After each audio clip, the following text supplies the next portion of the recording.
Each.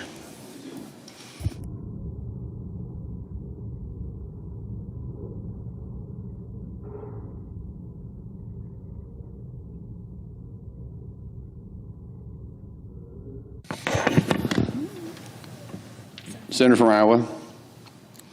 Today, I come to the floor ahead of next Tuesday, which is Veterans Day, to recognize and share my gratitude to those who have all answered the call to serve the United States of America. November the 11th is the federal holiday that we observe today as Veterans Day. It has not always been referred to as Veterans Day. Its origins come from the term Armistice Day, the 11th hour of the 11th day of the 11th month, which marked the end of World War I.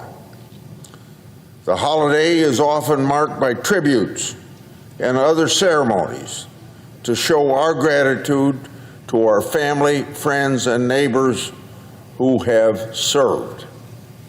In honor of Veterans Day, my office typically hosts Veterans History Project event to collect stories from Iowa veterans and submit those stories to the Library of Congress to honor those individuals and their service for generations to come.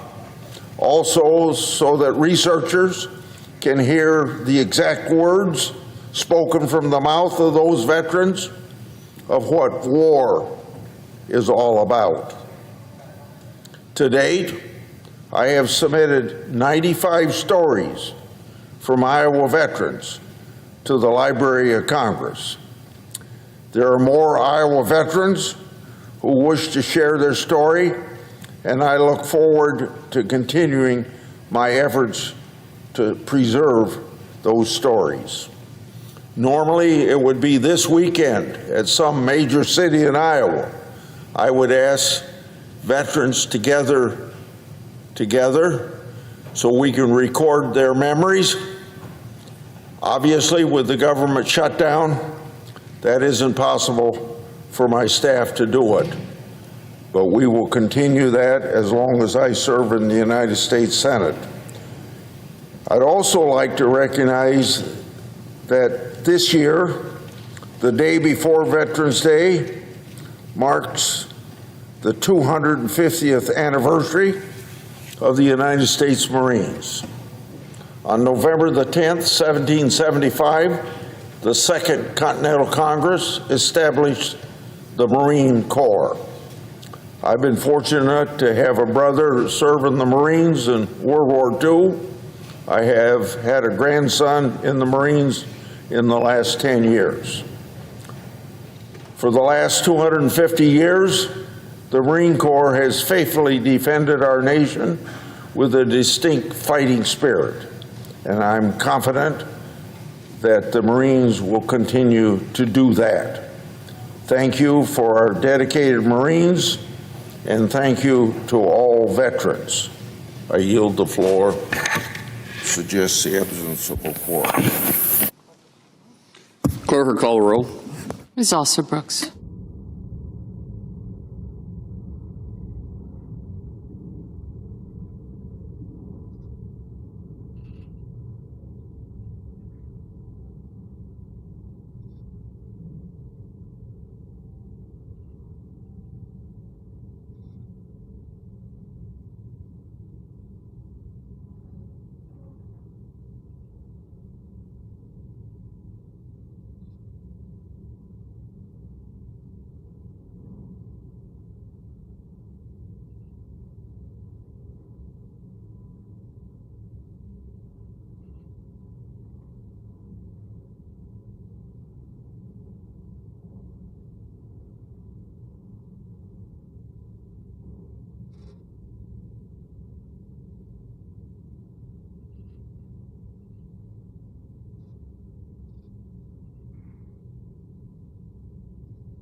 Republican leader. Senate and quorum call. Yes. I would ask unanimous consent the quorum call be lifted. Without objection. Mr. President, I move to proceed to calendar number 168, H.R. 5371. Clerk will report. Motion to proceed to calendar 168, H.R. 5371, an act making continuing appropriations and extensions for fiscal year 2026 and for other purposes. Mr. President, we are 37 days into an entirely avoidable government shutdown. And I say avoidable, Mr. President, because it was.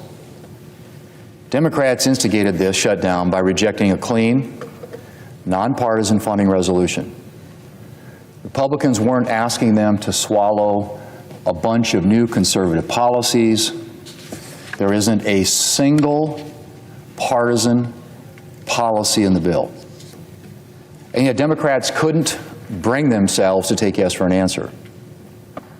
Democrats, of course, have claimed their decision to shut down the government's about health care. They want Republicans to bail out their Obamacare mess. And as I've said probably 1,000 times now, Mr. President, Republicans are 100% willing to sit down and talk about the mess that Democrats have created. We're just not going to have that conversation while Democrats are holding the federal government hostage. That was our position in September. That was our position in October. And yes, it's still our position in November. We're just waiting for Democrats to take yes for an answer. Mr. President, I do know that Democrats have been under a lot of pressure from the far left. The far left pushed them to shut down the government. And the far left has pushed them to keep it shut down. As one House Democrat told Axios yesterday, and I quote, "There would be hell to pay if Senate Democrats don't let events play out," end quote. There would be hell to pay if Senate Democrats don't let events play out. That quote from a House Democrat just yesterday. Well, Mr. President, what events need to play out? What more needs to happen for the far left to be satisfied? The pain this shutdown has caused is only getting worse. 40 million Americans who rely on food assistance programs are now at risk of going hungry without a resolution to the shutdown. I'm sure these Americans are doing everything in their power to feed their families, but they can't do that forever.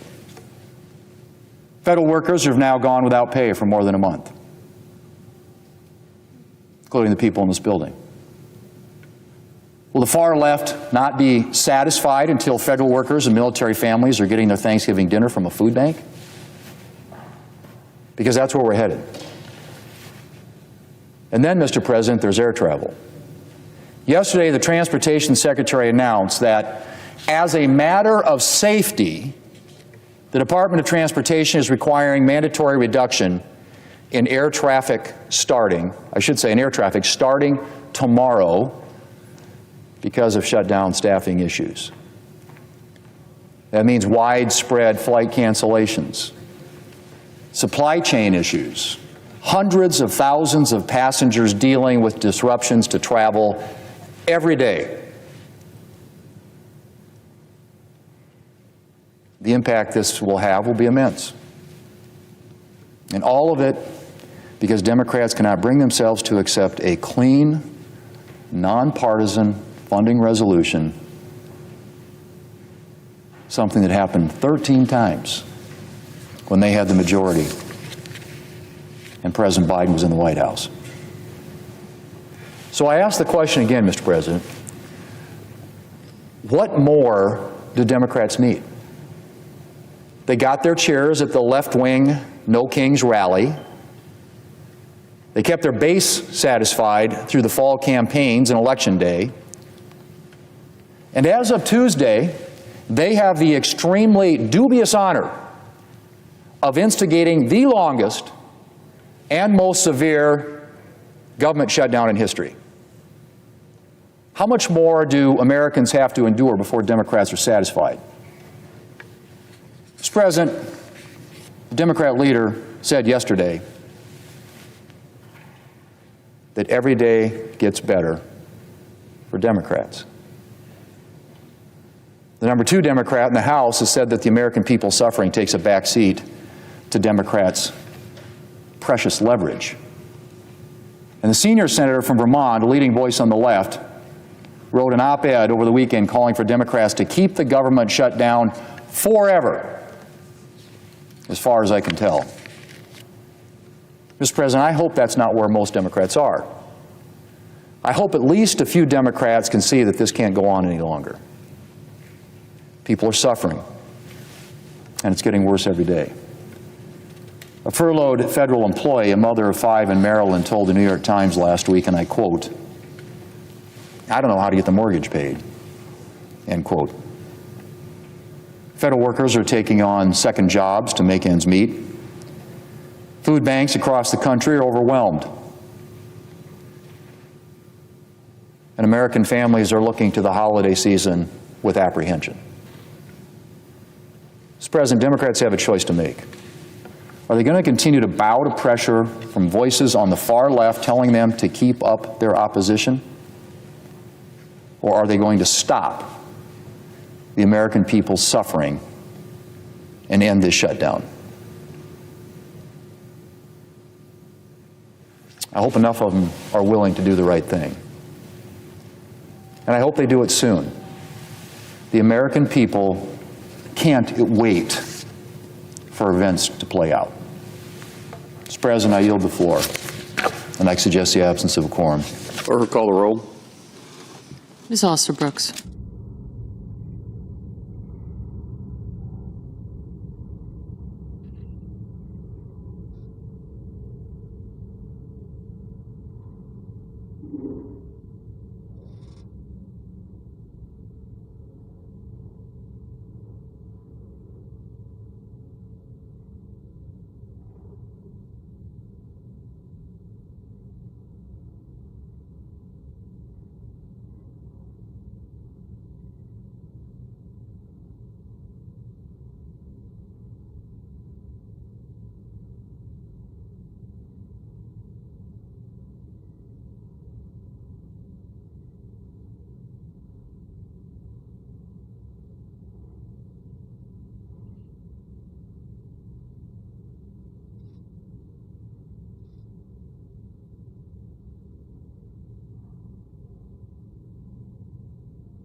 Democrat leader?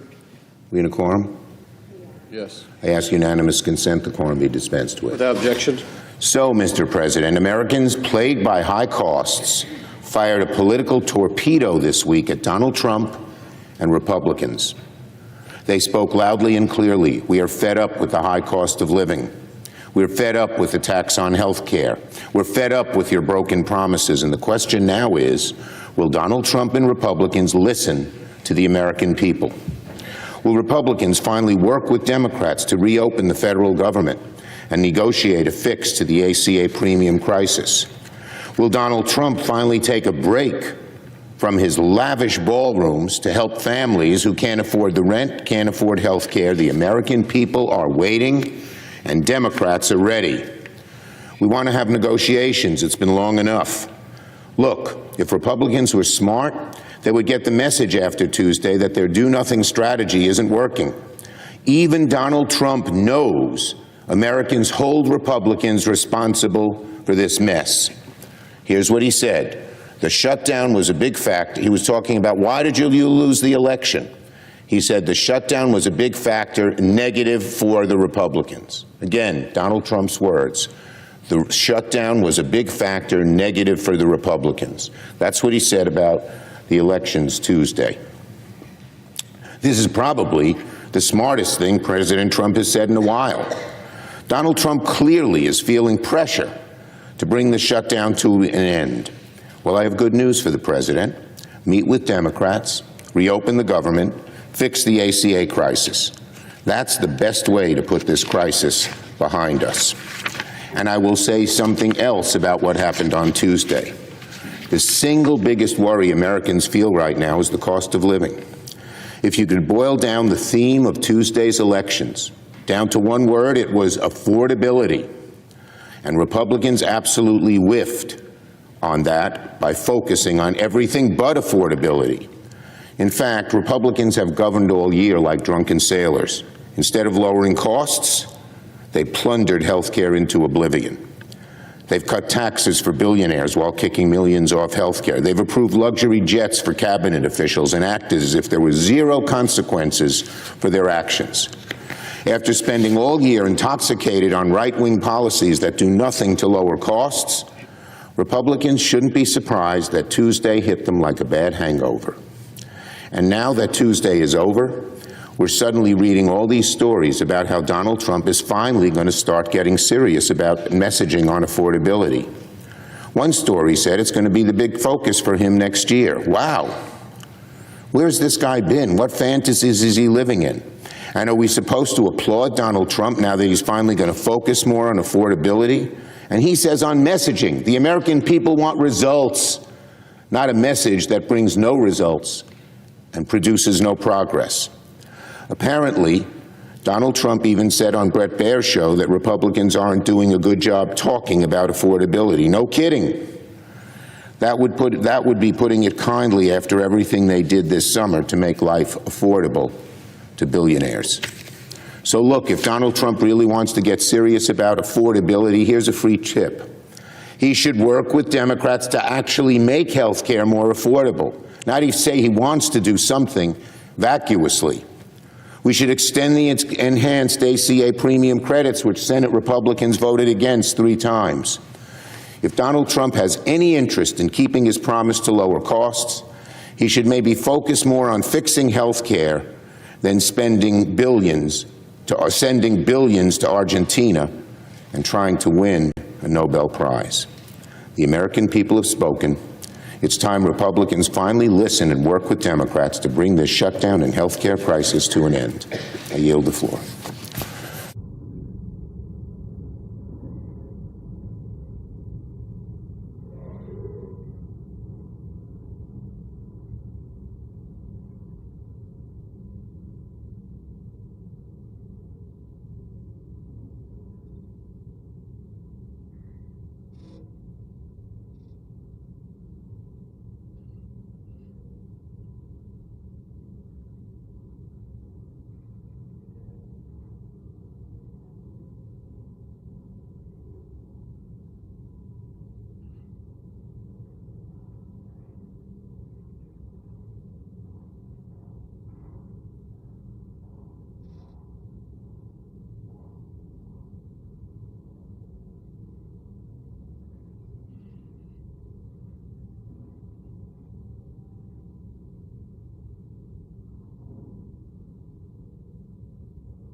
Majority Whip. Thank you, Mr. President. Mr. President, today is day 37 of the Schumer shutdown. Senate Democrats have now broken the record for the longest shutdown in American history. Democrats have already acknowledged the government must reopen. They've said it. On Face the Nation this past Sunday, Senator Mark Warner of Virginia, referring to the shutdown, said, "I hope it ends this week." Well, it's already Thursday, Mr. President. And now there are reports that 10 to 12 Senate Democrats are actually coming forward and saying that they're going to be willing to vote for a clean, bipartisan, continuing resolution, something that's been sitting out there for 37 days. Looks like more Democrats are getting ready to finally do the right thing for the American people and reopen the government. My question to the Democrats is, why do you continue to prolong the pain? How much longer are you going to force families to stand in line at food banks? How much longer are you going to force workers to miss paychecks? The Schumer shutdown can end today. Republicans continue to work in good faith to reopen the government. We continue to talk to senators about ways to get the government open. The only question is when. Remember, it's the Democrats who are keeping the government closed. Mr. President, on a separate matter, I come to the floor today to remember Vice President Dick Cheney. Tributes are pouring in from Wyoming, from across the nation, and from around the world. Dick Cheney's career was extraordinary. He rose from modest beginnings to serve this nation in 4 different presidential administrations. He was the youngest White House Chief of Staff in American history. He represented Wyoming for 10 years in the House of Representatives. He served as Secretary of State for this nation at a moment of dramatic global change. He was, by any measure, one of the most consequential vice presidents our nation ever had. Dick helped guide the course of history in Wyoming, in America, and around the world. We're always going to remember Dick Cheney as a son of Wyoming. He was a political giant in my home state. He was plain-spoken, he was direct, and he was steady in purpose. Senator Al Simpson once said that Dick was big-time, make-things-work kind of a guy, and that's exactly right. Dick grew up in Casper, Wyoming. He was a football star at Natrona County High School, and the field there, the high school field, still bears his name. He worked as a power line man in Rock Springs, Wyoming, earning $3 an hour. He got his start in politics in the 1960s as an intern in the Wyoming State Senate. He went on to Washington. He served President Gerald Ford as the White House Chief of Staff, still, as I say, the youngest person in history to hold that position. When Art Laffer sketched out the legendary Laffer curve on a cocktail napkin, talking about economics, it was Dick Cheney's napkin. Dick was at the center of our nation's history in so many ways. After the Ford administration, Dick came home to Casper. He ran for Congress, and he won that seat 6 times in a row. In Congress, he fought for lower taxes, he fought for Second Amendment rights, and for preserving our state's natural beauty. Dick rose to become the whip of the Republican Party in the House of Representatives. That made him the second Republican whip in Congress from Wyoming. Senator Al Simpson was chosen to be the Senate Republican whip just a few years earlier. When George Herbert Walker Bush became president, he chose Congressman Dick Cheney to serve as his Secretary of Defense. The Senate confirmed him unanimously, 92-0. Don't see anything like that happening around this place today, Mr. President. In 4 transformative years, he oversaw a victory in Desert Storm. He guided America through peaceful end to the Cold War. He helped shape America's role as the world's only superpower. A decade later, he became Vice President of the United States. He liked to joke that he personally delivered Wyoming's 3 electoral votes in an election decided by 1 vote in the Electoral College. Those 3 votes from Wyoming mattered. After the 9/11 terrorist attacks, Dick's calm, steady leadership reassured Americans in one of our darkest hours. Dick's values were the values of Wyoming, enshrined in the Cowboy Code. Live each day with courage, take pride in your work, and do what needs to be done. That was Dick Cheney, and that is how he lived. Some of our founders questioned whether America ever needed a vice president. Benjamin Franklin joked that the title of the vice president, he said, would be Your Superfluous Excellency. Had Franklin met Dick Cheney, he would have changed his mind. Vice President Cheney was anything but superfluous. He shaped history. He steadied nations. He stood for a stronger, safer America and a freer world. As Vice President, Dick held the title of President of the Senate. In that capacity, he presided, as you're presiding today, Mr. President, over our chamber. His 8 tie-breaking votes in the floor of the Senate were cast at decisive moments in our history. In 2001, he cast the tie-breaking vote on the budget resolution that paved the way for generational tax relief for American families. Dick never treated this office as ceremonial. He was hands-on and deeply engaged in governing. A bust of Vice President Cheney now rests in the Senate wing of the Capitol. It marks not only the office he held, it memorializes the values that he lived. A son of Wyoming, a defender of freedom, an American original. We remember Dick Cheney as he lived, steady in purpose, firm in conviction, loyal to his country, and unafraid to do what he believed was right. My prayers are with Lynn, with Liz and Mary, with their grandchildren, as they celebrate the life of an incredible man. May he rest in peace. Thank you, Mr. President. I yield the floor.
Democrat whip? We got a quorum call?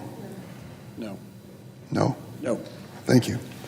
Mr. President, election night this past Tuesday should have been a wake-up call for many of my colleagues in the Senate. Americans lined up at the ballot box to demand the Trump administration start addressing America's affordability crisis. These voters want to go to the grocery store or doctor's office without breaking the bank. But the president, I'm not sure, is even listening. Despite President Trump's promise to bring prices down on day one of his administration, Americans have been paying more for their groceries, electricity, and rent throughout this first year of his second term. And in 2026, they'll be paying far more when it comes to health care. You see, President Trump said on the campaign trail that he had, quote, concepts of a plan, close quote, concepts of a plan to make health care affordable. His real plan, and the Republicans' plan they've been following for the past year, unfortunately is going to mean Americans pay dramatically more for their health care. In July, congressional Republicans passed it, you remember the name, the Big Beautiful Bill, President Trump's budget bill. It cut Medicaid by $1 trillion, and it's going to result in more than 10 million people losing their health insurance. Those cuts were not enough. As they unilaterally wrote and passed the so-called Big Beautiful Bill, congressional Republicans also refused to extend the Affordable Care Act's enhanced premium tax credits. What is an enhanced tax credit? It means that you receive help from the government to pay your premiums for health insurance. These tax credits help more than 20 million people in America afford health care, and President Trump and my colleagues on the other side of the aisle are choosing to let these credits expire at the end of this year. Last week, people in my state of Illinois started receiving letters informing them of what's in store if we don't do something about this Republican action. They're going to find out through the mail what's going to happen to next year's health insurance premiums. They won't like it. And for those in my state who access health care through the ACA, these letters inform them their premiums will increase by an average of 80%, or an additional $2,500 per year. $2,500, folks. How's that on your family budget? I know what it is. It's a killer for a lot of people. But for many others, those premium increases will even be higher, doubling and tripling what people are actually paying today. Folks don't realize this. They will soon when they receive these letters. That's what they're in for. What does it mean for many families in my state? Devastation. I want to read some of the messages I've been receiving from constituents across Illinois now that they see what happens to their hospitalization premiums because of this Republican action. Todd is in Petersburg, Illinois, which is a small town in the middle of the state. He wrote to my office and he said, quote, in 2025, I had a good plan, which is around $560 a month for health insurance. Sadly, my option now has a monthly premium of $1,400, almost triple what he's paying now. Scott from Glenelg, a suburb of Chicago, wrote, and I quote him, my daughter just received her 2026 premium notice.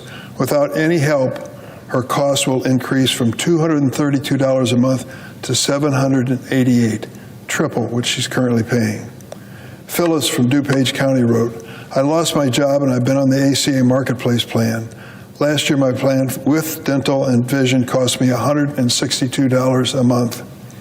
This year, without a subsidy, prices are going up to $1,136, from $162 to $1,136 a month, with a higher deductible, more copays, and no vision or dental coverage. She concluded, this amount they're asking for my health insurance is more than my monthly mortgage. It's not affordable living in this country anymore. If Republicans don't come to the negotiating table, Scott's daughter will see a $6,600 premium increase, Todd will face a premium increase of $10,000 plus, and Phyllis will pay $12,000 more for her health care. What family can handle that? These are real stories from real families, real results of action that's been taken in the Senate. People are going to pay thousands of dollars more for their health insurance, and some will drop it. The Director of Insurance in Illinois estimates that 30 to 40% of the 500,000 people who are under the Affordable Care Act in Illinois will drop their coverage. Will they get sick in the future? Sure they will. Will they show up at the hospital even if they have no insurance? Of course they will. Will the hospital treat them? Yes. Who will pay for that treatment? All the rest of us, because of this Republican action eliminating this tax credit.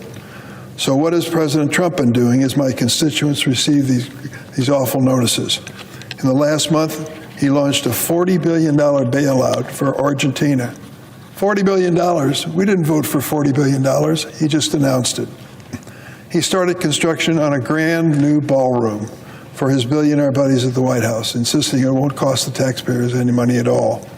And he bought 2 new private jets for Kristi Noem, the Secretary of DHS. And last week, he threw himself a lavish Great Gatsby-themed Halloween party at Mar-a-Lago. Voters are fed up, and they showed it last Tuesday. As a president lives like a king, Americans are rejecting Republicans who show more interest in fawning over the president than lowering the cost of living. There'll be more election Tuesdays like this one if President Trump and the congressional Republicans continue to refuse to sit down with Democrats and find a way out of the shutdown. We should be meeting today to open this government.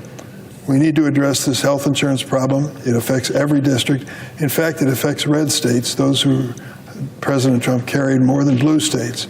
It's a national problem created by the Republicans and needs to be fixed by them. They've got to join us in this effort. There is no reason we can't find a deal and stop millions of Americans from paying double or triple in health insurance premiums. Because the American people deserve so much more than mere concepts of a plan when it comes to health care. I yield the floor. I'll just lay the comments, that's all. Drug on a little longer than planned.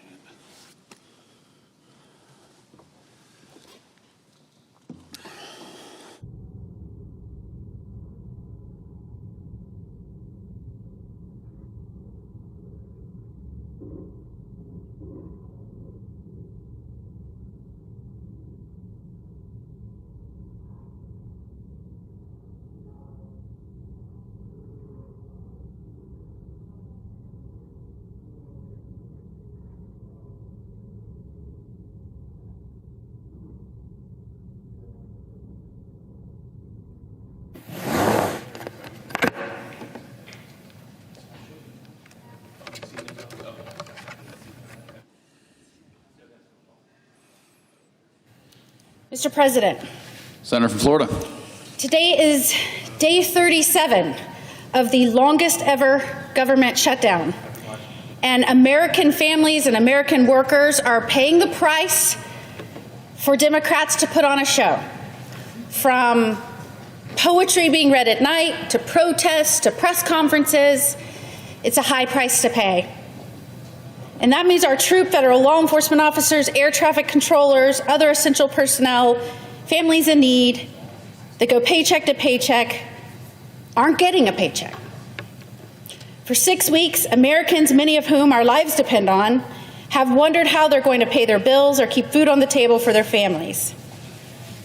It's ridiculous that because of this ongoing lapse in funding, heroes who protect and defend us are suffering.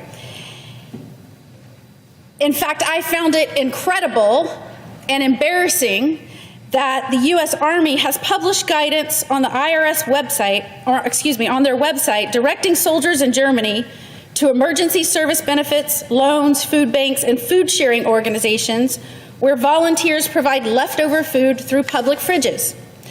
These are our soldiers working day in and day out, far away from home, away from their loved ones. Indeed, the oldest boy in our family serves in the Army. And he said he's not worried about himself, but he's worried about his friends that have kids and wonder if they're going to get paid. We have federal law enforcement officers working tirelessly to get deadly drugs out of our communities and take down dangerous gangs like Tren de Aragua, doing it for free without being paid. Because my colleagues are using the American people as political leverage. My Democratic colleagues have voted 14 times to keep our government closed, all while collecting their paychecks. Let me say that again. Our troops, our law enforcement officers, so many essential government employees are still working without pay because the Democrats will not vote to open this government, and my Democratic colleagues are still getting their paychecks. And it's far past time to end this. Maybe if my Democratic colleagues weren't getting paid, or maybe if we posted on the Senate website that they could go to food banks and food sharing organizations and public institutions to get food, they might think twice about voting no on reopening this government. Voting no 14 times just to continue the funding that we spent last year. I've committed to donating my own paycheck during this shutdown to a crisis center back in Florida. And I'm glad to know there are others that have committed to donating their pay during this time to help others. The American people did not send us here to let the government shut down and stop working. And our colleagues that are forcing this upon the American people and on our workers do so against the will of the people, against those that put them in office, against the wishes of even workers' groups that have historically supported Democratic candidates. We were sent here to do important work and govern in good faith on behalf of the people. Americans should be furious at the display of recklessness with their country. I understand the president's frustration. I understand our leaders' frustration. I am livid. I've been here 10 months. It is no wonder people across America hate DC. We have much work to do to make this country stronger and safer. So I urge my colleagues to end this shutdown. Stay here until we get it done. Stay here until we pass the clean continuing resolution so we can continue the people's work. And while we're at it, let's pass legislation to make sure this cannot happen again. We could start with the No Budget, No Pay Act, meaning none of us here in Congress get paid unless we pass a budget and fund the government. That's common sense. Senators and representatives shouldn't be paid until Congress does its base level job. We should also pass legislation to make sure that those in Congress don't leave DC until we deliver and we keep government functioning. That's why I'm co-sponsoring the Eliminate Shutdowns Act and other legislation that would make sure this does not happen again and ensures that our government remains open. And those heroes that put their lives on the line for us get paid. We owe it to the American people to ensure the government remains open, and we should not have another shutdown period. 37 days of chaos, uncertainty, and dysfunction is a disservice to the Americans we are here to represent, and this must end. Government must work for the people.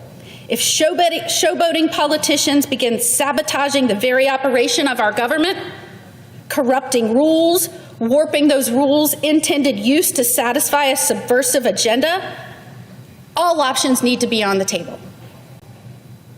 Those options can take many forms, but this cannot continue. And maybe I should put this in terms that even my Democratic colleagues can understand. Maybe the Senate needs to reimagine the filibuster. Let's make Congress work again. And until we can do that, maybe we need to lock Congress in the Capitol until that happens. No bail, no revolving Capitol door. Let's get it done, Mr. President. I yield back.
Mr. President. Senator from Massachusetts. Thank you, Mr. President. Are we in a quorum, Mr. President? We're not. Thank you, Mr. President. Mr. President, I rise today in defense of one of the most sacred pillars of our democracy, the freedom of speech. Last Saturday, President Donald Trump declared on social media that comedian Seth Meyers' jokes about him were, quote, 100% anti-Trump, which is probably illegal. That's right, illegal. The president thinks it's probably illegal to make jokes about him on television. That what Seth Meyers was doing is illegal. No more jokes about the president. Let me be clear. In America, criticizing the president is not a crime. It is a constitutional right. It is a democratic duty. It is essential for a free society. The founders enshrined this principle in the very first words of the Bill of Rights. The First Amendment guarantees that Congress shall make no law abridging the freedom of speech or the press. That protection is not conditional. It's not conditional upon whether or not Donald Trump likes that constitutional protection or not. It is not limited to Americans who praise those in power. It also extends to those who are critical of those who are in power, including the president and including all of the members of the United States Senate, because we have to accept that as part of our job, that people can criticize us. And this right belongs equally to everyone, from your family arguing about politics at Thanksgiving dinner to protesters and late-night comics making fun of the president. Donald Trump seems to have somehow missed this part of the Constitution. He thinks that the First Amendment has a hidden clause that prohibits criticism of him. This Trump exception flips the First Amendment on its head. Rather than protecting the public's right to speak, it protects Trump's right to be free from criticism. That's how kings think. That's not how elected officials in the United States are allowed to think. That they are infallible, that no one can ever criticize them. So that might sound crazy. Could Donald Trump really think criticizing the president is illegal? So just look at his record. Law firms, universities, protesters, journalists, all have faced this administration's wrath for their speech. The message is clear.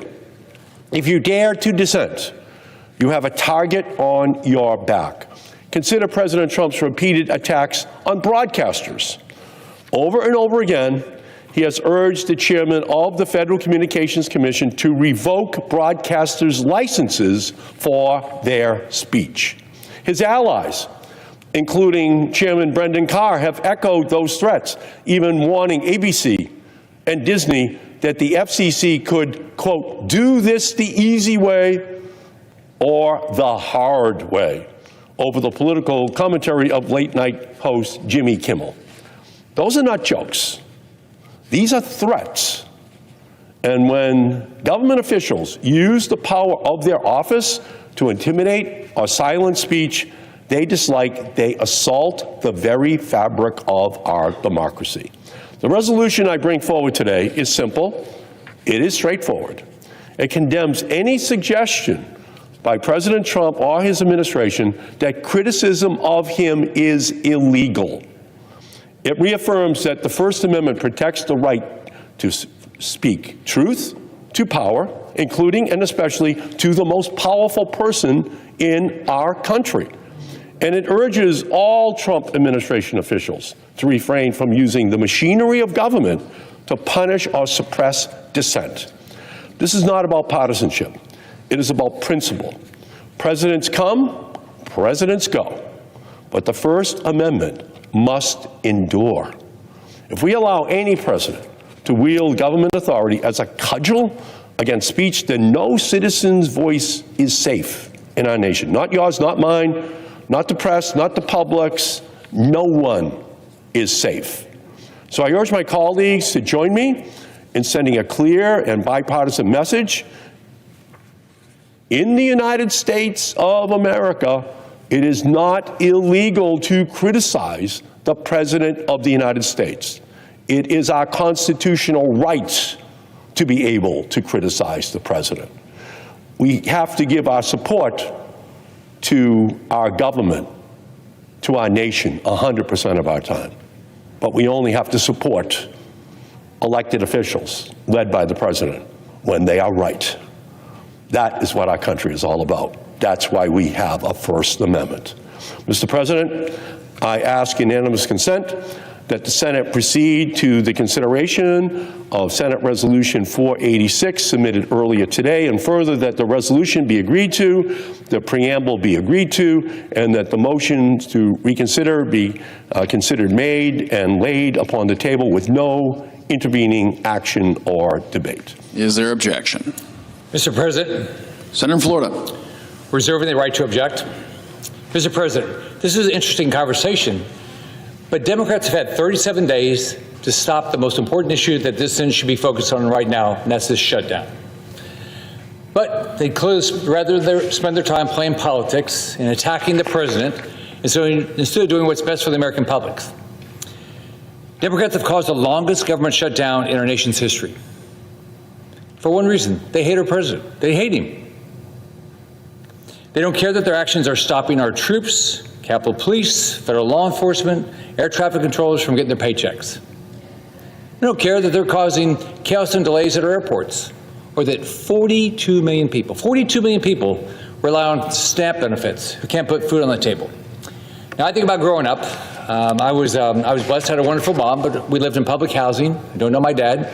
She really struggled to put food on the table. In my state of Florida and all across the country, we have people worried about putting food on the table right now. Little kids are worried about getting a dinner tonight. And it's because the Democrats have decided to shut down our government.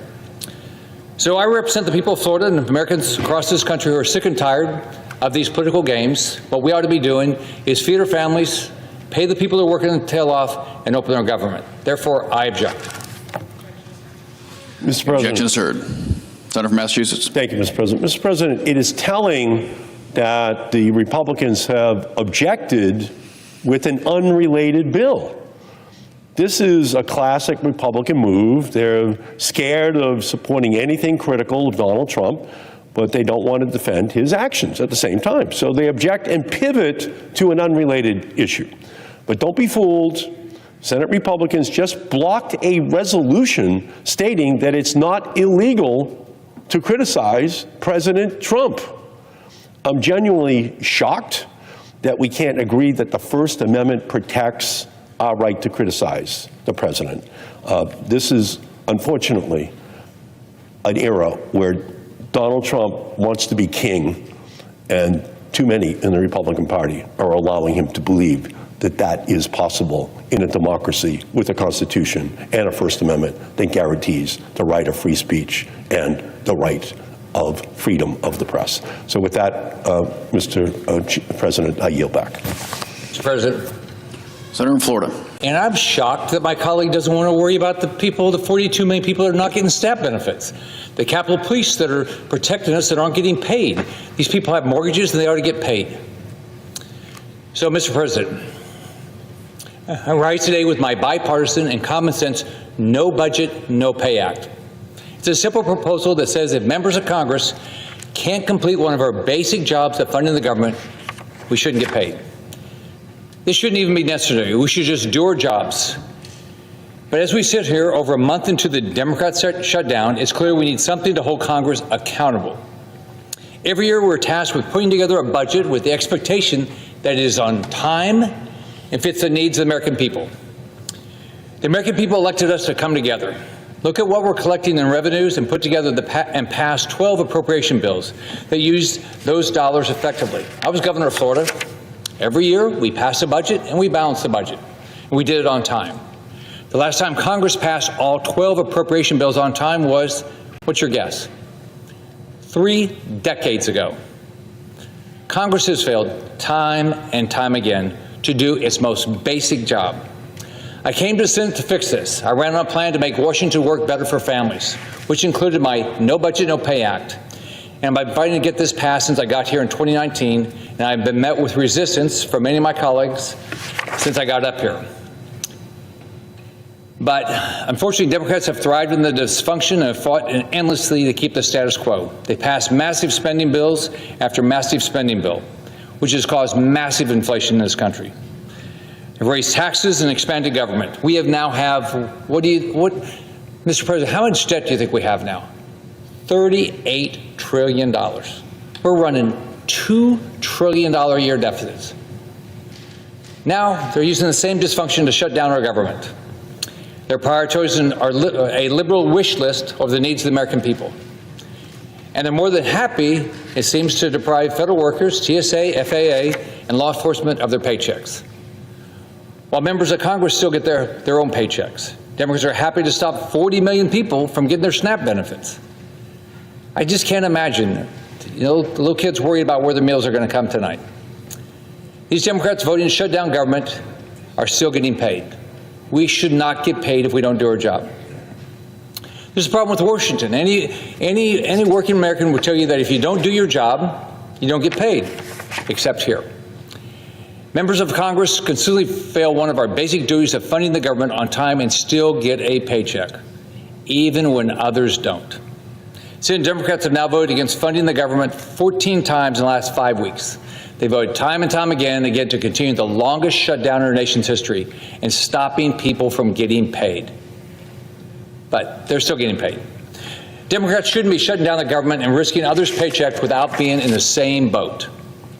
I ask every one of my colleagues to support passage of my No Budget, No Pay to tell every member, do your job, fund the government, or do what other people end up doing, forego your taxpayer-funded salary. I ask unanimous consent that the Committee on Homeland Security and Government Affairs be discharged from further consideration of S-88 and the Senate proceed to its immediate consideration.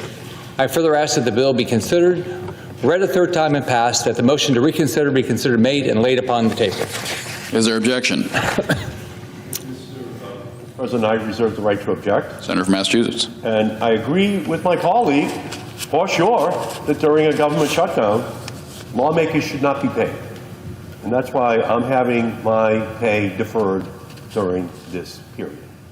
But the real answer to this shutdown isn't to withhold pay from lawmakers. It's for Republicans to stop holding the health care of Americans hostage for millions of Americans, including 337,000 people in my home state. It's for the House Republicans to return here to Washington. They're in a political witness protection program right now, back in their home states. They should come here and negotiate on these issues.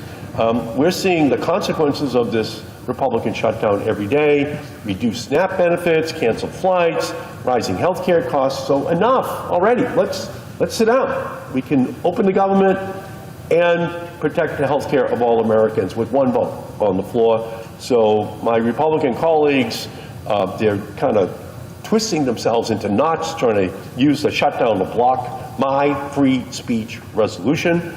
That is ridiculous. We should have the vote on free speech. And because of that, Mr. President, I object. Objection is heard. Mr. President. Senator from Florida. I want to commend my colleague for deferring his paycheck. I think it's the right thing to do. If he's willing to defer his paycheck, why wouldn't he allow my bill to pass that all of us should defer our paychecks until government gets open again? The right thing to do is open the government and figure out how do we improve our healthcare system. Our healthcare system is out of control. The costs are out of control. Obamacare has completely failed us. Remember when Obamacare was passed? President Biden said, oh, you won't lose your doctor. Biggest lie of the year. Oh, gosh, you're not going to lose your plan. You completely lost your plan. Oh, you're going to save $2,500 a family. No, your costs have skyrocketed. Your co-payments are up. Your deductibles are up. Your premiums have skyrocketed. And so What we've got to do is we need to sit down in a bipartisan manner and say, how do we actually fix the cost of health care? You don't do it by shutting down government and making sure our military doesn't get paid, our TSA doesn't get paid, our FAA doesn't get paid, our Capitol Police doesn't get paid, all of our federal workers don't get paid, and we prevent 42 million people from getting food stamps benefits. But if we want to fix health care, which we should do on a bipartisan matter, we should sit down and do that once we open the federal government. So I'm disappointed that my colleague, I commend him for deferring his paycheck. It's the right thing to do, but we should do that for every member of Congress until we open our government. Thank you, Mr. President.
Mr. President. Senator from Texas is recognized. Mr. President, are we in a quorum call? We are not. Thank you, Mr. President. Next July, we will celebrate the 250th anniversary of the founding of this great country. As we approach this monumental commemoration, it's worth reflecting from time to time on the enduring principles that have made our nation unique in the world. And perhaps the most foundational of these ideas enshrined in the Declaration of Independence itself is that all of us are created equal, and we are endowed with our Creator with certain unalienable rights. The notion that we're all of equal dignity and must be treated equally under the law was somewhat of a revolutionary idea, but it does provide the basic foundation for our constitutional republic. All other rights and freedoms that we hold dear flow from that idea. Americans defend the right to free speech because we believe in the equal dignity of every human being and their right to speak as they wish. So our Constitution prohibits government from infringing upon we the people's ability to speak our mind. And as a country, we welcome open dialogue and debate about even the most controversial issues. It almost goes without saying, but sometimes I think we need to remind people that free speech is essential to our democratic republic, to the whole idea of self-government. If people cannot have open conversations and even arguments, then it becomes impossible for us to be informed about the most important issues and to be able to make decisions as we, the voters, we the people, decide at our elections or in petitioning our government, another right guaranteed by the Constitution. But as I indicated earlier, not every country or culture shares these commitments. In fact, many are riddled with ideologies that run directly counter to these ideals that have sustained our democratic republic for nearly 250 years. In the 20th century, totalitarian ideologies like communism and Nazism began to emerge. These radical schools of thought ran counter to American ideals of liberty and equality, placing the state, not the person, but the state, at the center of society, while sidelining the individual, the family, and most especially religion. Totalitarian belief systems defy American principles of freedom of speech and association, the protection of private property, and the rule of law. Unfortunately, we have seen a resurgence of another vile ideology in recent times, anti-Semitism, the world's oldest form of hate. A recent report from the FBI showed that nearly a 6% increase of religiously motivated incidents against Jewish Americans between 2023 and 2024. In 2024, the same report found that 70% of religiously motivated hate crimes targeted Jews, who make up only 2% of our population. Let me repeat that. This report found that 70% of religiously motivated hate crimes were directed at Jews, 70%, even though Jews only make up 2% of our population. And 41% of young American Jews between the age of 18 and 29 said they had experienced anti-Semitism at least once in the last year.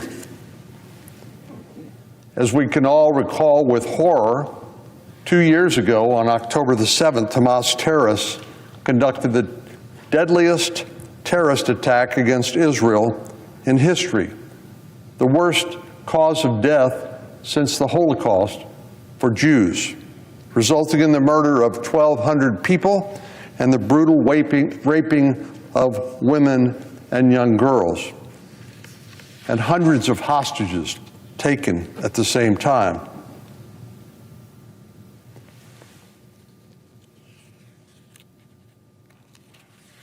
Unimaginably, in the wake of this horrible tragedy and the ensuing war in Gaza, many elite educational institutions in the United States shockingly responded with a flurry of anti-Semitism. We saw faculty at some of the most prestigious universities in America openly celebrating this devastating attack, while some students blatantly threatened to slit the throats of Jewish students on campus. The president of Harvard, we may recall, was forced to resign as a result of her lack of moral clarity on this issue.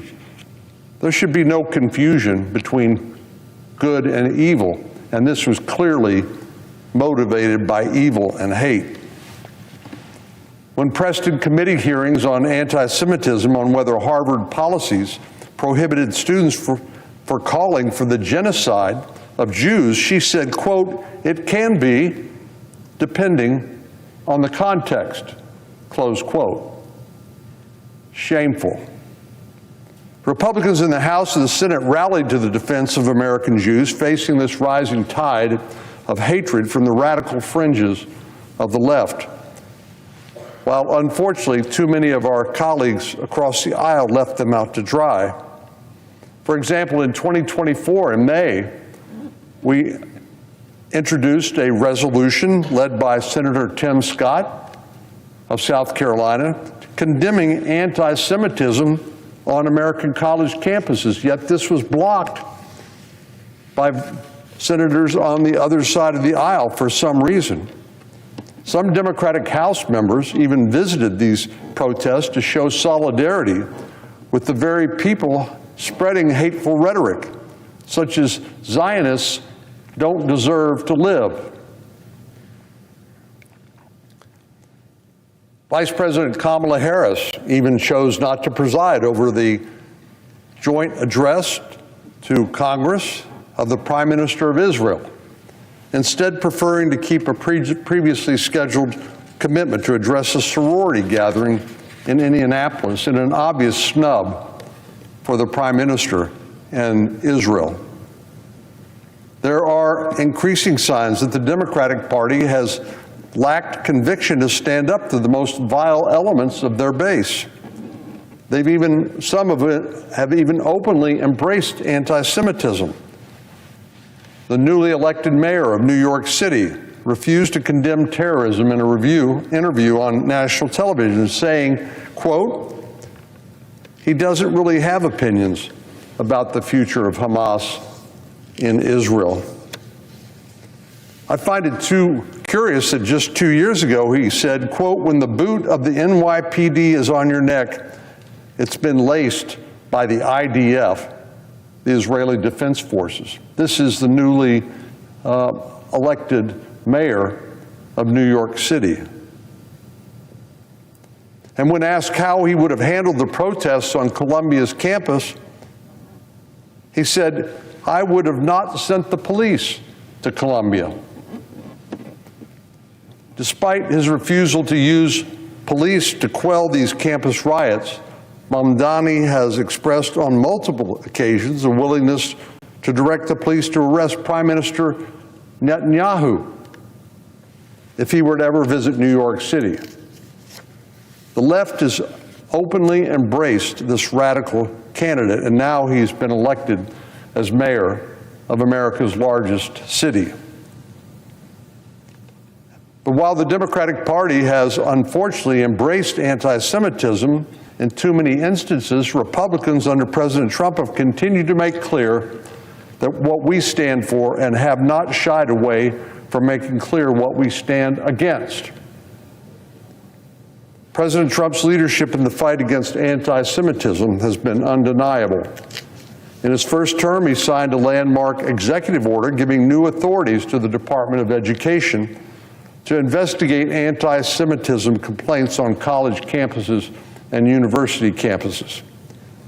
When he was returned to office in 2025, one of his first actions was to sign another executive order to address anti-Semitism that reaffirmed and built on the successes of his 2019 order. In February, President Trump's Department of Justice formed a new task force to combat anti-Semitism, particularly at our nation's schools. So President Trump has made clear that anti-Semitism has simply no place in America, on the right or on the left. Unfortunately, his predecessor wasn't so clear. But President Trump, unlike his predecessor, has had no hesitation directly confronting the anti-Semitism lurking still in our higher education system. President Biden has been gone from the Oval Office for months now, but unfortunately there are still forces capitulating to the radicals who embrace this vile ideology. But I'm thankful that by and large Republicans have not done the same. Even when storied institutions like the Heritage Foundation have sent mixed messages about their commitment to individual liberty and freedom of speech and opposition to this vile form of hatred directed at Jews, prominent voices in the Republican Party have courageously condemned those who ascribe to anti-Semitism, including some who claim to be conservatives. Standing up for the truth and condemning evil does not amount to canceling people. Freedom of speech and freedom of association both allow institutions and individuals to condemn evil when they see it. I believe that all Americans should continue to stand with Jewish Americans against the rising tide of anti-Semitism. As we approach the 250th anniversary of this great country of ours, I hope all of us alike will recommit ourselves to upholding the dignity of every individual in this country and around the world. Mr. President, I yield the floor. And I note the absence of a quorum. The clerk will call the roll. Ms. Alston-Brooks.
Mr. President. Senator from North Carolina is recognized. Thank you, Mr. President. I ask unanimous consent that the quorum call be vitiated. Without objection. Thank you, Mr. President. Mr. President, we had a great hearing in the Indian Affairs Committee yesterday, and I wanted to come to the floor and talk a little bit about it. But before I do, I want to thank Chair Murkowski, Vice Chair Schatz, and especially Senator Mullen, Markwayne Mullen, who came to the hearing to hear the 130-year-old saga of what I consider as injustice, racism, and all kinds of bad things that the Lumbee people have experienced. Back in January, I introduced the Lumbee Fairness Act, which is to right what I consider to be more than a century wrong. And the issue's come before Senate many times, but every time it's failed. It's like the Lumbee have been promised so many times by so many politicians and so many election cycles, and yet at the end of the day, they're left without a resolution to a problem that started over 130 years ago when they were first recognized by the state of North Carolina. You know, these days, it is rare to see Republicans and Democrats come together and doing anything. But when it comes to Lumbee recognition, the support has become overwhelming, and it's bipartisan. We're talking about support from the current president, Trump, former President Joe Biden, Vice President J.D. Vance, Vice President Harris, former Vice President, Governor Josh Stein, the North Carolina General Assembly, and nearly every member of our congressional delegation. Here in the Senate, nearly 24 members from both parties have co-sponsored the Lumbee Fairness Act, including Senator Schatz, the Vice Chair of the committee, and Senator Mullen, who sit together on the committee. Now, what's interesting about Senator Mullen is Markwayne Mullen is an enrolled member of the Cherokee Nation. The major opponent to Lumbee Fairness Act being passed are the Cherokee. Let that sink in. A policy maker in this room, a member of the U.S. Senate, is an enrolled member of a tribe that is opposing Lumbee recognition. Why are they doing it? Well, over the past, they'd say the Lumbee were fake Indians or they weren't real. Their story was, fabricated. They've gone to conventions. They've done all kinds of things to try and mislead people about this issue. But the fact of the matter is, I'm not going to let them off the hook this time. But before I talk more about the Lumbee, I do want to talk to the Cherokee people. I moved to North Carolina in 1998. I got involved in politics in 2006. I ran for the legislature, and Mr. President, I became Speaker of the House in 2011, the second Republican Speaker since the Civil War. For years, politicians have been promising the Eastern Band of the Cherokee that they would renegotiate their compact and treat them more respectfully. And for years, those promises were not fulfilled. I became Speaker, and the only bill in the 4 years, the 2 terms that I was Speaker of the House, that I ever allowed to go to the House floor without a majority of the support of my Republican colleagues was to right the injustice that was done on the Eastern Band of the Cherokee by negotiating, by allowing them to modernize and negotiate a new compact which was transformational for the enrolled members of the Eastern Band of the Cherokee. So to the Eastern Band of the Cherokee, not the leaders who are opposing this now, people that I consider to be a part of the casino cartels that are objecting to this because of money, to the Cherokee people, no, I care as much about you today as I did when I took the step to oppose a majority of my Republican colleagues to right that wrong. And we did. Now I've got another tribe in my state, and I want to right that wrong. And the Cherokee are standing in the way. But it's not just the Cherokee. It's the Choctaw. It's the Chickasaw. It's other tribes. But folks, I'm not letting off of this. The Lumbee's history is long and well documented. They were recognized by the state of North Carolina in 1885 and began seeking federal recognition just 3 years later. That was 137 years ago. During the 20th century, the Lumbee were among the dozens of victims of the termination era, a very dark period in our nation's history where on this floor, racist policies, Jim Crow policies were acting out every single day. And the Lumbee became a victim. In 1956, Congress passed the Lumbee Act that acknowledged the tribe but cruelly denied them the benefits and recognition that every other tribe receives, putting them in a no man's land. The federal government has since worked to correct the grave injustices of the termination era for nearly every other tribe, except for the Lumbee. Time and again, the Lumbee have proven their case. The records are filled with testimony, studies, and reports that all lead to one conclusion.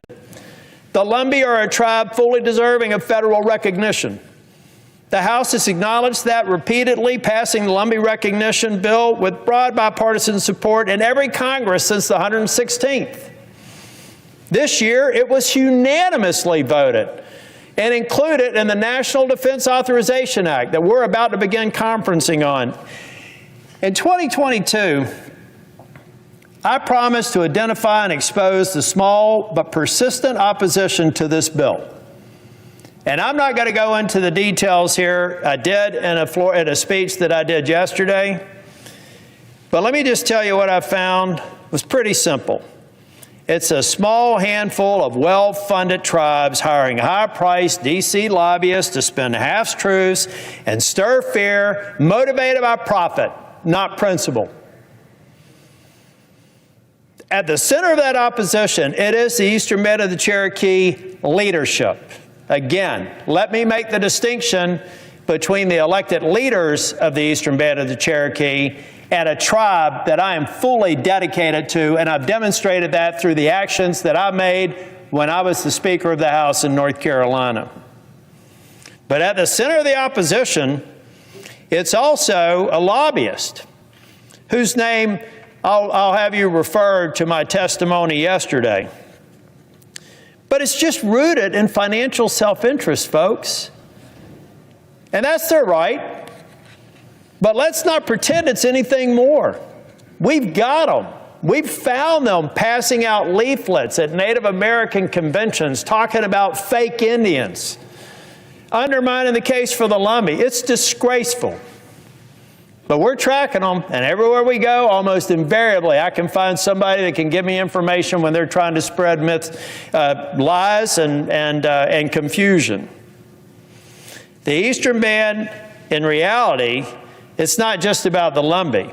The Eastern Band of the Cherokee have opposed nearly every recognition effort in their geographic vicinity that might affect their financial interests. They tried to do it with the Catawba, and we succeeded there. Now they're running the same playbook on the Lumbee.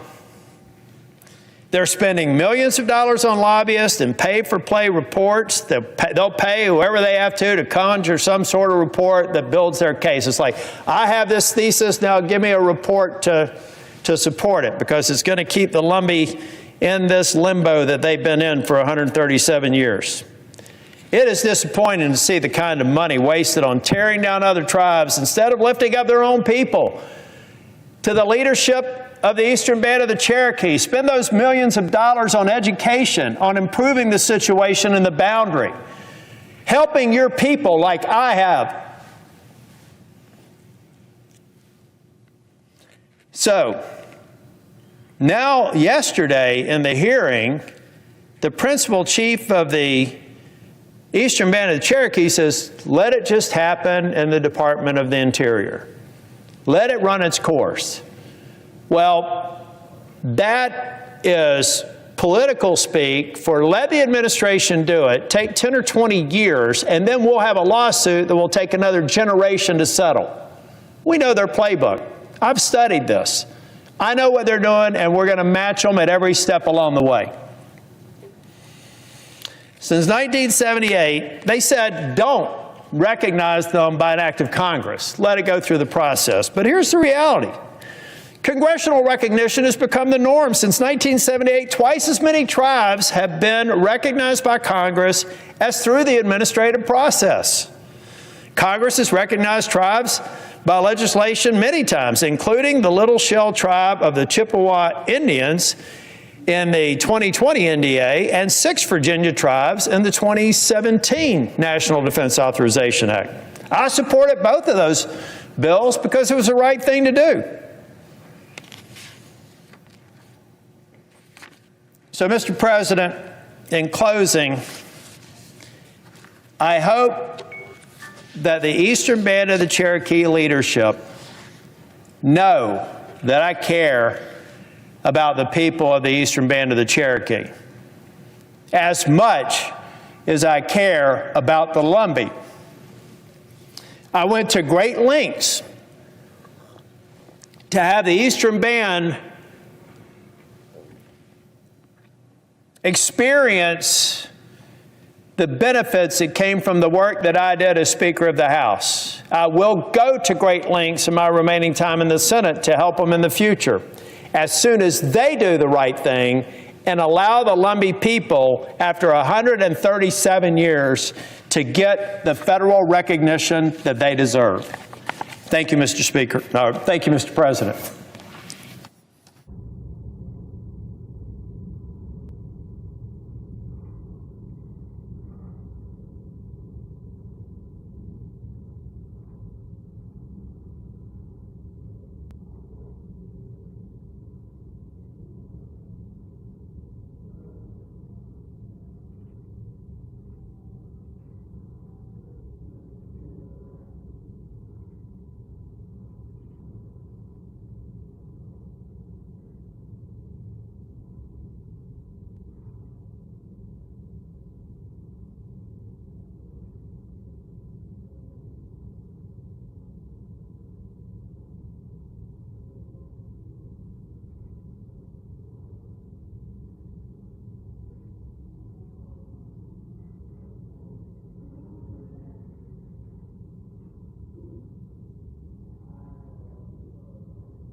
The senator from Arizona is recognized.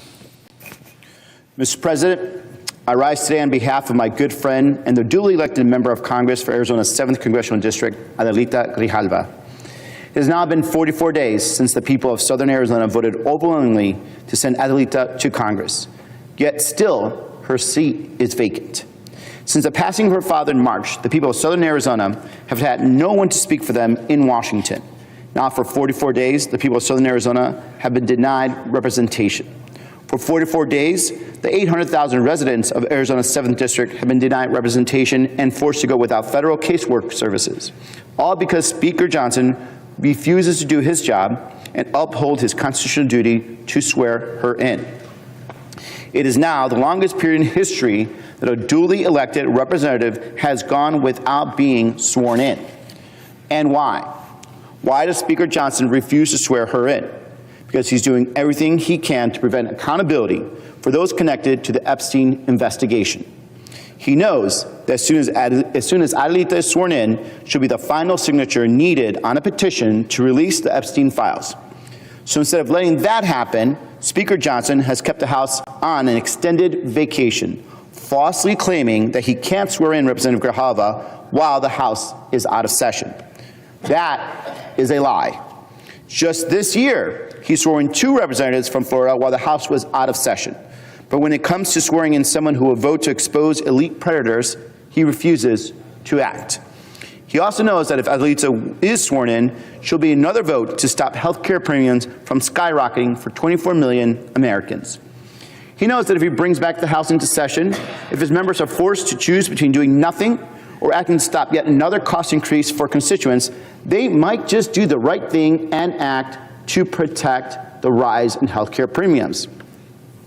To put it simply, Speaker Johnson is refusing to swear in Adelita Grijalva because he wants to stall oversight and avoid a vote on the Epstein discharge petition while also allowing health care costs to rise for millions of Americans. It's disgusting. The people of Arizona's 7th Congressional District deserve representation and a voice in Congress. They deserve to have their voices honored, and Adelita Grijalva deserves to be able to get to work for her constituents. And I hope that my fellow senators agree with me on that.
Mr. President. Senator from Arizona is recognized. Mr. President, I'm going to yield to the other senator from Arizona here briefly and come back to me in a second. Without objection. Without objection. Thank you, Mr. President. In closing, the constituents of Adelita Grijalva have voted.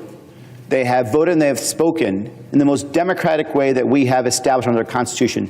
An election occurred. It has been certified by the Secretary of State. It was an overwhelming victory to the point where there is no real reason, no logical reason why the 800,000 constituents of Congressional District 7 of Arizona are lacking that representation. And that's why I speak today in support of this bill. And with that, Mr. President, I ask unanimous consent the Senate proceed to the consideration of my resolution at the desk, which calls for the prompt swearing in Representative-elect Grijalva, that the resolution be agreed to, the preamble be agreed to, and that the motions to reconsider be considered made and laid upon table with no intervening action or debates. Is there objection? Mr. President. The Majority Whip is recognized. Mr. President, I object. Objection is heard. Arizona is recognized. Mr. President, every American is supposed to have 2 senators and a representative fighting for them here in Washington. All of us should care about that, whether it's our constituent or someone else's. Now, it's been 44 days since Southern Arizonans elected Adelita Grijalva in a landslide to represent them in Washington. Yet 800,000 Arizonans, including me and my wife Gabby and my daughter, still do not have a voice in the U.S. House of Representatives because of political games being played by Speaker Johnson. My office, we've seen an increase in calls and casework from the district because they don't have a congressional office that they can turn to. Mr. President, this is unprecedented. And I've heard Speaker Johnson's excuses. None of them make any sense. He has said that he swore in 2 Republican representatives from Florida because it was a special circumstance. Their family was here. Well, Adelita Grijalva can get her family here on a moment's notice. He also said on another occasion that she deserves the pomp and circumstance of the way they normally swear people in. Well, I've spoken to her about that.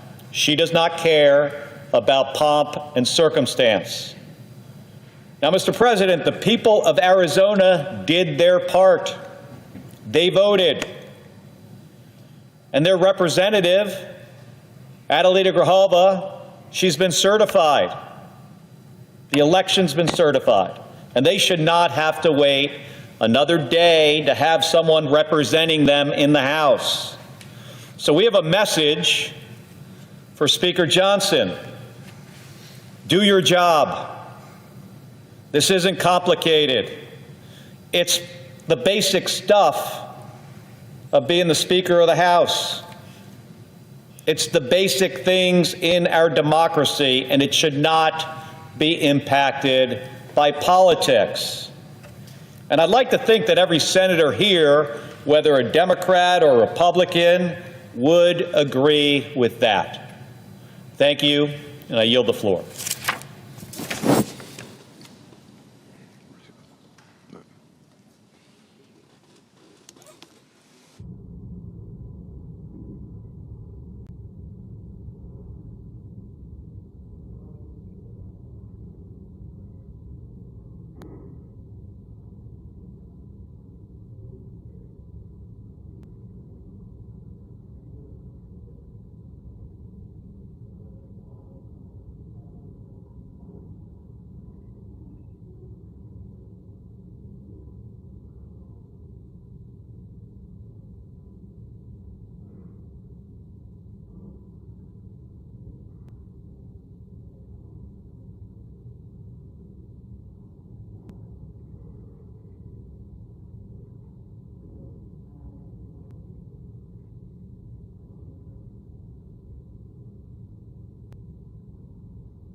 Senator from South Carolina is Are we in a recognized. quorum call?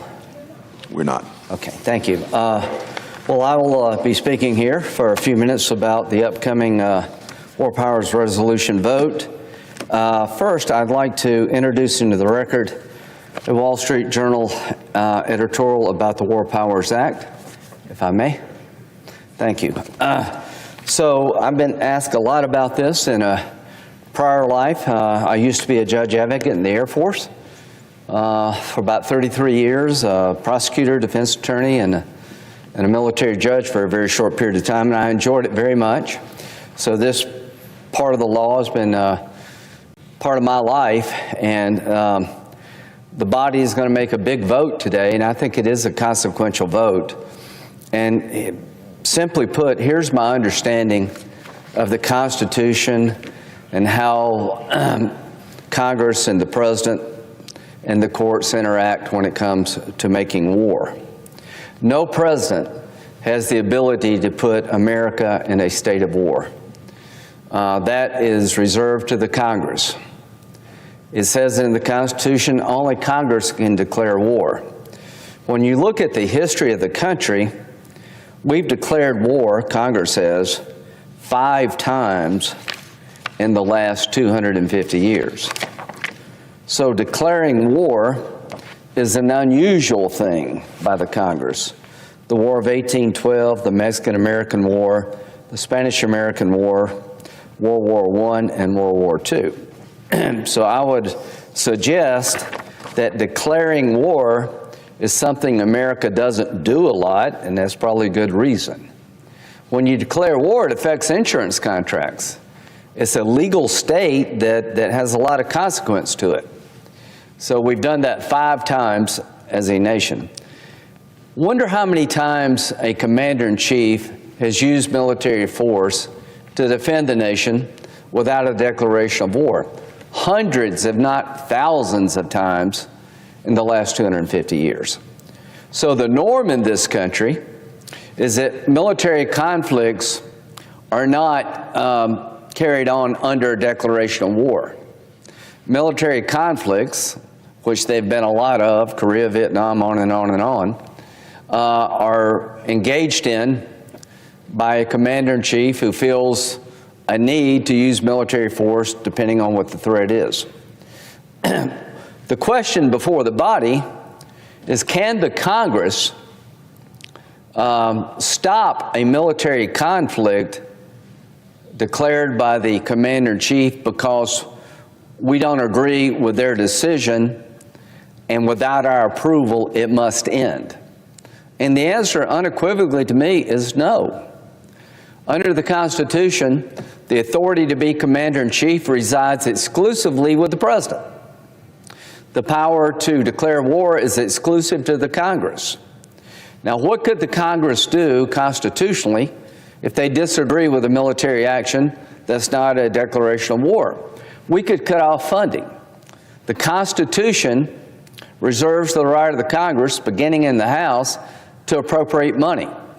So if there's a military engagement out there, you just pick the topic, and as a member of Congress, you think America should not be in this conflict, constitutionally you could terminate funding, and that would be a constitutional check and balance on the President's ability to use military force. The second thing you could do as a member of Congress, if you thought the President was doing something wrong by using the military, is you could do an article of impeachment. Somehow create a high crime or misdemeanor that the use of force in this circumstance is a high crime and misdemeanor, and impeach the President. Those are 2 things that Congress can do to check and balance a President. The one thing we can't do, in my opinion, is to substitute our judgment for that of the Commander-in-Chief about a military operation. Because if that's the case, then you don't have a single Commander-in-Chief, you have 535 Commander-in-Chiefs. There's never been in the history of the country a termination of military activity based on the idea Congress did not approve it. There have been a lot of military operations authorized by Congress. There have been a lot of military operations not authorized by Congress. The question of the War Powers Act is what we're talking about.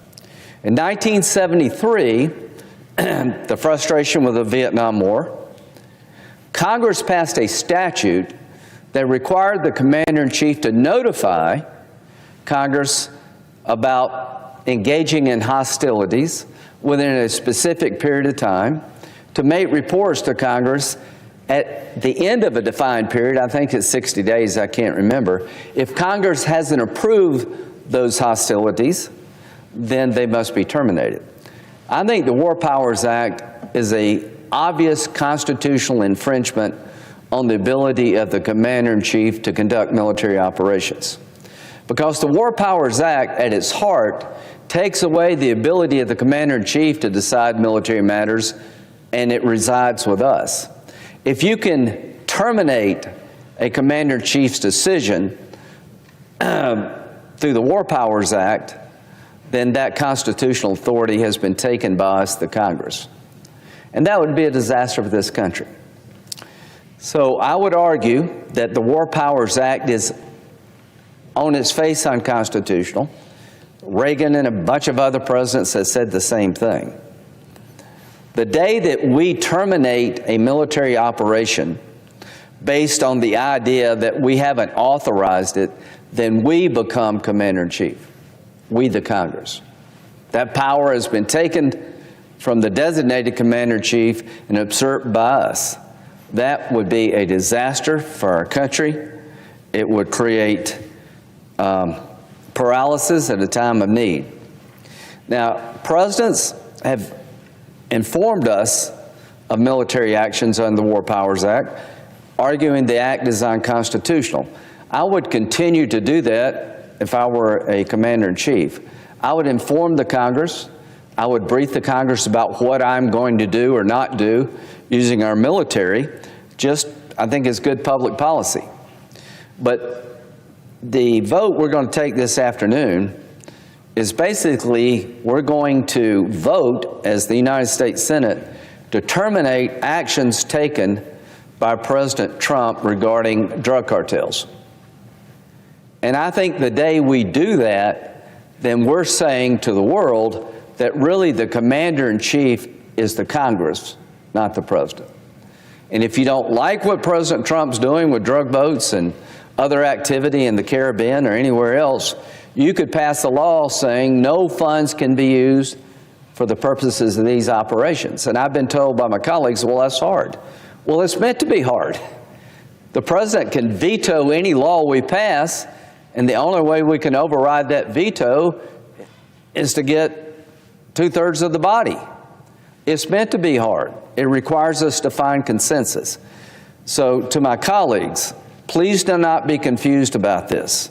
Never in the history of our country has a Congress terminated a military action because they did not give permission to the commander-in-chief. Never in the history of the country has the Supreme Court ruled that the Congress has the power to terminate hostilities simply because they disagree with the president. Because today that becomes the norm, then you've taken the power of the commander-in-chief away from the president, you conferred it upon us. So this is a big vote. This is a consequential vote. And what I'm saying, I think, makes eminent sense.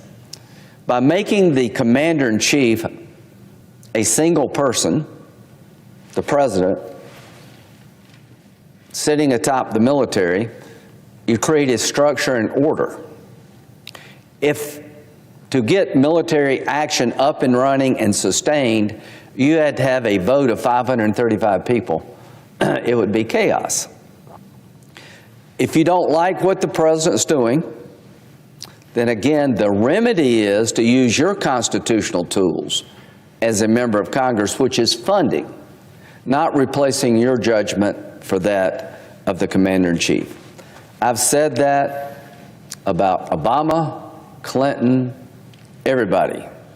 That's just my view.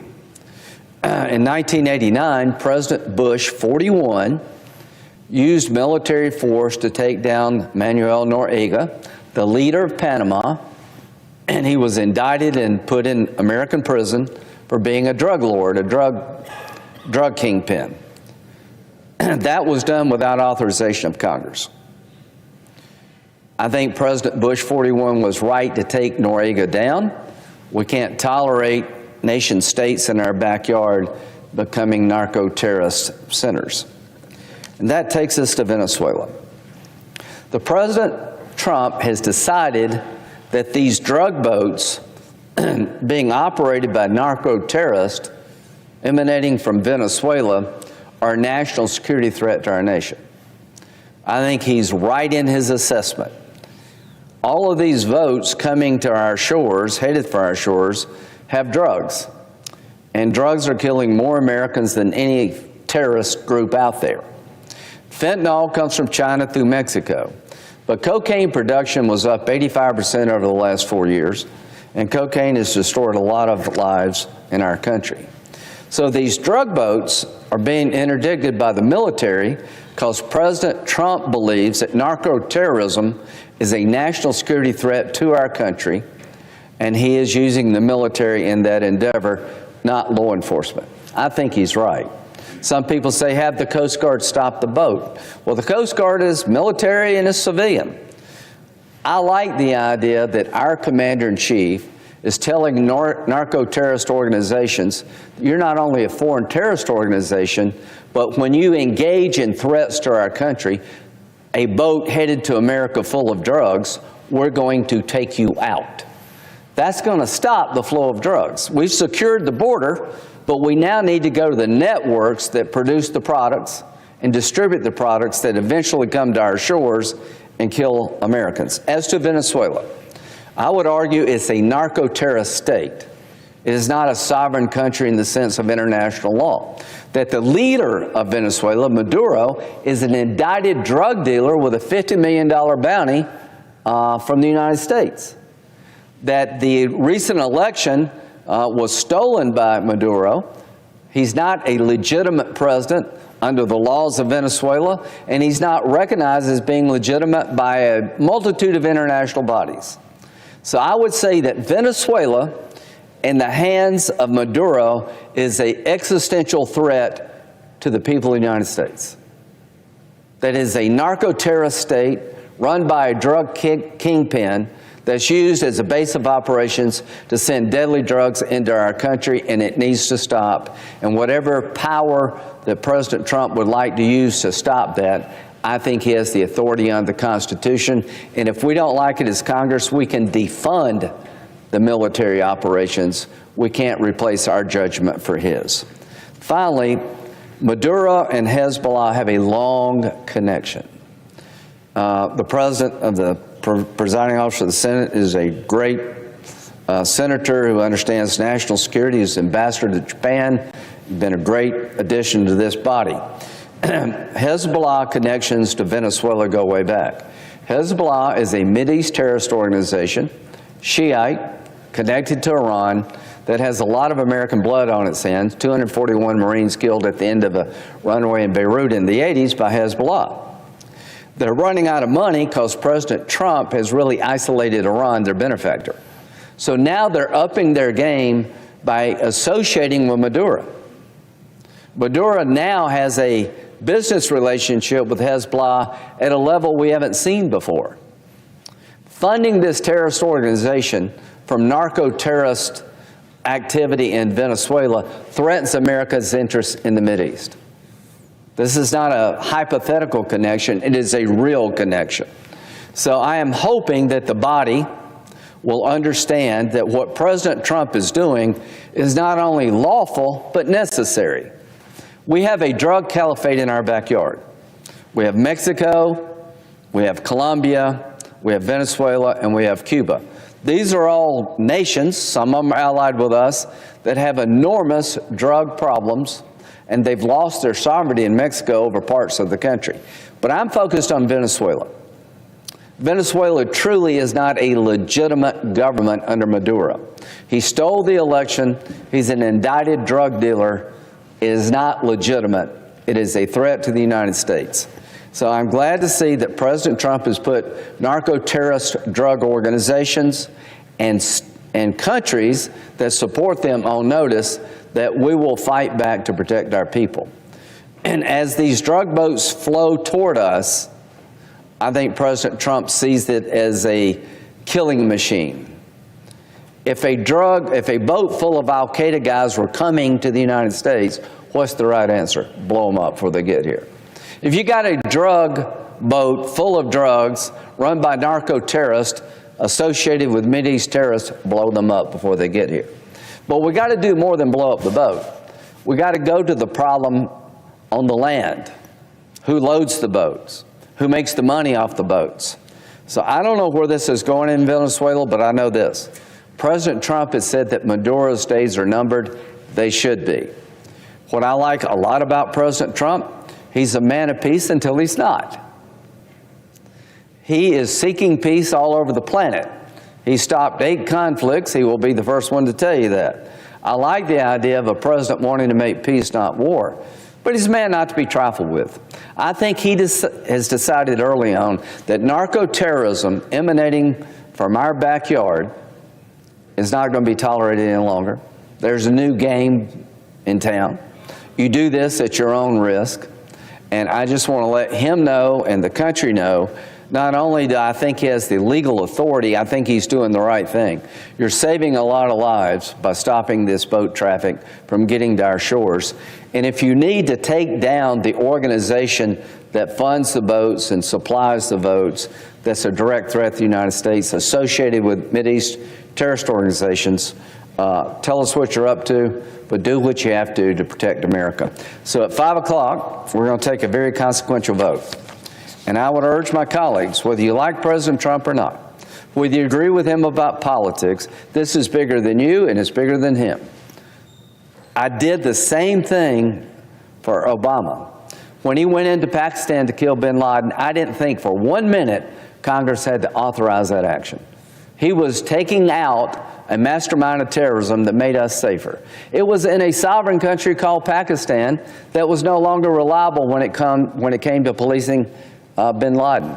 I supported that operation because he had the legal authority and it was the right thing to do. I supported President Bush 41. I supported Reagan when he went into Grenada to take down building Cuban influence, where Cubans were beginning to have a footprint in Grenada that was adverse to our national security interests when Cuba was aligned with Russia and other bad actors. So we've had a policy of policing our backyard. But this vote, Senator Kaine is a good friend, we just see things different. He's saying in America there is really not a single commander-in-chief. He's saying in America you can't conduct hostile actions unless the Congress as a body approves it. What he's saying is what the Constitution rejects. If they wanted us, as the framers of the Constitution, to give approval to continue hostilities, they would have done so. They resided in us the power to declare war. And that's the power reserved us, but that doesn't mean the president can't use military force when necessary to protect our nation without a declaration of war. And the reason I know that's true, we've only declared war 5 times in 250 years, and we've had hundreds of military operations, some authorized, some not. So to my colleagues today, please understand this constitutional check and balance has served our country well for 250 years. We live in polarized times. Don't let your emotions drive you into doing something that would weaken our nation. I can't think of anything more critical to weakening our nation than to have Congress be the commander-in-chief. Us, 535 people, have a hard time deciding when to go to lunch.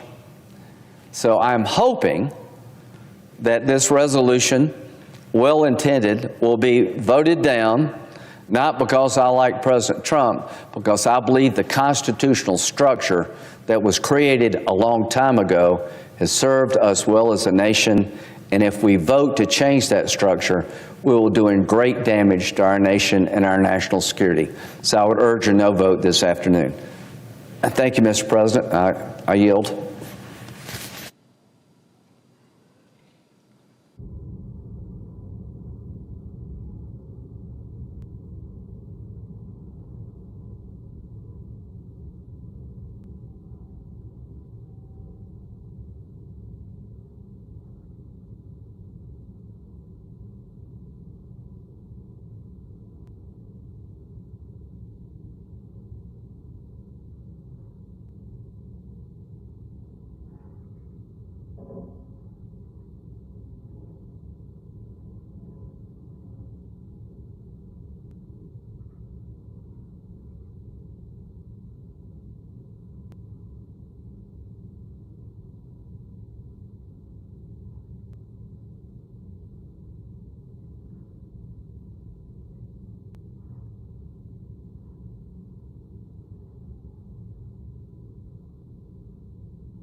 Mr. President, Senator from Vermont's recognized. are we in a quorum call, Mr. President? We're not. Thank you.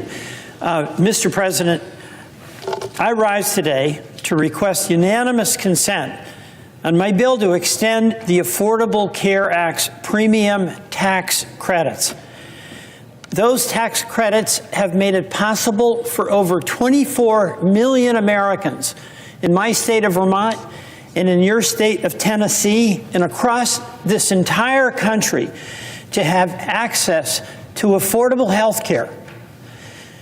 Around 30,000 Vermonters receive these health care tax credits that then help them pay from their own hard-earned money for private insurance.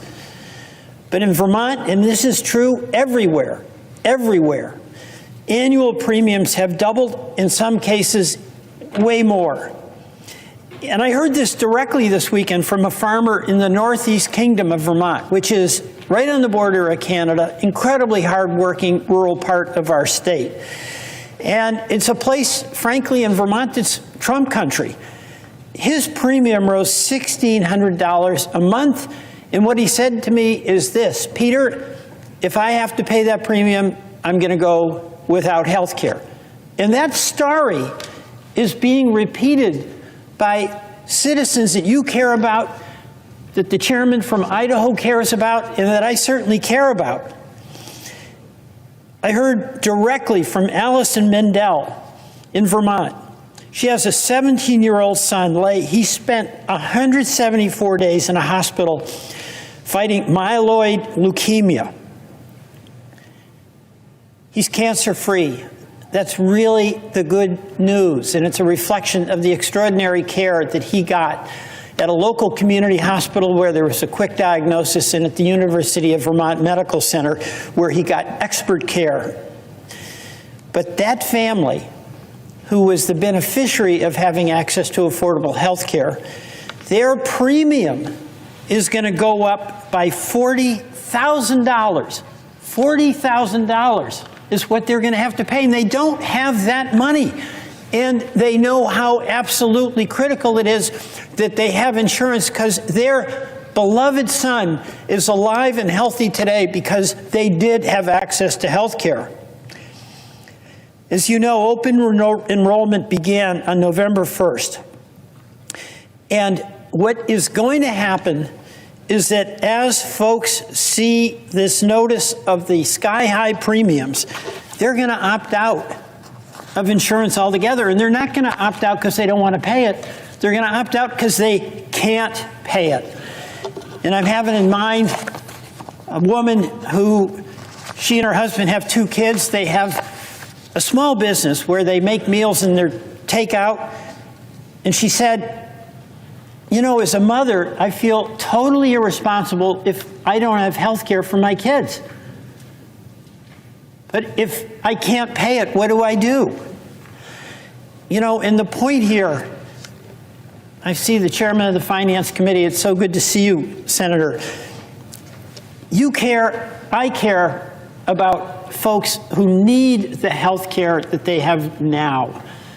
I think we all share that. But they won't have it unless we do something to extend these tax credits. You know, this is not a red state, blue state deal. It's not a Republican or Democratic deal. We got some examples in other states. A farmer and his family of 4 in Tennessee making $120,000 a year. By the way, that probably includes some off-farm income with one of the couple working off the farm, as is so often the case. Those premiums will go up $1,900 a month. That's $33,000 a year. How does a family with an income of $120,000 add $33,000 in expenses? A small business owner in Baker, in Alabama, making $85,000 a year will see premiums increase by $750 a month. That's about $15,000. A mechanic, a single person in North Carolina who makes $65,000 who loses access to the tax credits, loses access to the tax credits entirely.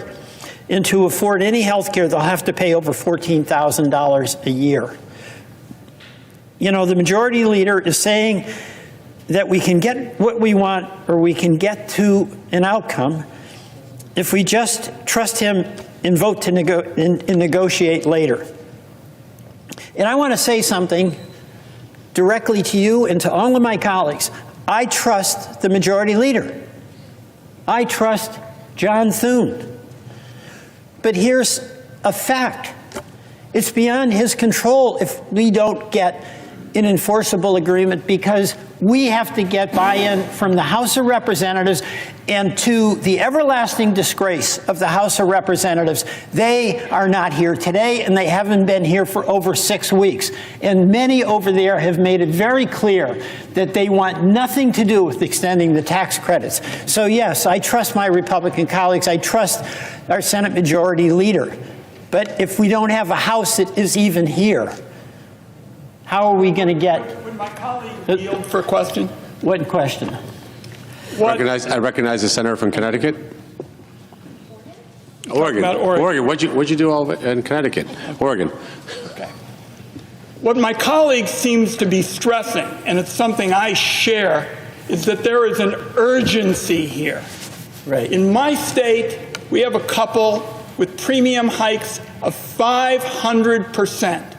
They feel like they're getting hit by a healthcare wrecking ball.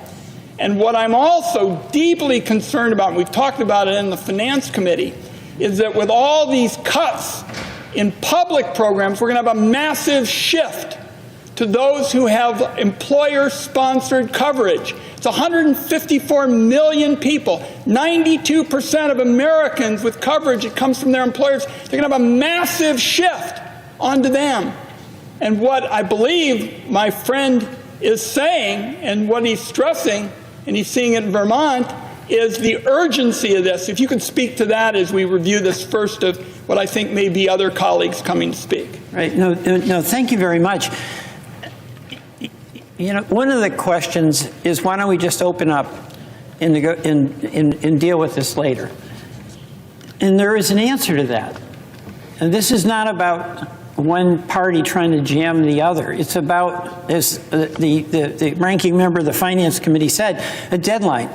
Folks have to make a decision about signing up during open enrollment that began on November 1st, and they're looking at these very much higher bills, and they have to figure out whether they can afford to pay them. And for many families, they won't be able to afford. The decision is made when they get a notice that the premium is going up $30,000. And that will have spill-on effects. First of all, it'll be incredibly insecure. It'll just be painful for these families that are thinking that they don't have health coverage for their family, and we all relate to that. But then they're going to get sick, and they're going to go to our community hospital, and they're going to get coverage, and the hospitals are going to try to figure out how to get paid. And the way they'll do that is by seeking rate increases and then having the cost shift further escalate the expense to our employers, who really deeply care about providing coverage to the folks that work for them. And, you know, I know we're here, I know in Oregon, in Idaho, in Ohio, your employers care about their employees and they want them to have coverage, but if they can't afford it, you get back to the same old thing. You know what, I'll try to deal with the premium increase, the employer says, but we're not going to be able to give you that raise that you need to pay the utility bills. So, you know, my heartbreak on this is that I know we all care about the well-being of the families that we represent. And there is an urgency to the moment, because the open enrollment now in November is here, and families have to make decisions. And this body is literally the only institution in the United States of America that has the ability, that has the authority, that has the power to provide a remedy to the families we all care about. So that's my plea to my Republican colleagues. You know, President Trump, I don't want to, in this case, turn this into a political deal, but he's the president and he's got enormous authority and he's got enormous influence on the Republicans in the House and in the Senate. And it would be so good if he would come and sit down and figure out how to address this problem. And the simplest way to do it is to extend the tax credits. And then all of us acknowledge that we have to address the cost of health care. We have to. And I, as a person who is always focused on access, the biggest threat to continued access to care for folks in Vermont is the rising expense. At a certain point, you just can't afford it. So, you know, I know in talking to many of my Republican colleagues, you're focused on costs. Totally fair. But the answer to dealing with the cost of health care is not to take away insurance. People still get sick. So we got an urgent moment here where people are just getting this horrible feeling when they open up that mail, and that family who's had health care in 2025, and oftentimes it'll be a couple and they're caring about their kids, they're caring about each other. They want that sense of confidence and purpose that comes from being a parent who loves their kids. It comes from being an employer who feels good that they're able to meet the health care insurance needs of their workers. They care about it, but they get a bill where they're going to perceive it as failing if they can't continue to provide that coverage in 2026 that folks had in 2025. Parents are going to feel that. We can change that. We can change that. And as somebody who is deeply concerned about extending those credits so people can have health care, I pledge to you, and I'm so glad we've got the chair and we've got the ranking member of the Finance Committee. And I can just say on my behalf that anything that's reasonable to do to deal with this cost that is so detrimental to the well-being of our country, the health care is just too expensive, I'll be there. But I do believe the one thing we cannot do in good conscience is allow these premium tax credits to expire when what that means is that the folks we care about who have no control themselves over what the cost of health care is, they're just on the receiving end, that we've got to extend those. And that can bring us time to start addressing some of the concerns that my colleagues have about the cost of health care. So, Mr. President, I ask unanimous consent that the Committee on Finance be discharged from further consideration of S3102 and the Senate proceed to its immediate consideration, and that the Welch substitute amendment, which is at the desk, be considered and agreed to. The bill as amended be considered and read a third time and passed, and the motion to reconsider be considered made and laid upon the table. Is there objection? Mr. President, reserving the right to object. Recognize the senator from Idaho. Thank you, Mr. President. One thing needs to be made really clear. We have all this talk about how we have an urgent crisis, and it can be totally fixed if we just accept the demand of my colleagues on the other side that we extend the temporary COVID tax health care premium enhancement that occurred during the COVID crisis. This is what needs to be made clear. Insurance premiums are skyrocketing, not because of a temporary small COVID premium support passed during the COVID crisis. They are cratering, they are skyrocketing because our healthcare system is broken and needs to be fixed. And we've been asking to negotiate about this for years and intensely over the last few months.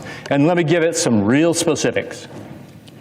This demand that my colleagues on the Democrat side are making, even if it were true that it was all of it was an impact, letting it expire would be an impact on premium increases, which is not accurate.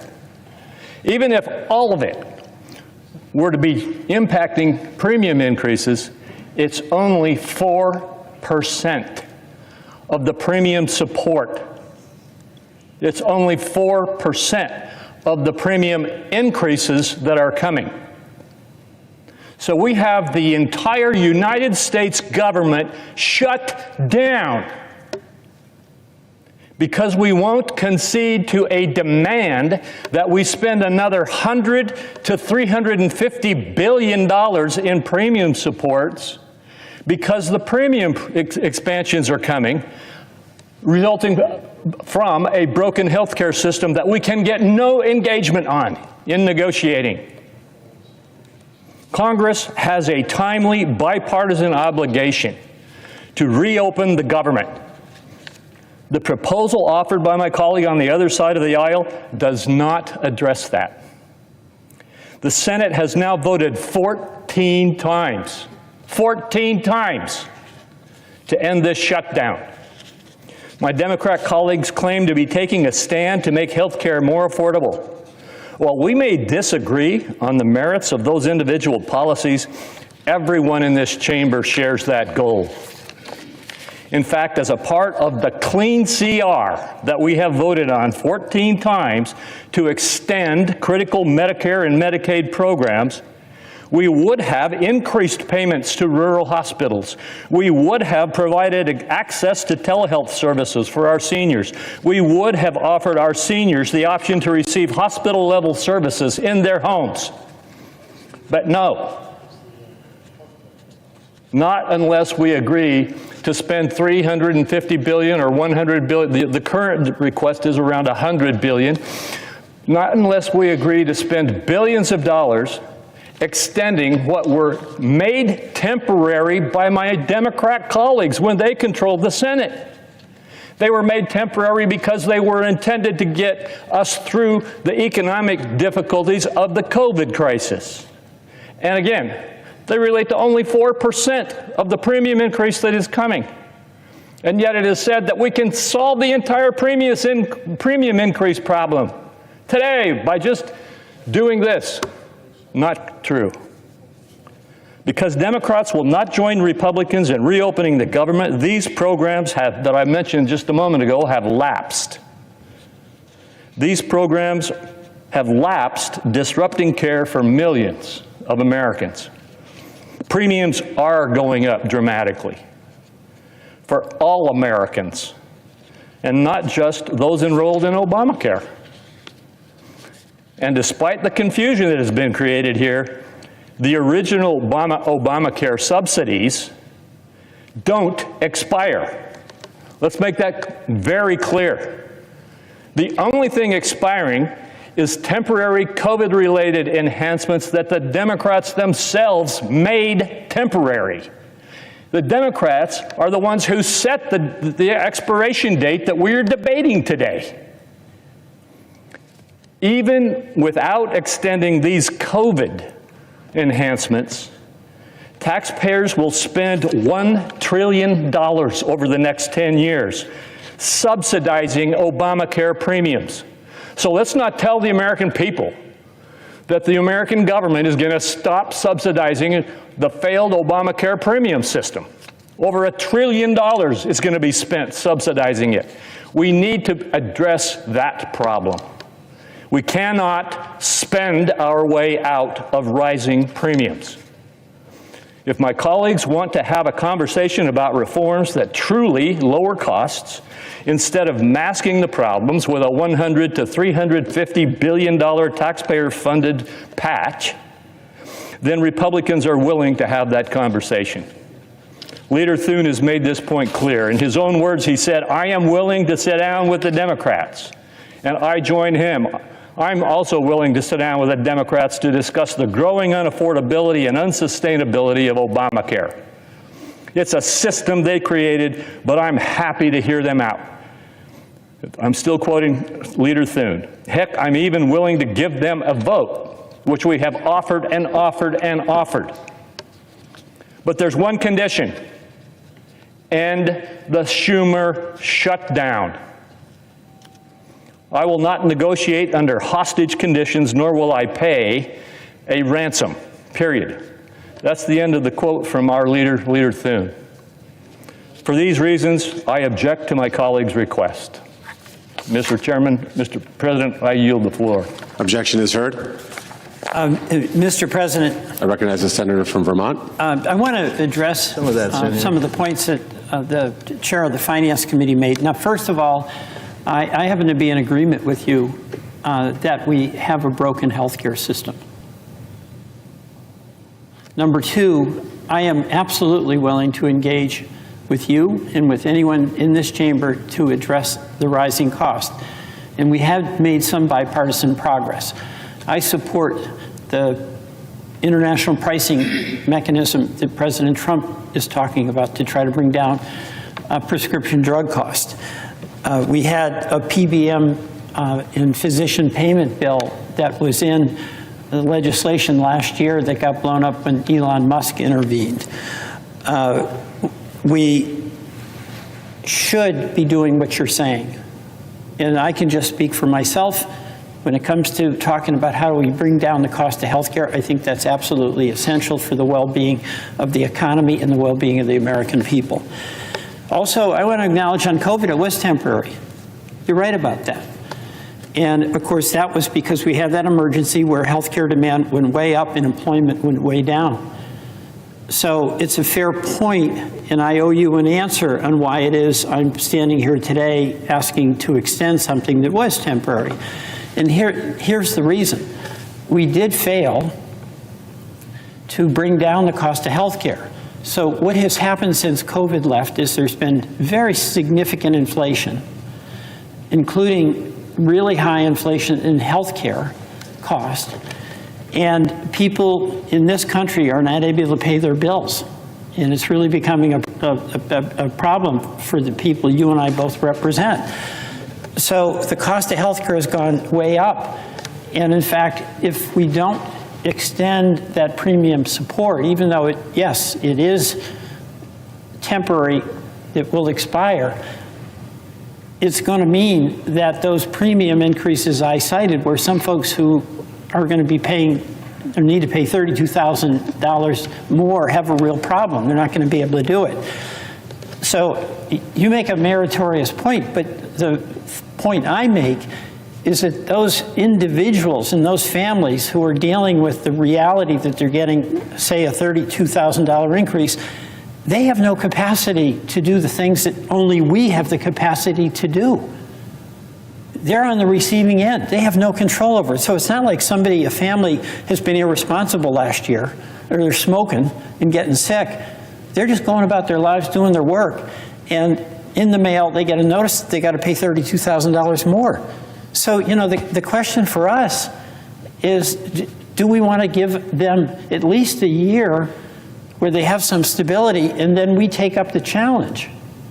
Because I think all of us here know the cost of healthcare is totally and completely unsustainable. It's brutal. But the reality is, however we got here, that families in every single state of this nation are going to be faced with premium increases they can't afford. So I just want to convey to you, Senator, my respect for your points. But that's my best response to them. At the end of the day, our failures can't be the casualties of our failures as an institution to deal with healthcare costs can't become the insurmountable burden for the families that we represent. Would my colleague yield briefly? Yes, yes. I think the remarks my colleague has made are thoughtful. He knows since my days as director of the Grey Panthers, I've always wanted to work in a bipartisan fashion. But how do you do it if, in fact, in the Finance Committee, we have not had, by my calculus, a healthcare hearing in 400 days? Isn't that what my colleague is saying? Is that we ought to have these hearings? We ought to work in a bipartisan way? That's what we did in the PBM bill, where we got a 26-0 vote.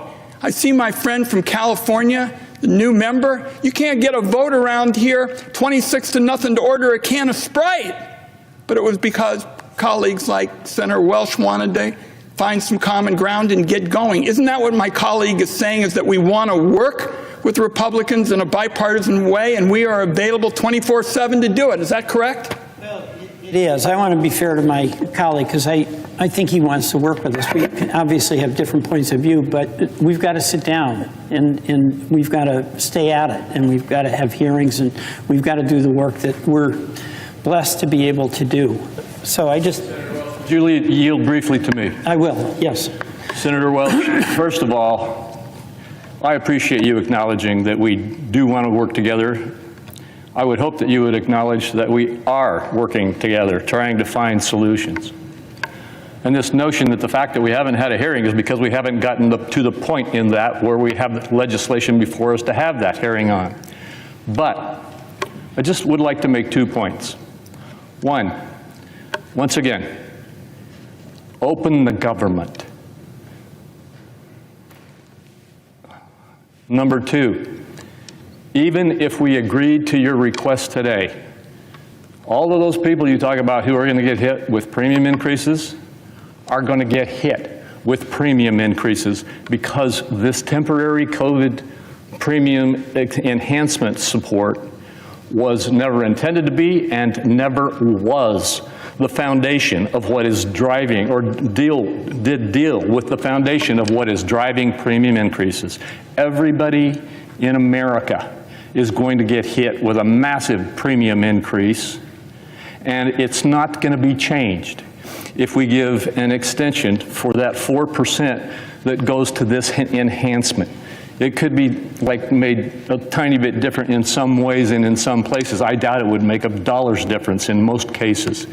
Let's get the government open and let's continue real negotiations to solve this problem. We mutually have talked. We mutually know that there are things we can work on to get this solved.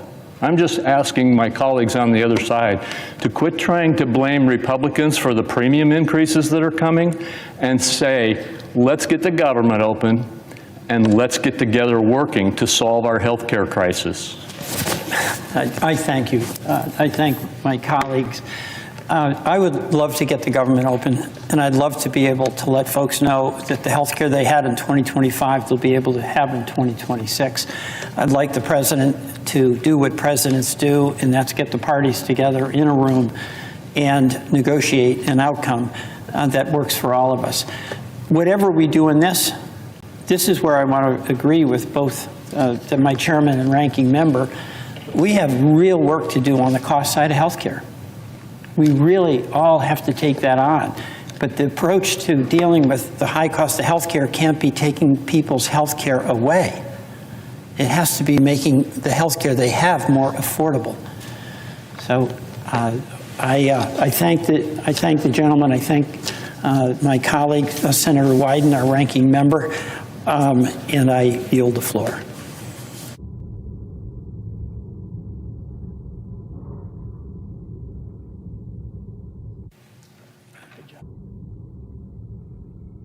I recognize the senator from Virginia.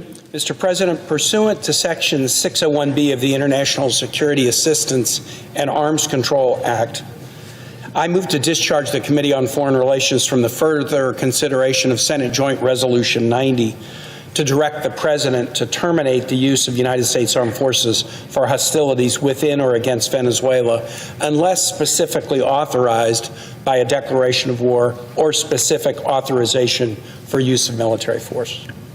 The clerk will report. Motion to discharge SJ Res 90 to direct the removal of the United States Armed Forces from hostilities within or against Venezuela that have not been authorized by Congress. Mr. President. Senator from Virginia. Mr. President, I will begin, I think, a few hours of floor speeches on Senate Joint Resolution 90, and I appreciate the work of Leader Thune and Leader Schumer in scheduling this matter for a vote today at 5 o'clock. I view it as a very important one. The act that I just read, the International Security Assistance and Arms Control Export Act, is an act that allows a single senator to file a privileged motion that can be heard on the floor of the Senate without intervening committee action under a simple majority threshold to address the most serious question that this body ever has to grapple with, question of war. The War Powers Act was passed in 1974, and it has a set of provisions in it Those provisions include presidential notification of Congress when there are military actions undertaken that meet the definition of hostilities within the act. And the president has notified us. President Trump, like other presidents, has provided notice of military actions. And the particular statute allows this motion to be heard on the floor in a privileged status if two threshold questions are met. First, that there is no congressional authorization covering a proposed military action. And second, that military action is either ongoing or imminent, such that the motion should be heard. The framers in 1974 of this act clearly intended that Congress should be able to have a vote and debate on this matter even before the initiation of war, so that Congress could be in a position to stop it before it begins. And so what I am offering, Mr. President, together with my co-sponsors, Senators Schiff and Paul, is this resolution to try to make plain what the Constitution makes plain, and that is no war without Congress. We should not be in a war without Congress. I have had the opportunity, Mr. President, as have had some of my colleagues, to go into the classified facility here in the Senate and review the legal authorization document that the Trump administration has presented recently to the Senate concerning the military strikes against boats in the Caribbean and Pacific. Now, I reviewed that in the SCIF, so I can't talk about the content of it. I would encourage all of my colleagues to go review it, because I basically believe there are three critical errors in that. One, a mistaken philosophy of executive war powers that derives from a misquotation of constitutional era documents that the framers were using as they grappled with the war powers questions. Two, a domestic legal rationale for when the president can unilaterally wage war that is completely contrary to the Constitution. And three, an international legal rationale that I think most of the members of this body would find to be quite a stretch if they review it. But the one thing, Mr. President, I can say is something that isn't in the document, and so I'm not in any danger of revealing classified information. What's not in the document that is available for senators to review is any legal rationale that would suggest that United States military action against the sovereign nation of Venezuela, or any sovereign nation, is covered by the legal rationale in that document. And just this morning, there has been public press suggesting that even the president recognizes that there is no legal rationale for such military action, again, absent congressional authorization. Why are we bringing this to the floor, Mr. President? We're bringing it to the floor because of a set of actions we've already discussed in a resolution that was filed by my colleague, Senator Schiff, a couple weeks back, where we had a vote. The increased pace of military operations in the Caribbean and the Pacific near Venezuela. And the justification that the White House has used for those often references Venezuela. So there's an ongoing and increasing pace of strikes against boats that are killing dozens of individuals. But with respect to additional actions that are specifically focused on Venezuela, that enable this resolution to meet the imminence test under the War Powers Resolution, on October 15, 2025, President Trump confirms that he has authorized the CIA to conduct covert action in Venezuela. Now, it's highly unusual for a president to publicly announce that he's authorized covert action. It almost immediately makes it non-covert once the president has announced it. But that has been widely, publicly disseminated, that the president has authorized covert action in Venezuela. The next day, October 16, the president says, we are certainly looking at land now, signifying a land invasion of Venezuela. On October 24, there were multiple public reports, and this is underway, that the Pentagon has sent the Gerald R. Ford Carrier Strike Group to U.S. Southcom to be positioned in and around Venezuela You don't need a Ford-class carrier to interdict small drug boats. That's not what you use a carrier for. That direction of the Ford, which includes many Virginians who are positioned on the Ford to Southcom, is specifically to have it there arrayed nearby Venezuela in the event the president decides to start a war there. And then finally, on October 31, public reporting showed that many Trump administration officials have told the press that a secret list of targets in Venezuela has been drawn up. All of this, together with the increased pace of strikes in the Caribbean and the Pacific, suggests that we are on the verge of something that should not happen without a debate and vote in Congress before the American people. This is an indication, Mr. President, of the current assets that are massed around Venezuela. The U.S. ships and aircraft massing off Venezuela, and this comes from a Washington Post report of November 1, 2025.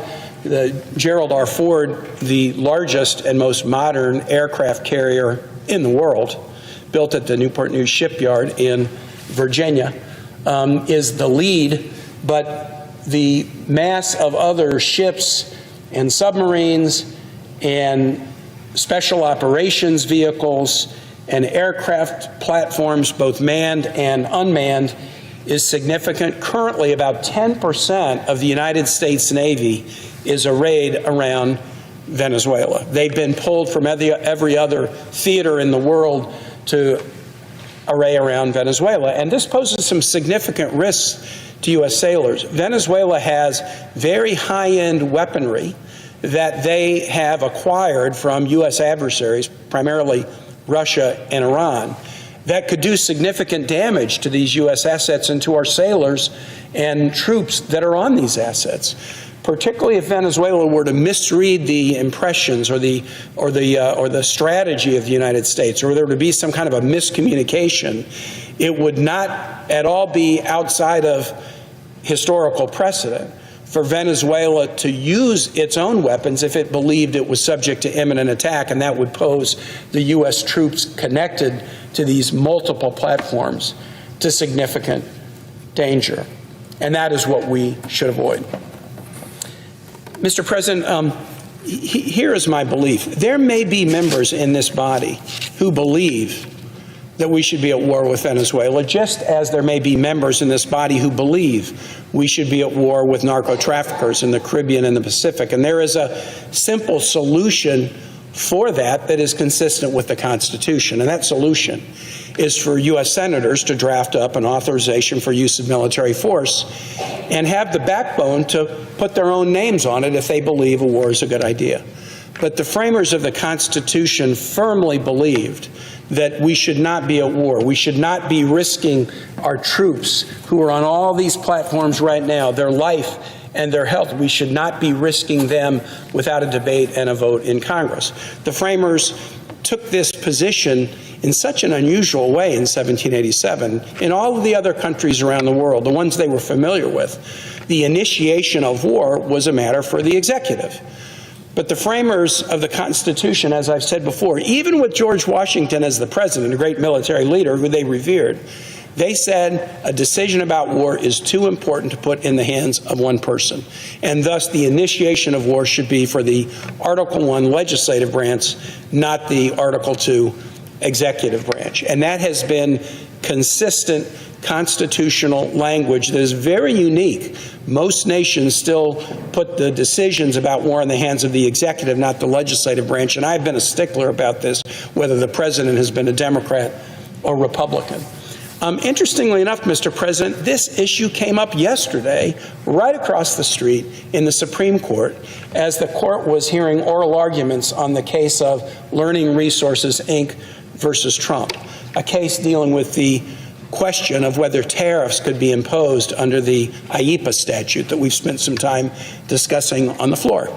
The Solicitor General of the United States, Attorney Sauer, is not only the nation's chief advocate before the Supreme Court, he was Donald Trump's personal lawyer. This is an individual who is very close to the president, both personally and now in the professional capacity.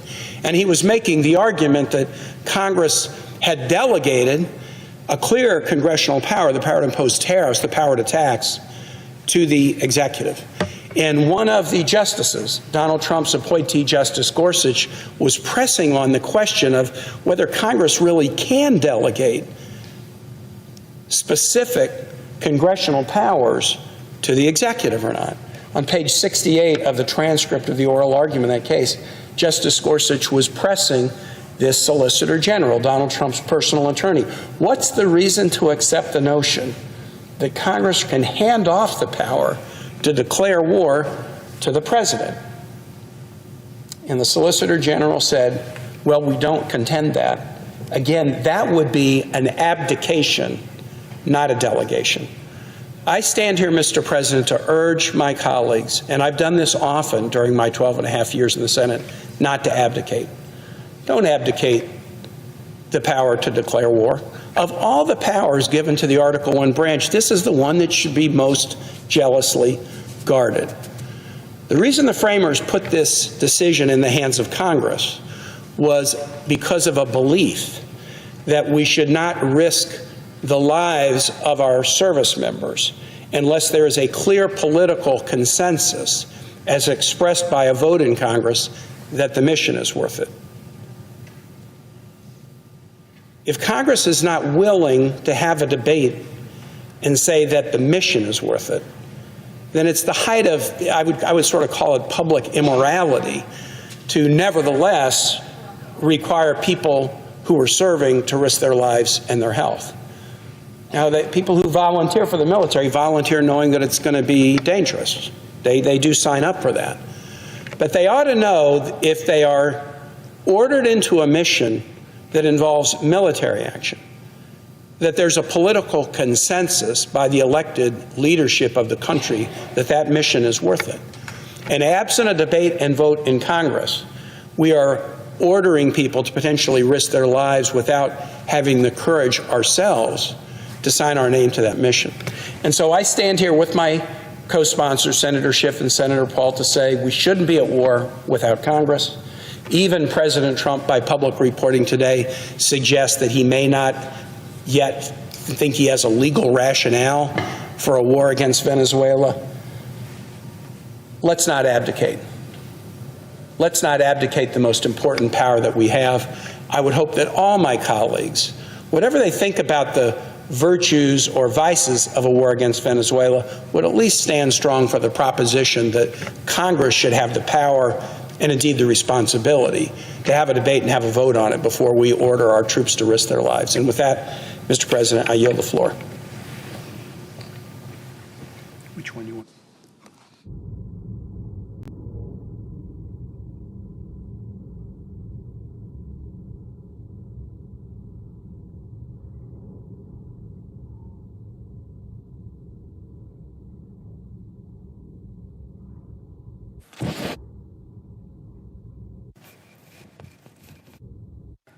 Mr. President.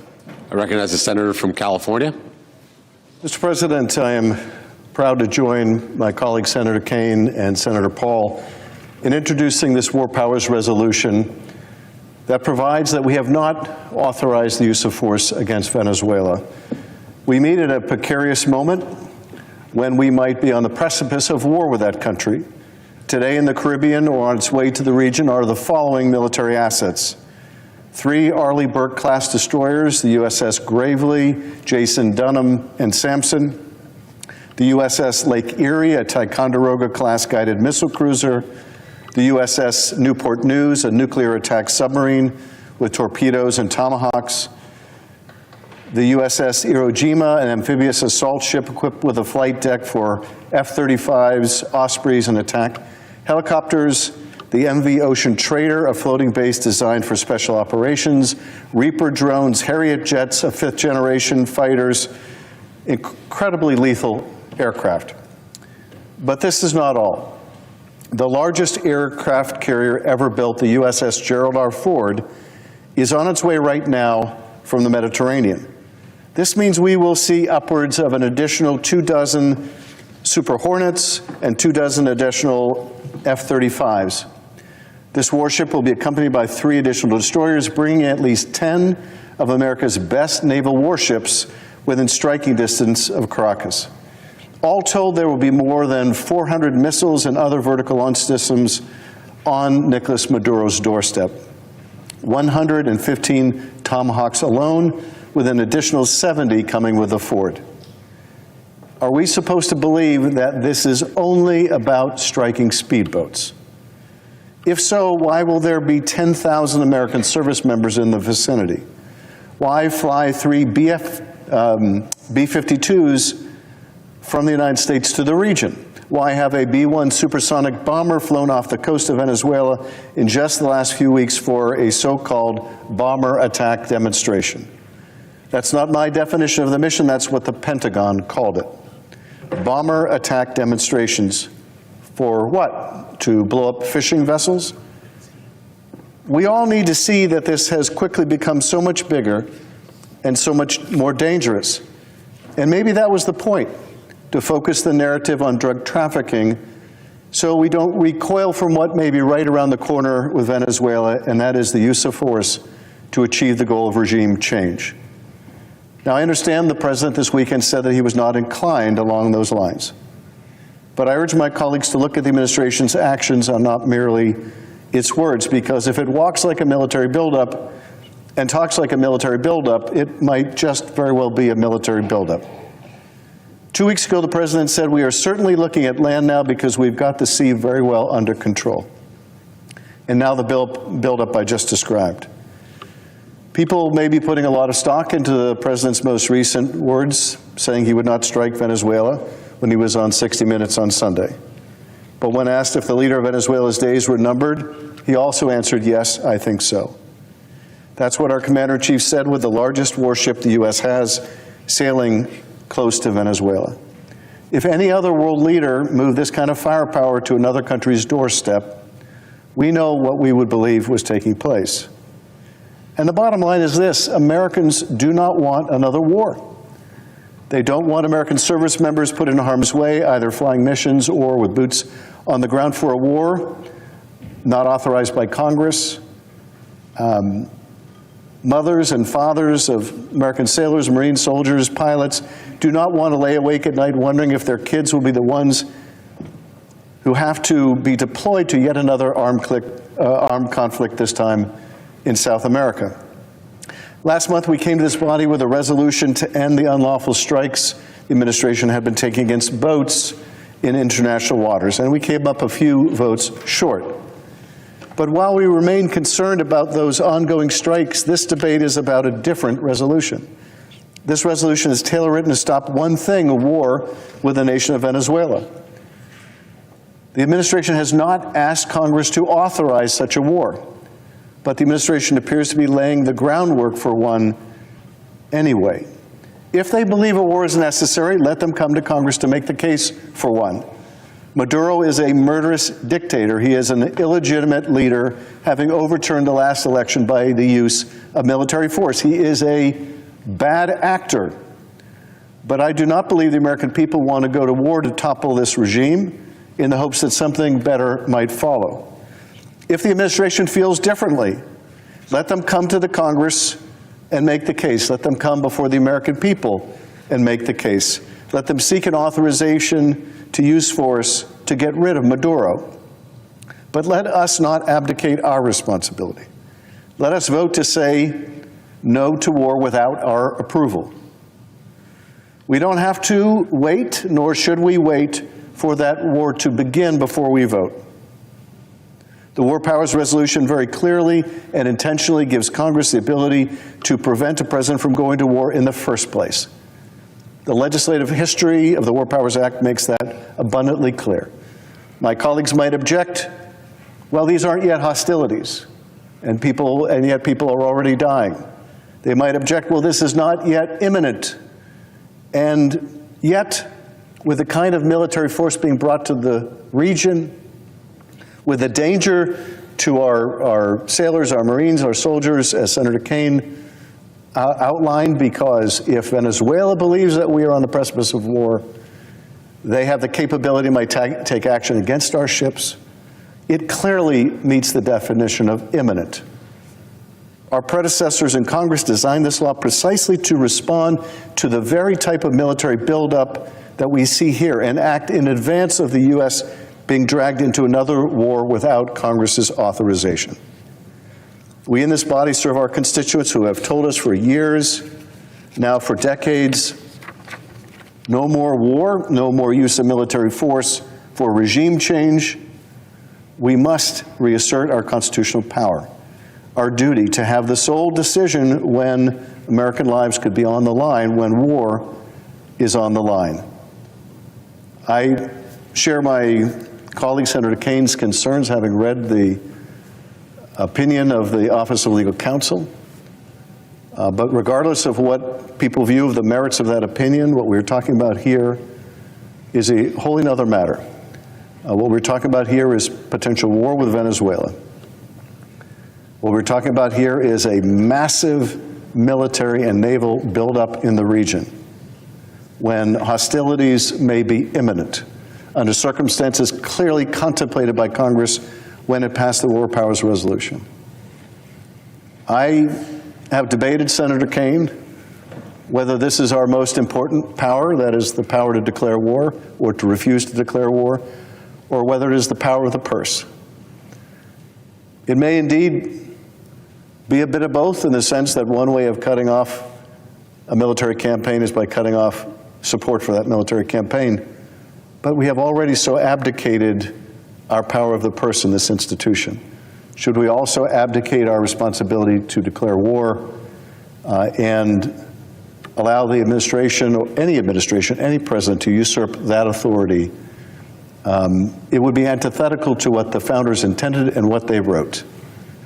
As the founders wrote, the power was given to the legislative branch to declare war because the power to make war was something that an executive might grow too fond of.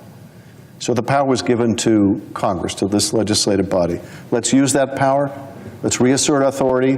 Let's say through this resolution, if the president or the administration want to go to war for the purposes of regime change or any other purpose, that it must come to Congress and make the case to us and to the American people.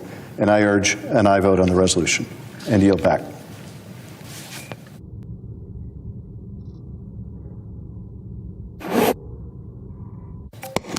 Mr. President.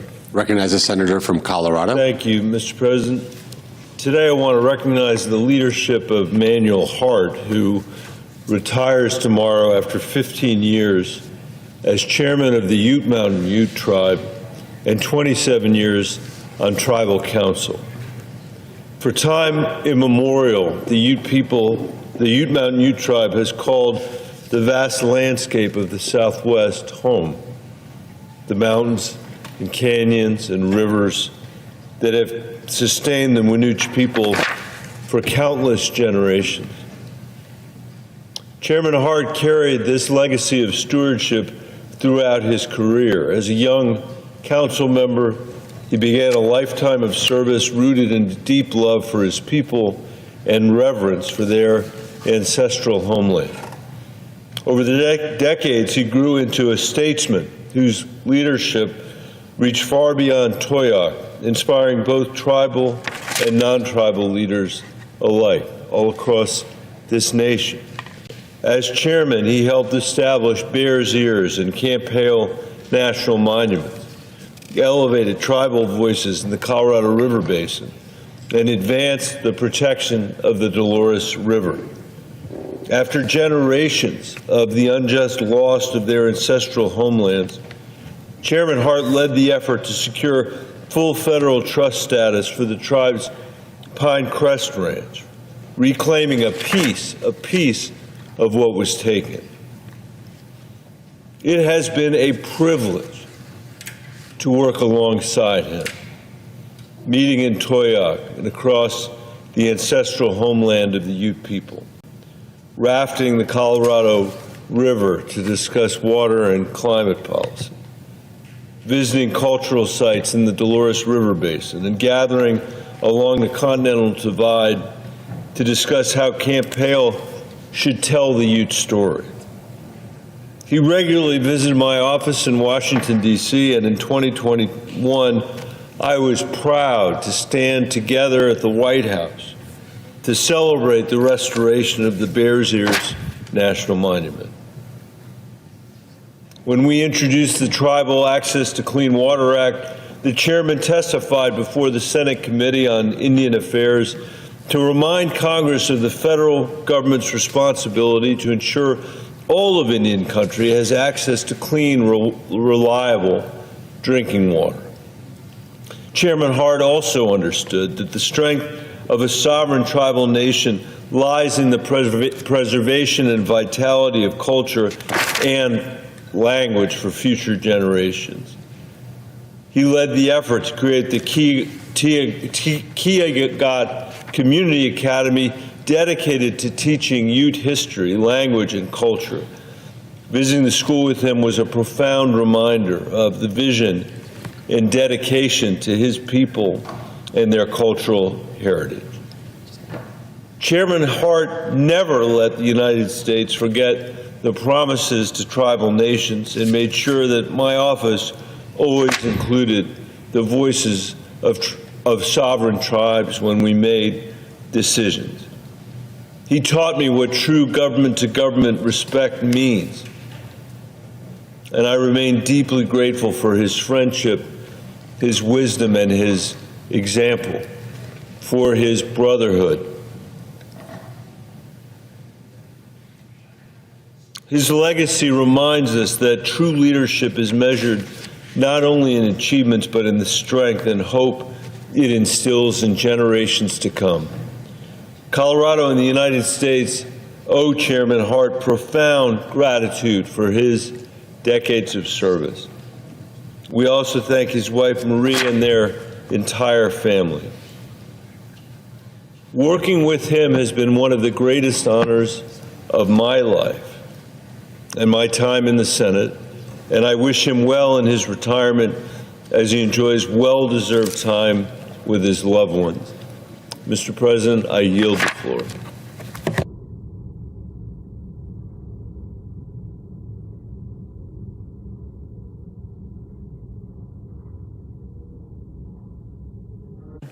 I recognize the senator from New Jersey. Mr. President, I rise today because since early September, Donald Trump has ordered our military to engage in 16 strikes in the Caribbean and in the Eastern Pacific Ocean. Those strikes have killed more than 65 people. Each one of those strikes, each person killed, was done without the necessary legal basis or proper justification to this Congress and the American people. And now, amid a buildup of forces in the Caribbean, the administration is even reportedly considering action against Venezuela itself.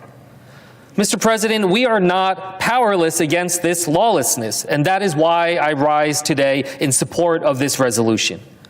I rise because no president can unilaterally decide to use our military to target or kill anyone that they simply claim to be a threat. I rise because if we do not hold this president accountable, we abdicate our responsibility to be a voice for the American people and instead embolden Trump to intensify this conflict. I rise because these actions could quickly escalate into a conflict that could destabilize the Western Hemisphere and would put the lives of American troops on the line. I rise because as we see this president abuse the fundamental trust and purpose of our powerful military, both abroad and here at home in our own cities, it is imperative that we push back against his relentless lawlessness.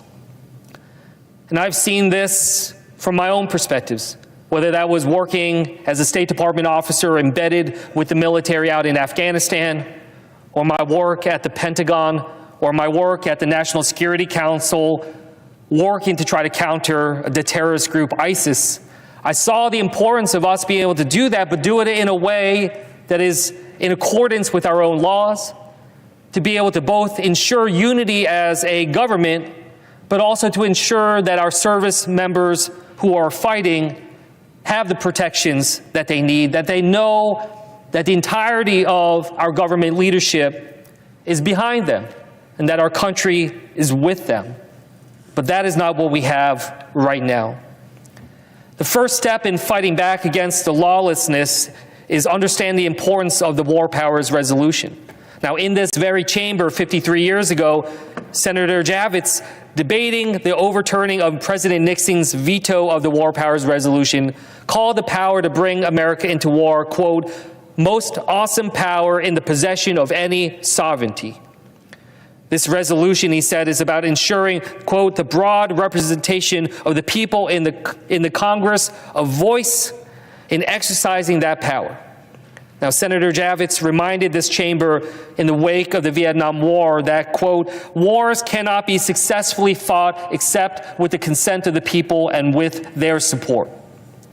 What we've seen is a president in Donald Trump who thinks he can use that awesome power against anyone he wants, anytime he wants.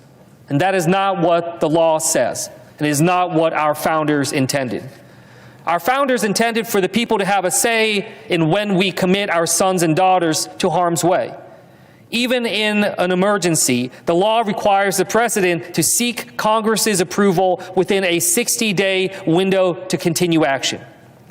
Well, in this circumstance, that window closed on Monday, with zero indication this White House will stop taking military action, even without clear legal basis to continue.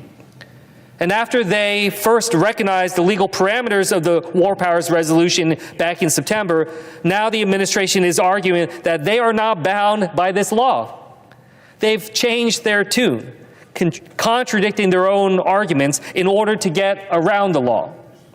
Of course, that won't stop them from pretending they have legal grounds and fabricating justification where none exists. You'll hear them reference a list that designates certain cartels as terrorist groups, but the authority to pursue groups on this list provides absolutely no basis for the use of deadly force. And even worse, they still have provided zero proof of how they know the individuals that they've targeted are linked to these cartels. Trump is simply giving himself the power to designate and then kill enemies without proper legal review or transparency to the American people. That is not a power any president should have alone, and we cannot allow this to proceed under our watch. After all, it will not be Donald Trump who feels the consequences of further conflict. It will be military families and the American people. That is why decisions of war require deliberation, careful consideration, and a clear legal basis. That is why they require congressional authorization.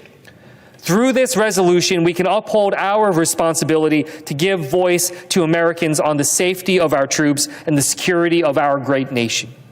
We need to give that voice in this moment because this is a crisis that can spiral into a conflict, and from a conflict into an all-out war. While Trump tries to claim their targets are boats from Venezuela, in reality, reports show strikes have hit boats from Colombia and apparently those carrying citizens from other neighboring countries. The administration has even admitted they don't know each individual identity of those targeted. To still execute legal strikes is a reckless and dangerous use of our powerful military. And as Trump considers expanding strikes to include land targets within Venezuela, and that's what we're talking about, within Venezuela, we move further towards a war that would destabilize the entire region. The American people don't want us to start a war within Venezuela, and their voices should be heard, not ignored by this president. Now, there is a final reason why I rise in support of this resolution, because letting Donald Trump ignore the law abroad makes him think he has a free pass to do it right here at home. Donald Trump thinks if he can do this in the Caribbean, he can do it on the streets of Chicago. He could use the military for his own political retribution and consolidation of power in and outside our borders. After all, in his own words, quote, "We're under invasion from within, no different than a foreign enemy, but more difficult in many ways because they don't wear uniforms. That's what the president said. We cannot be complacent as he already sends troops into our cities as a tool of intimidation against his political enemies. As I close here, I just want to say that when we know the American people are not blind to what Trump is doing, they know we're not powerless to stop him. It's time to step up and show them we believe in the law, that we believe in the voices of the American people, and that we believe in protecting our service members, and that we won't stand idly by in the face of lawlessness. So I hope all of my colleagues join me in passing this resolution. It's our power, it's our duty, it's our responsibility. Thank you. I yield back.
Are we in a quorum call?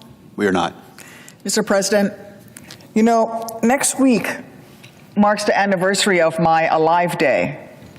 That is the anniversary of the last day I ever woke up, laced up my boots, and climbed into my Black Hawk helicopter.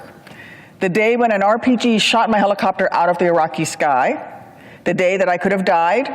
The day that I probably should have died, but didn't, thanks to the courage of my buddies who risked their lives to save my own.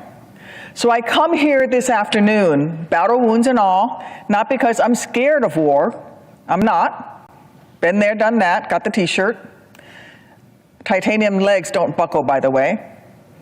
What I am scared of, however, is that the United States is stumbling into an armed conflict because of a 5-time draft dodger who is using our military to pretend to be a tough guy on the world stage. What I am troubled by is that a man who was never brave enough to serve in uniform himself seems to care more about thumping his chest than keeping our troops out of danger. What I am worried about is that Donald Trump's obsession with making America great again is making Americans less safe again. 2 months ago, without even seeking congressional approval, the Trump administration began carrying out airstrikes against boats in international waters near Venezuela, claiming he was targeting fentanyl traffickers and drug cartels. Since then, without due process, dozens of people have been killed in these strikes.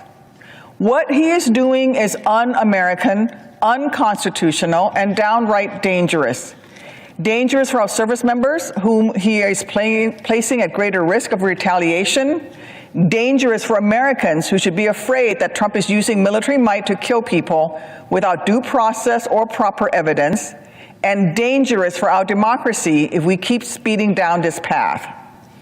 Bringing the force of the United States military down on drug traffickers is both ineffective and unwise, as drug trafficking is fundamentally a law enforcement matter, not a military one. This is yet another instance of Donald Trump wildly abusing our military, trying to blur the lines between our service members and law enforcement. We saw it when he sent the National Guard to intimidate peaceful protesters in Los Angeles, or when he similarly threatened Chicago and Portland before he was stopped by the courts. We've even seen it in this capital city where I'm speaking today, when he forced troops to carry rifles around the quiet streets of our nation's capital. Now, we're witnessing it stretch from DC to the Caribbean Sea, as Trump has once again unilaterally and unconstitutionally used our troops however he sees fit, rule of law be damned. To put what he's done another way, the president has ordered repeated military strikes against civilians without congressional oversight.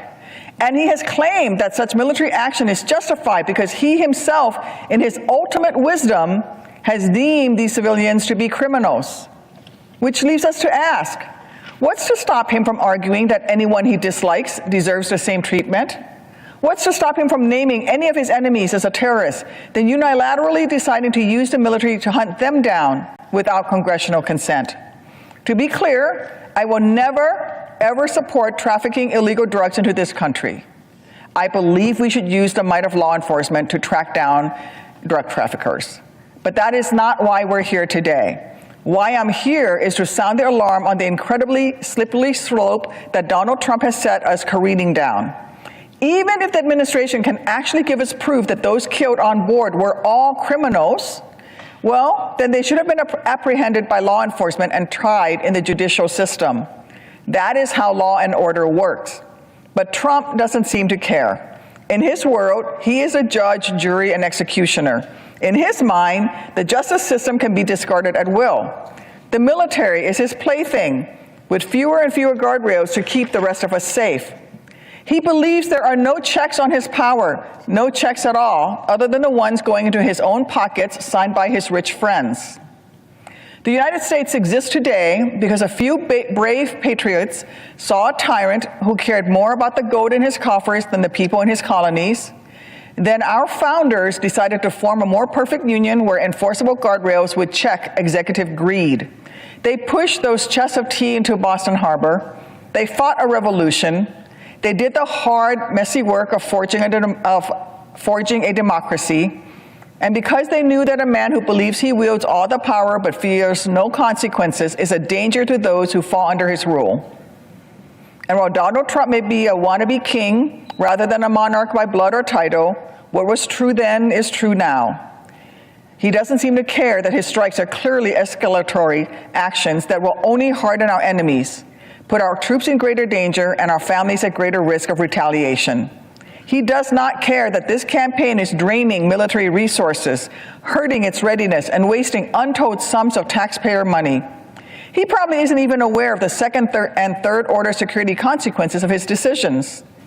He probably doesn't even know that already, because of his decisions, a Marine Expeditionary Unit has been forced to relocate it to Southcom, leaving our troops in Europe and the Middle East without the emergency support they rely on in worst-case scenario moments, leaving our troops there hanging.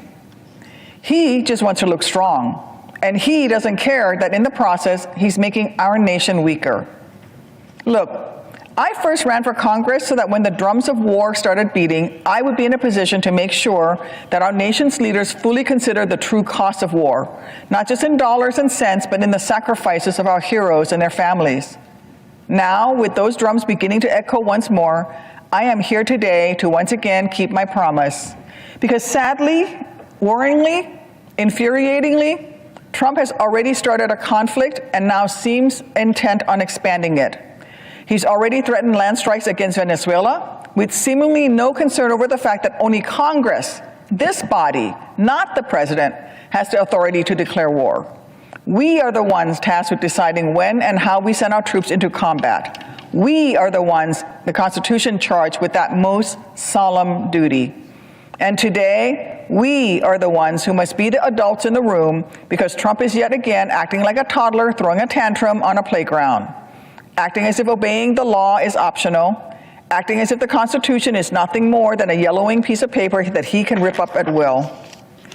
Those are just some of the many, many reasons why today I am voting yes on the resolution to block the administration from continuing to illegally use military force within or against Venezuela.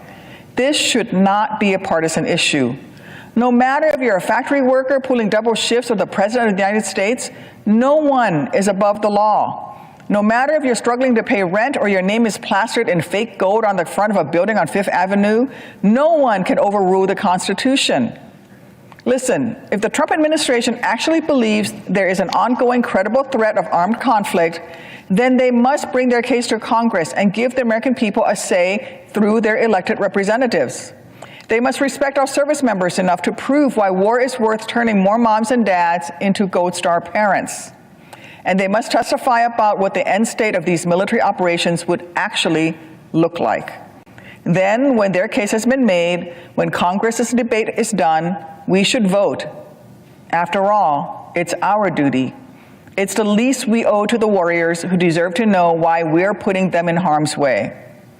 You know, on Veterans Day, I'm sure we'll see Donald Trump wrap himself in the flag in the morning, but you can be sure that he'll have found a way to abandon our troops again by the afternoon. Because Trump has made a habit of giving our troops the middle finger. Well, I'm sure as hell not going to let him get away with that. So as many times as is necessary, I'm going to keep coming back to this chamber. I'm going to keep raising my voice and keep demanding what's actually in our nation's best interest.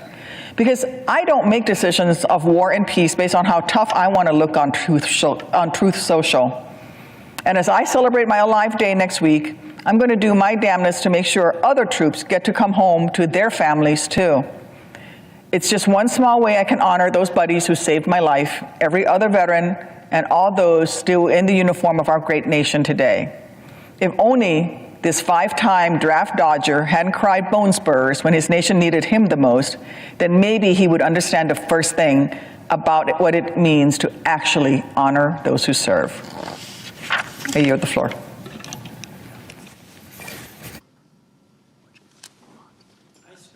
Mr. President.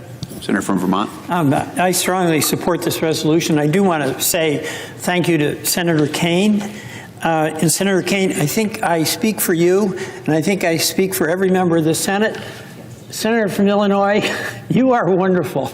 It's so amazing what she did as an enlisted person in combat, the injuries you suffered, the devotion that you have to your fellow service members, the indomitable spirit you have of solidarity with them, and then the credibility you bring to this discussion about the importance of the role of a citizen, of the legislature to make the decisions about whether you and your fellow citizens, the folks who made the decision to step forward and serve our country, whether we as elected representatives have the responsibility to make the decision whether they have to go into harm's way.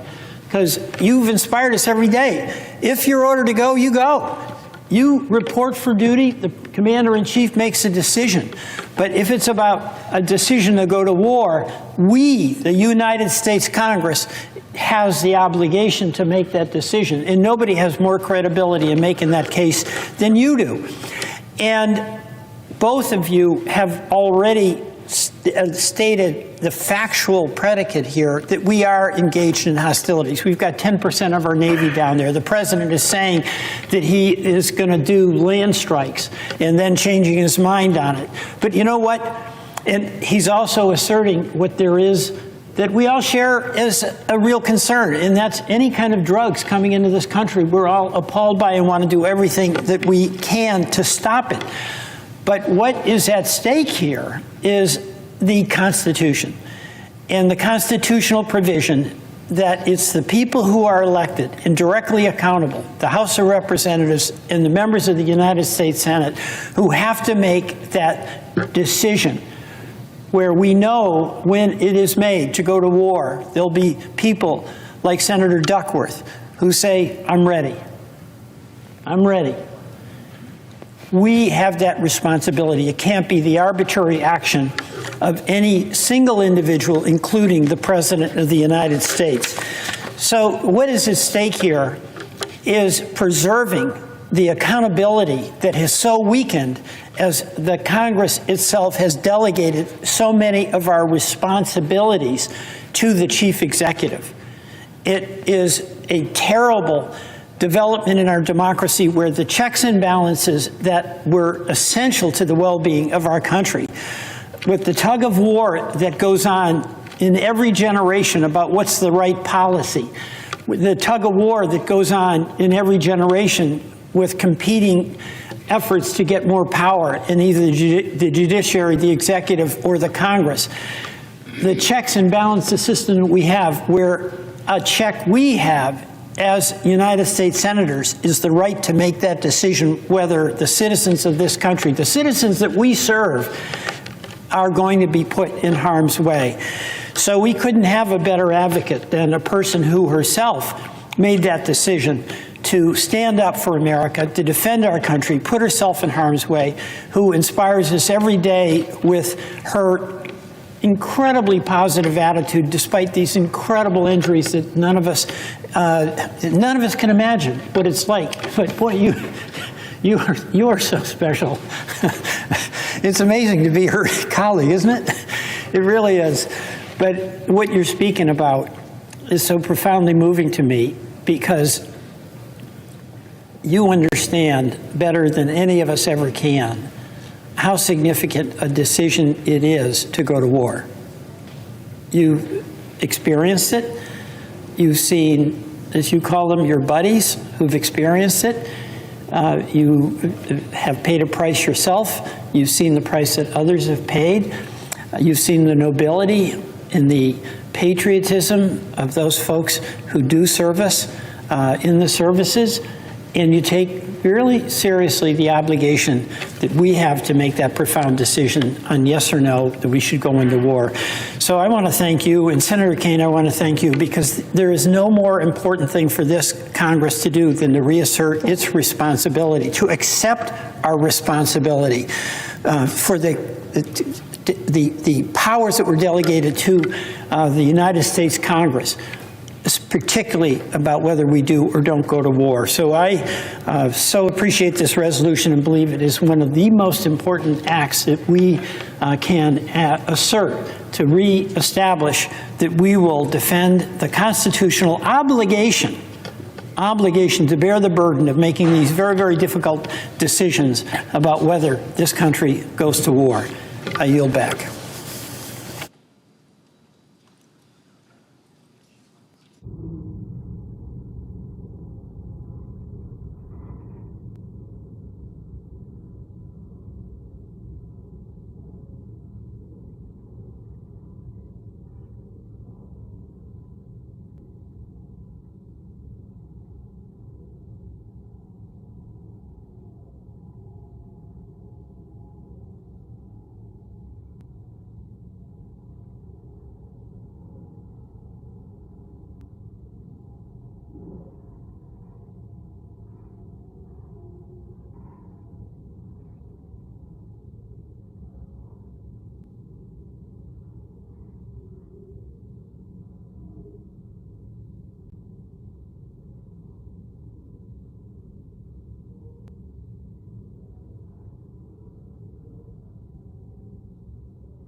Senator from Rhode Island. Thank you, Mr. President. Mr. President, over the past 2 months, President Trump has ordered 16 airstrikes in the Caribbean and Eastern Pacific, killing more than 65 people. His administration boasts that they are targeting drug trafficking organizations. Yet Congress and the American people have received minimal information about the intelligence supporting these strikes, the legal framework governing these strikes, or the strategic objective they're meant to accomplish. I want to be clear about something at the outset. I've spent years advocating for strong action against drug cartels that poison our communities. I've consistently voted to provide law enforcement with the resources they need to dismantle these criminal networks. I have supported international cooperation to target these organizations at their source. And like everyone here, I recognize the cartels are a scourge and they must be confronted aggressively and dismantled thoroughly. But that is not what is happening here. Let me begin with the most fundamental question. What is the operation actually meant to accomplish? The administration has emphasized fentanyl as the primary justification for these strikes. Yet their own officials have acknowledged that cocaine is the predominant drug trafficked through these Caribbean routes. The fentanyl that is devastating American communities flows overwhelmingly through different routes. So what problem are we actually trying to solve? And I think it should be obvious you cannot bomb your way out of a drug crisis. The demand that motivates drug trafficking is not found in the Caribbean. It is located in communities across America where people are suffering from addiction, where economic opportunity has dried up, where the social fabric has frayed, and military strikes do nothing to address those root causes. Indeed, the significant budgetary attacks on Medicaid and other programs, health programs, will further undermine our attempts to control demand and to solve our drug problem. And we've been down this road many times before in many parts of the world. We've seen what happens when military force is employed without clear objectives, without defined endpoints, without an honest assessment of what military power can and cannot achieve. The so-called war on drugs has been waged for decades. It has cost billions of dollars and countless lives, and it has not solved the problem. As we expand this military operation in South and Central America, we have to ask, what does victory look like? How do we know when this mission is complete? I know as many of us considered the Iraq War, I think many failed to ask the fundamental question: what happens when we win? Because we won quickly and then found ourselves in a 20-year struggle throughout the region to maintain stability. As I indicated before, more than 65 people have been killed across 16 strikes. Boats have been blown out of the water and videos released by the administration. But has the flow of fentanyl into America decreased? Has a single trafficking network been dismantled? The administration hasn't provided any evidence that these strikes are achieving anything beyond the destruction they document on camera. Is this just another reality TV series? I hope not. But this is not a strategy. This is violence without a strategic objective. The administration's legal justification shifts every week.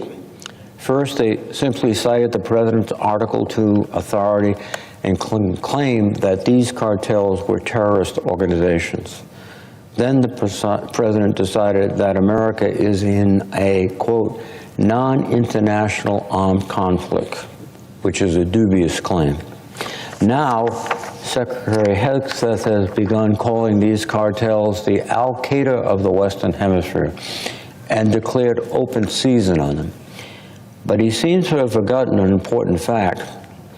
After 9/11, Congress passed an authorization for the use of military force, or AUMF, to provide the legal basis for using military force against Al-Qaeda.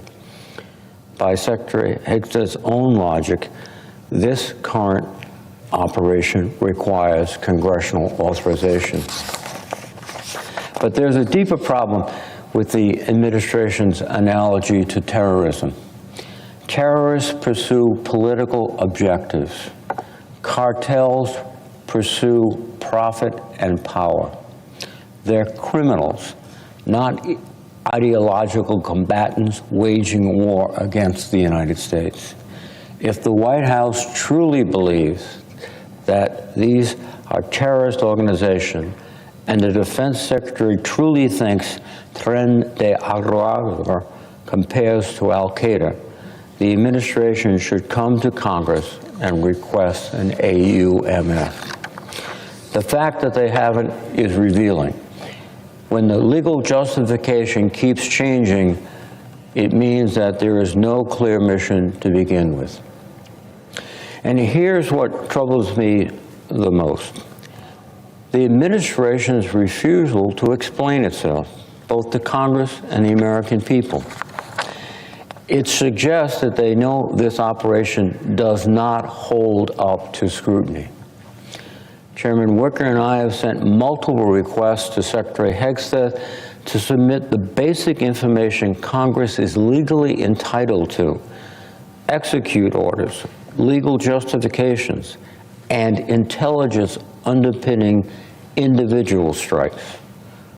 The Pentagon has taken more than 2 months to provide only some of this information and has refused to answer simple questions regarding the very limited information that has been provided to date.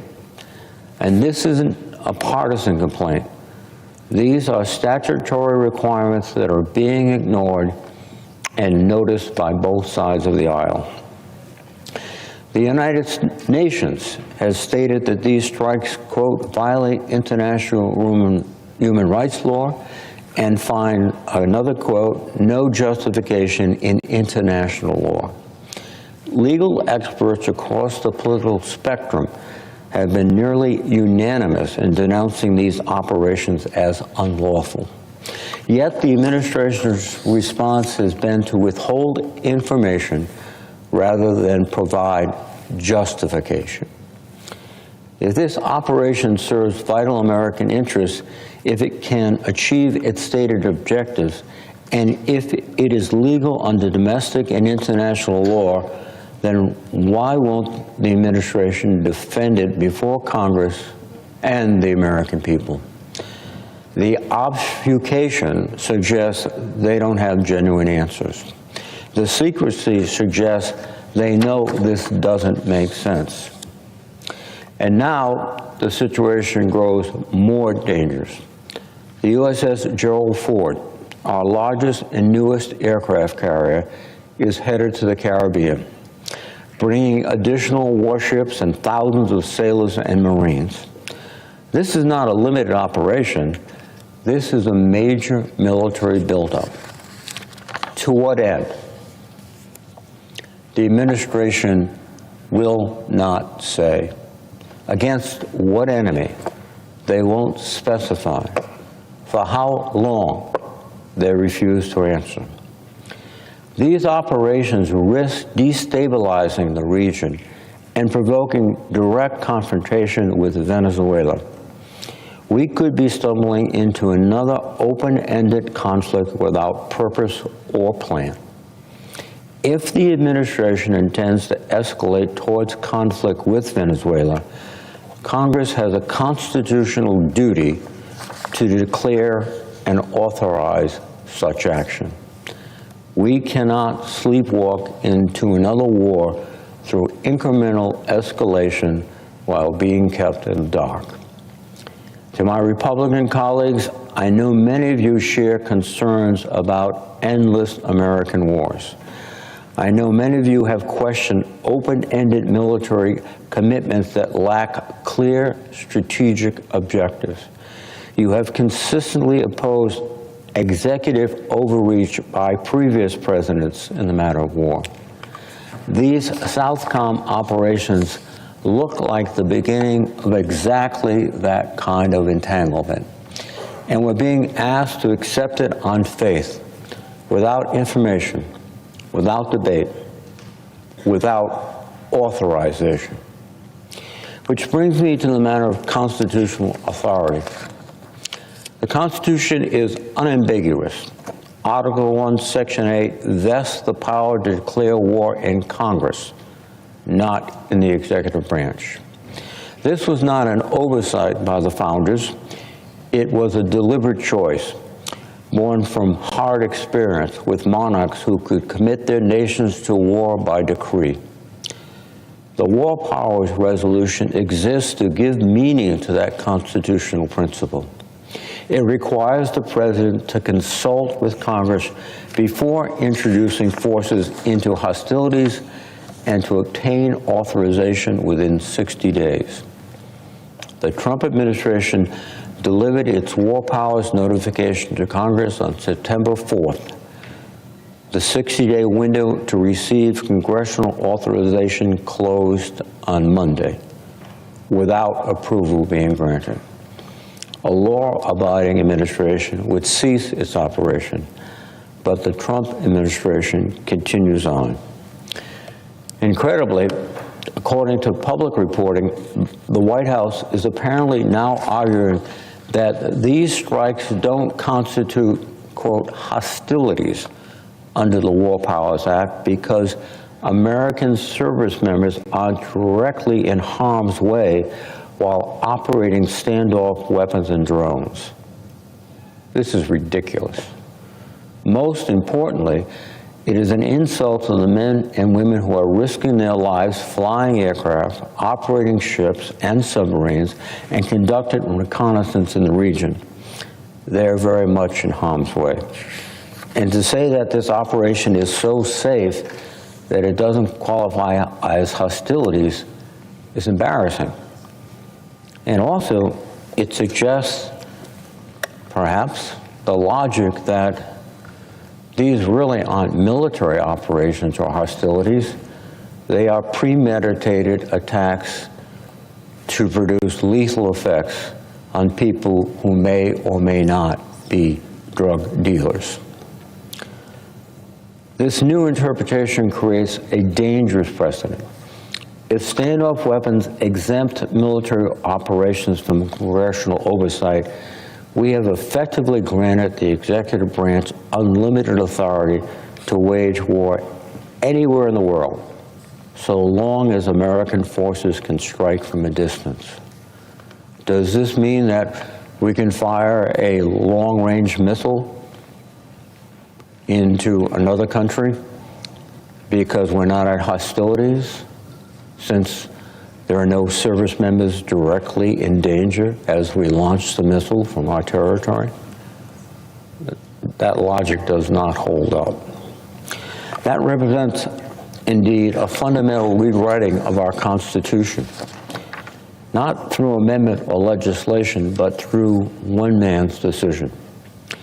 To my colleagues on the other side of the aisle, I ask you to consider what authority you would be comfortable granting to any president, not just this one, but the next one and the one after that. The powers we recognize today will be exercised by future administrations. Constitutional principles should not bend with political convenience.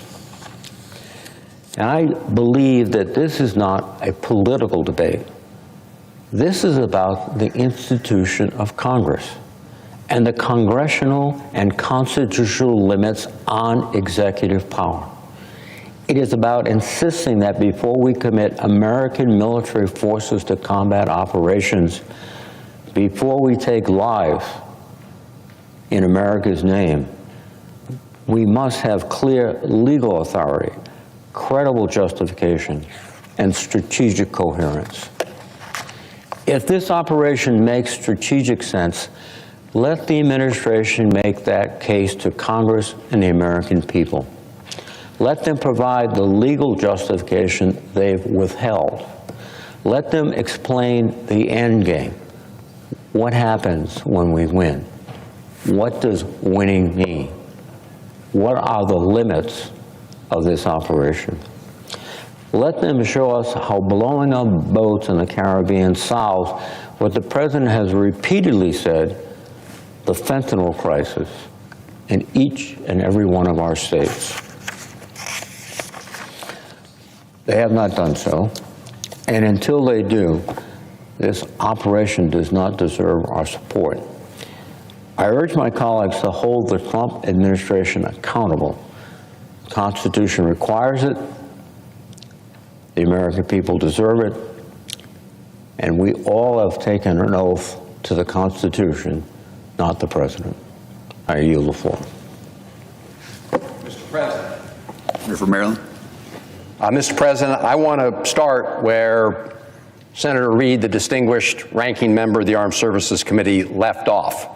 And that's with the United States Constitution, which should be the North Star for every senator in this body, regardless of party.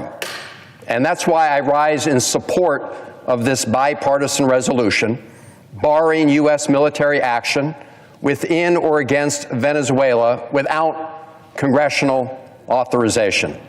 I think it's always helpful just to read the words of some of these resolutions, and the one we're debating right now is SJ Res 90, joint resolution to direct the removal of United States armed forces from hostilities within or against Venezuela that have not been authorized by Congress. A pretty straightforward statement of what the Constitution requires, because Article 1 of the Constitution vests the responsibility to go to war explicitly and exclusively in Congress, not in one person in the Oval Office. James Madison put it best in 1793 when he wrote, and I quote, "In no part of the Constitution is more wisdom to be found than in the clause which confides the question of war or peace to the legislature and not to the executive. The trust and the temptation would be too great for any one man." End of quote. Mr. President, we are seeing Donald Trump succumb to the temptation in real time as he wantonly strikes boats in the Caribbean and the Pacific. 16 strikes to date, 67 people killed, extrajudicial killings, no evidence to support their claims, and even if they were to provide evidence, still not a justification to engage the armed forces of the United States. And now the Trump administration is threatening lethal operations against Maduro and the Maduro regime in Venezuela itself. We all understand that the president has the authority to defend the United States from imminent attacks. That's an authority that this resolution clearly recognizes. But it's also crystal clear that there is no imminent attack or danger from Venezuela. Zero. Now, after illegally striking boats and killing people in international waters, President Trump is now threatening to start a war against a sovereign nation in our own hemisphere. As my colleague and friend Senator Kaine pointed out earlier, the president's been taking this series of actions that are displayed on this chart. On October 15th, Trump confirmed that he'd authorized the CIA to conduct covert action in Venezuela. October 16, Trump says, "We are certainly looking at land now," meaning not only using the armed forces of the United States to strike in the waters, but on land in Venezuela. October 24th, the Pentagon announces that the Gerald R. Ford Carrier Strike Group has been directed to U.S. Southcom. October 31st, several Trump administration officials tell the press that a secret list of targets in Venezuela has been drawn up. Headline in the New York Times: Trump weighs options and risks for attacks on Venezuela. Washington Post: Trump beats the war drums for direct action in Venezuela. Mr. President, that is what people are discussing and contemplating as we speak within this administration. And it's not just the series of actions and comments that have surfaced, but the President of the United States has deployed lots of U.S. military assets to the region. I'm not going to go through all of these, but this is a massive deployment of U.S. naval power off the coast of Venezuela. In other words, President Trump is openly threatening a regime change war that could cost American and Venezuelan lives. You know, I think we all agree. I think we all agree in this body that Maduro is a terrible dictator. He's a plague on his own people. But we have learned from history that bombs don't turn dictatorships into democracies. The American people, particularly our veterans who sacrificed so much in Afghanistan and Iraq, understand that lesson very clearly. As do the American people, because recent polling found that a majority of Americans would oppose a U.S. military invasion of Venezuela. And the U.S. Navy deployment near Venezuela has become even less popular over the last month as the Trump administration's boat strikes and saber-rattling against Venezuela has intensified. Mr. President, I want to take a moment to contrast this resolution regarding Venezuela with the one we considered recently in the Senate regarding applying the War Powers Resolution to the President's action blowing up boats and people in international waters. And I see my colleague Senator Kaine on the floor, and I want to thank him for bringing both these resolutions before the body. But I wanted to mention the earlier resolution because just earlier today, I read the Trump administration's so-called justification for the actions that they are taking in international waters to strike these boats that have killed 67 people. And I have followed the war powers debate for a very long time, as have many of my colleagues. And Mr. President, what I read was 35 pages of pure gobbledygook, pure mumbo jumbo. Clearly a lawyer who had to work really hard to justify a decision that had already been made. That's what that 35 plus whatever page report was.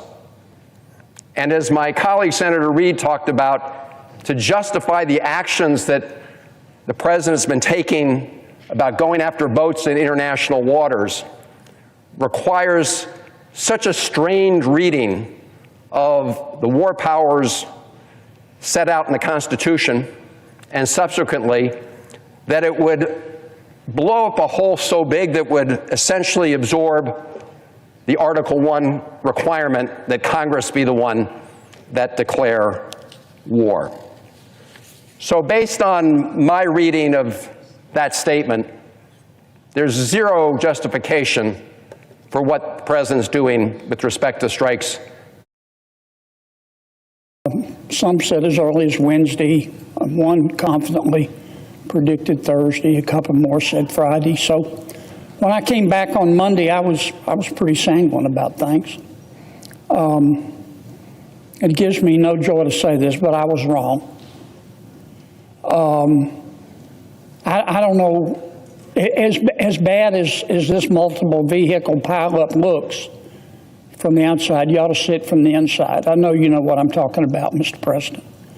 The Republicans have voted 14 times to come out of the shutdown. My Democratic friends have voted 14 times to stay shut down.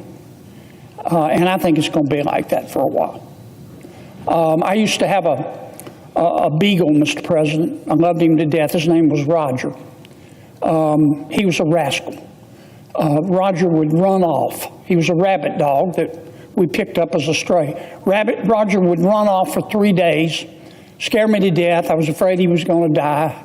And after 3 days, he'd come staggering back home, and he always had roadkill in his mouth. And he would hide that roadkill under my back porch. And where we are now, in negotiating out of this shutdown, looks like something Roger used to hide under my back porch. We're supposed to have a vote tomorrow. We don't know what we're voting on, but we've been promised we're going to have a vote. And I hope we do, and I hope I'm wrong, and I hope we come out of this shutdown very soon. But I'm not going to lie to the American people. I think we're going to be in it for a while. Now, as everyone knows, folks aren't being paid while we're in a shutdown. Our air traffic controllers are not being paid. In fact, starting tomorrow, the airlines are going to be canceling flights. Our staffs are not being paid. Federal employees are not being paid. These young men and women here, our pages, are not being paid. Our military is only being partially paid. I'm confused about SNAP payments. Some say the payments are being made. Some say they aren't. I don't know who's telling the truth, but I do know this. I don't think anybody wants to see anybody hungry in America. The only people that I can ascertain who are being paid are members of Congress. Now, I'm not being paid. I said I wasn't going to take a salary during the shutdown. Some of my colleagues are, and I'm not judging anybody. The purpose of this is not to judge anybody. I'm just saying that it's time that Congress set an example. I've got 2 bills I'm going to offer up today. The first one is called the No Shutdown Paychecks to Politicians Act. This just says that while we're in a shutdown, members of Congress don't get paid, and they don't get back pay. The second bill is entitled Withhold Member Pay During Shutdowns Act. That bill says while we're in a shutdown, members of Congress don't get paid, but they will get paid. They'll get their money in arrears after we open government back up. Now, I'm rather fond of the Constitution, as most people are. I'm well aware of the 27th Amendment, which says no law varying the compensation of the services of the senators and representatives shall take effect until an election of representatives shall have intervened. What that means, of course, is that you can't change the pay for a congressman until after you've had an election. I think my bills are constitutional for 2 reasons. Number one, we're not changing the rate of compensation. We're just saying during a shutdown, you're not going to get your money. Number 2, there is precedent for this. Back in 2013, President Obama had Congress pass what's called the No Budget, No Pay Act of 2013. President Obama's bill said, look, Congress is about to go into a shutdown. Fine, have at it. Knock yourselves out. Go into a shutdown. But if you don't come out of that shutdown by this particular date, you're not going to get paid. And you know what? Members of Congress had an epiphany. They had a Damascene moment. They were born again. They got out of the shutdown in time to be paid. I'm not trying to put down anybody. I'm not trying to condemn folks who have been taking their salary. I'm not saying they don't earn every bit of it, but I am saying what's good for the goose is good for the gander, and I'm going to offer up these 2 bills for the members' consideration. So, starting with my first bill, which would say members of Congress can't be paid and don't get back pay, even after we end the shutdown. That's called the No Shutdown Paychecks to Politicians Act. I ask unanimous consent that the Senate proceed to the immediate consideration of my bill, that bill, which I just described, which is at the desk. I further ask that the bill be considered read a third time and passed, and that the motion to reconsider be considered made and laid upon the table. Is there an objection? Mr. President, reserving the right to object. I think it's time that instead of closing the government down further, that we begin to open up government. What I will offer is legislation that instead of closing government down further, begins to pay those who are working, pays our soldiers, pays our air traffic controllers, pays everyone who's showing up for work. I think this should become a permanent feature of our government. I think it's disruptive, I think it's unfair, and I think it's wrong that we don't pay the workers that are showing up. But a better way than isolating out different groups and punishing different groups is to actually pay those who are working. And I think we should do this. If we pass this legislation, this would never be a problem again. We're going to run into disagreements in the future. We're going to have times when the government shuts down, but there's no reason that we shouldn't be paying our government workers. So I ask that the senator modify his request so that instead of the Senate proceeding to the immediate consideration of calendar item 191, that S3012, that the bill be considered read a third time and passed, and that the motion to consider be considered made and laid upon the table. Mr. President. Would the senator modify his request? I will not, Mr. President, and I'd like to explain why. I understand Senator Paul is making a good point. What he's saying is, rather than saying, as I am, that nobody else is being paid, so members of Congress shouldn't be paid, I think what Senator Paul is saying, let's pay everybody. That's what I understand him to be saying. And he wants me to agree to that instead of my bill. What Senator Paul is proposing is Senator Ron Johnson's shutdown, No Shutdown Act that we voted on several times. And I'm for it. I voted for it several times. Here's the problem I have with Senator Paul's proposal of pulling down my bill and going with Senator Johnson's bill. Several reasons. Number one, I'm interested in passing something. I'm not interested in just putting on a show. My bill will pass the House of Representatives, and my bill will be signed by the President. Senator Paul's bill, I can assure you, will not pass the House of Representatives, and President Trump will not sign it. I'm not saying someone's right or somebody's wrong. President Trump does not consider to be Senator Paul to be part of his MAGA agenda, and he will veto it. And then we're right back to square one. So for that reason, I can't substitute his for mine, because his is going to be as dead as fried chicken here in a few days, and mine has a chance to pass. Now, I need some clarification, Mr. President. Parliamentary inquiry, if you will. Do I understand that Senator Paul has objected to my bill?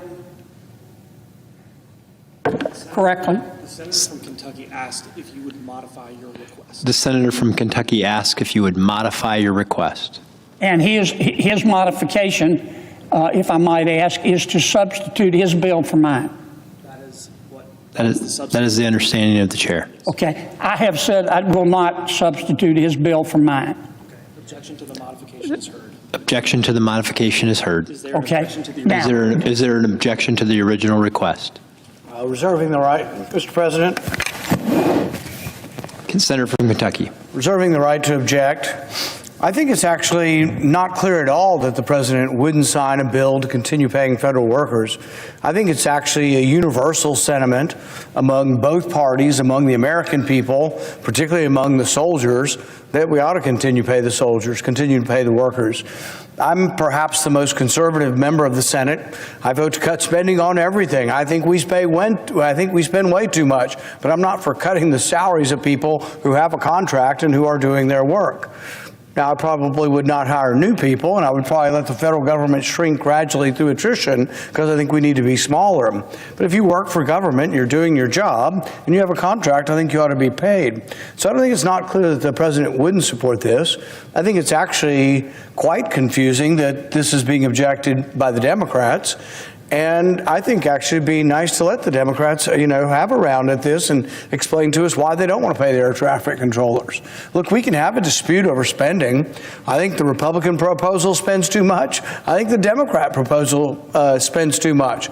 But I think we ought to pay the workers while we're working out the debate over what the spending level ought to be. I think it's actually an untenable position of Democrats to come before this body and say, oh, we want to give subsidies to people who make $225,000 a year. That's what they're arguing for. The Obamacare subsidies are not the basic subsidies. These are add-on subsidies that started 2 years ago. If you make $100,000 a year, the Democrats want to give you $13,000. Meanwhile, people who make $20,000 and are on food stamps are not going to get food stamps, but somebody making $100,000 is going to get $13,000. That doesn't sound like the Democrats are for the working class or for the poor. It sounds like the Democrats are for people making $200,000 a year to get a subsidy. But I think in the midst of all this, with pressure, I think the Democrats could be made to understand and support paying the government workers. I mean, I just think it is something eminently reasonable. I think it is something very passable, and I don't see the president objecting to this. I think the president would sign this in a heartbeat. So I object. Objection is heard. Mr. President, Chair recognizes the senator from Louisiana. Could I ask for clarification? I have offered a bill to say that Congress does not get paid like everyone else is not being paid during the shutdown. There's been a little bit back and forth.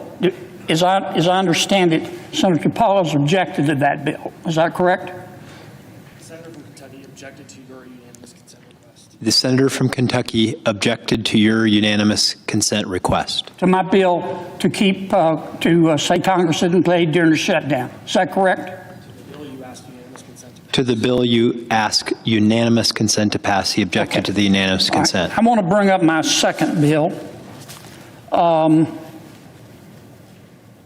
It's called the Withhold Member Pay During Shutdowns Act. Remember, my first bill that Senator Paul objected to would have said members of Congress don't get paid, just like our staffs don't get paid, just like air traffic controllers don't get paid, just like the military doesn't get paid. We don't get paid until the shutdown is lifted, and we don't get our money in arrears. In other words, we don't recoup our money once the shutdown is lifted. Perhaps Senator Paul will find my second bill to be more palatable to him and his pocketbook. The Withhold Member Pay During Shutdowns Act would say, while we're in a shutdown and everyone else is not being paid, Congress would not be paid. But members of Congress, including Senator Paul, including me, including all members of Congress, would have the right to get the money back to be paid after they're out of the shutdown. In other words, the money would be escrowed, and they would get it once we came out of the shutdown. Again, there is precedent for that. I talked about what Senator Obama did back in 2013. And for that reason, Mr. President, I'm going to ask unanimous consent on that one. I ask unanimous consent that the Committee on Homeland Security and Governmental Affairs be discharged from further consideration of S3057. Is that the right bill number? Okay. Is that the right bill number, Madam Clerk? You don't know? Okay. Yes. S3057 and the Senate proceed to its immediate consideration. I further ask that the bill be considered read a third time and passed, and that the motion to reconsider be considered made and laid upon the table. Is there an objection? Mr. President. Chair recognizes the senator from Kentucky. Reserving the right to object. I think the answer is to pay more people, not less people, to try to get through shutdowns without having people go without pay who are doing their job. Now, the proposal was made, and I just simply made a proposal that would pay everybody. And so the senator from Louisiana has objected to paying everyone. So I don't quite understand this. We could pay everyone. We could have paid everyone had he agreed to my motion. My motion was to pay everyone. Pay the soldiers. Pay the air traffic controllers. Pay the staff. Pay everybody that's working. And yet there was an objection. So I don't understand what's going on here. Should the emphasis be to pay less people or more people? Why would we try to punish certain groups of people instead of paying all the people who are working? Why would we not do that? So I don't understand the process we've gone through here. We just had a chance to pay all the people. We had a chance to pay the air traffic controllers. We had a chance to pay the soldiers. We had a chance to pay all the government workers, and then there was an objection. So I don't understand what we've gone through here, but I, for one, believe that the workers should be paid. I, for one, believe that we should fix this permanently. The bill that I have presented is not just to pay them one time, it's to pay all workers all the time who are under contract, who show up for work, whether there's a shutdown or not. It's a permanent payday for those who do their job. That was the fix. It's not a niche bill. It's not to punish one group or the other group. It's to say, if you're working and there's a disagreement on the spending levels, that all workers are paid. I don't understand the objection, and I will continue to support paying all the workers all the time they're at work, whether there's a shutdown or not. I object. Objection is heard. Mr. President. Chair recognizes Senator for Louisiana. A point of clarification. Senator Paul has objected to my bill, or he wants me to modify it?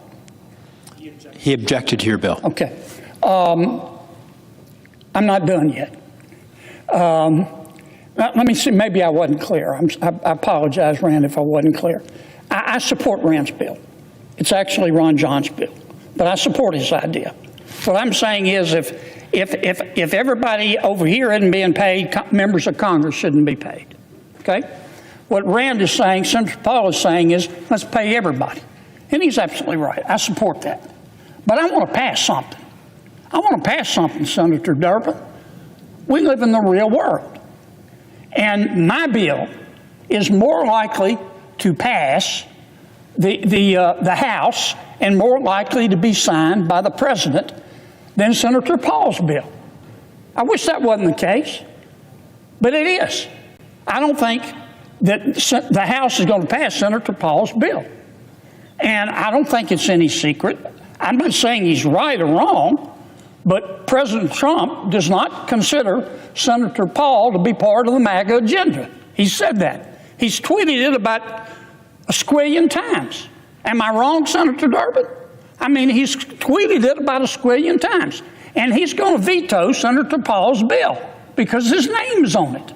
He's going to knock it to Uranus. He's going to knock it into a new zip code. And then what have Rand and I done? We put on a pretty performance. I want to pass something. Now, I tried to pass my bill preventing members of Congress from being paid. And you can pretty it up all you want to, but Rand objected. And I'm not judging him. I'm not judging anybody who's taking their salary. I'm not taking mine, but I'm not judging anybody. But what's good for the goose is good for the gander. And you either think members of Congress ought to be treated like everybody else, or you don't. You either think that we're more important and smarter and more virtuous than the American people, or you don't. And I think we ought to be treated the same. Now, having said that, I said I agreed with what Senator Paul said. I'm just worried his name on the bill is going to get knocked out of the park. So I'm going to put it in my name. Let's do it's not Senator Paul's bill. It's Senator Ron Johnson's bill. And what Ron John's, we call him Ron John, I'm sorry, Senator Ron Johnson from the wonderful state of Wisconsin. What Senator Johnson has proposed, and I voted for repeatedly, says, look, if you're deemed an essential employee right now, you're working, but you're not being paid. Senator Johnson's bill says, we're going to pay you. I voted for that. It also says if you're furloughed, if you're deemed to be non-essential, then you're not working, but you will get paid once we come out of this shutdown. Does that make sense? That's what Senator Ron Johnson has proposed. And as I told my good friend Senator Paul, I agree with him. Senator Paul's name is on that bill. It's going to be vetoed 6 ways to Sunday. I'm going to try to put my name on the bill. Maybe it'll get passed, maybe it won't, but I think I have a better chance than Senator Paul. That's just my personal opinion. It's not meant to be personal. So, for that reason, Mr. President,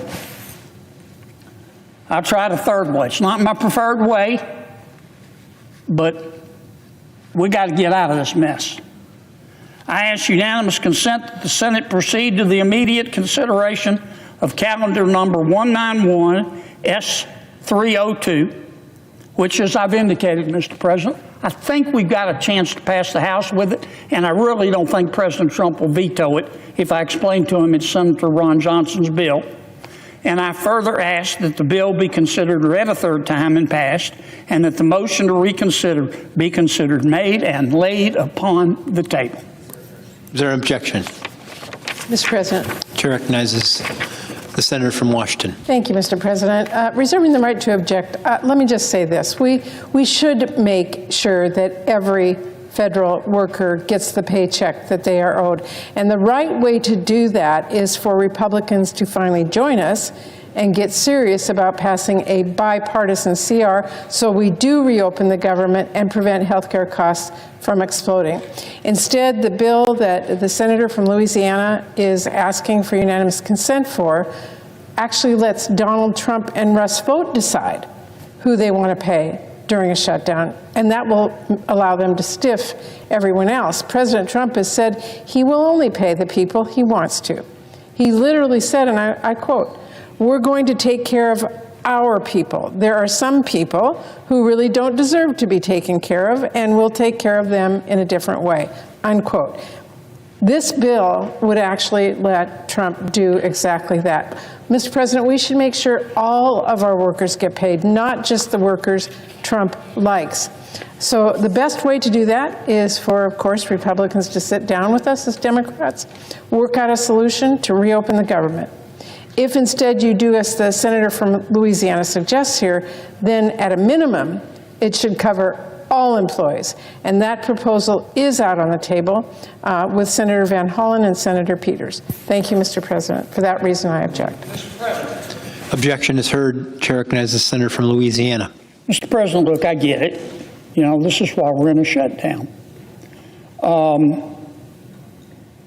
I just proposed a bill, was my third choice, but it's better than nothing, to say everybody gets paid.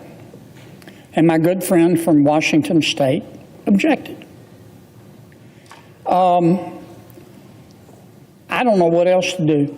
I voted 14 times to open up government.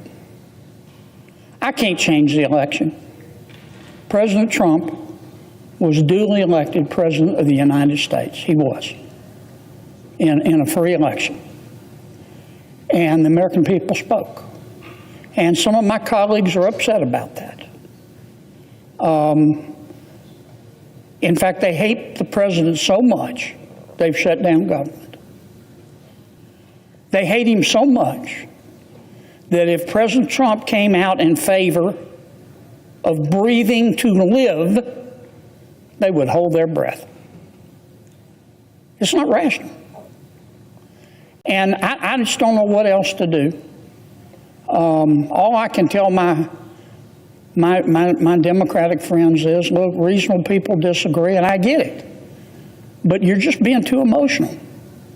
You need to go drink a big, old, cold, tall glass of get over it and realize that President Trump is the President of the United States. Don't shut government down because of it. Mr. President, you've been really patient. And even though the parliamentarian tried to get you to dodge my questions, you answered them straight up, and I really appreciate it. With that, I yield. No, I suggest the absence of a quorum. Clerk will call the roll.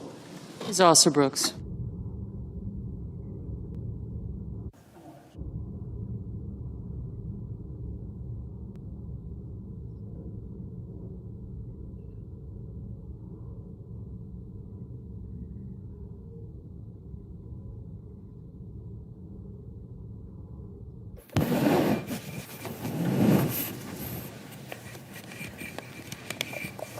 I tell you, the stupid didn't hear, Darby.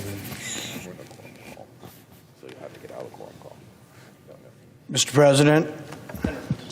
Chair recognizes the senator from Kentucky.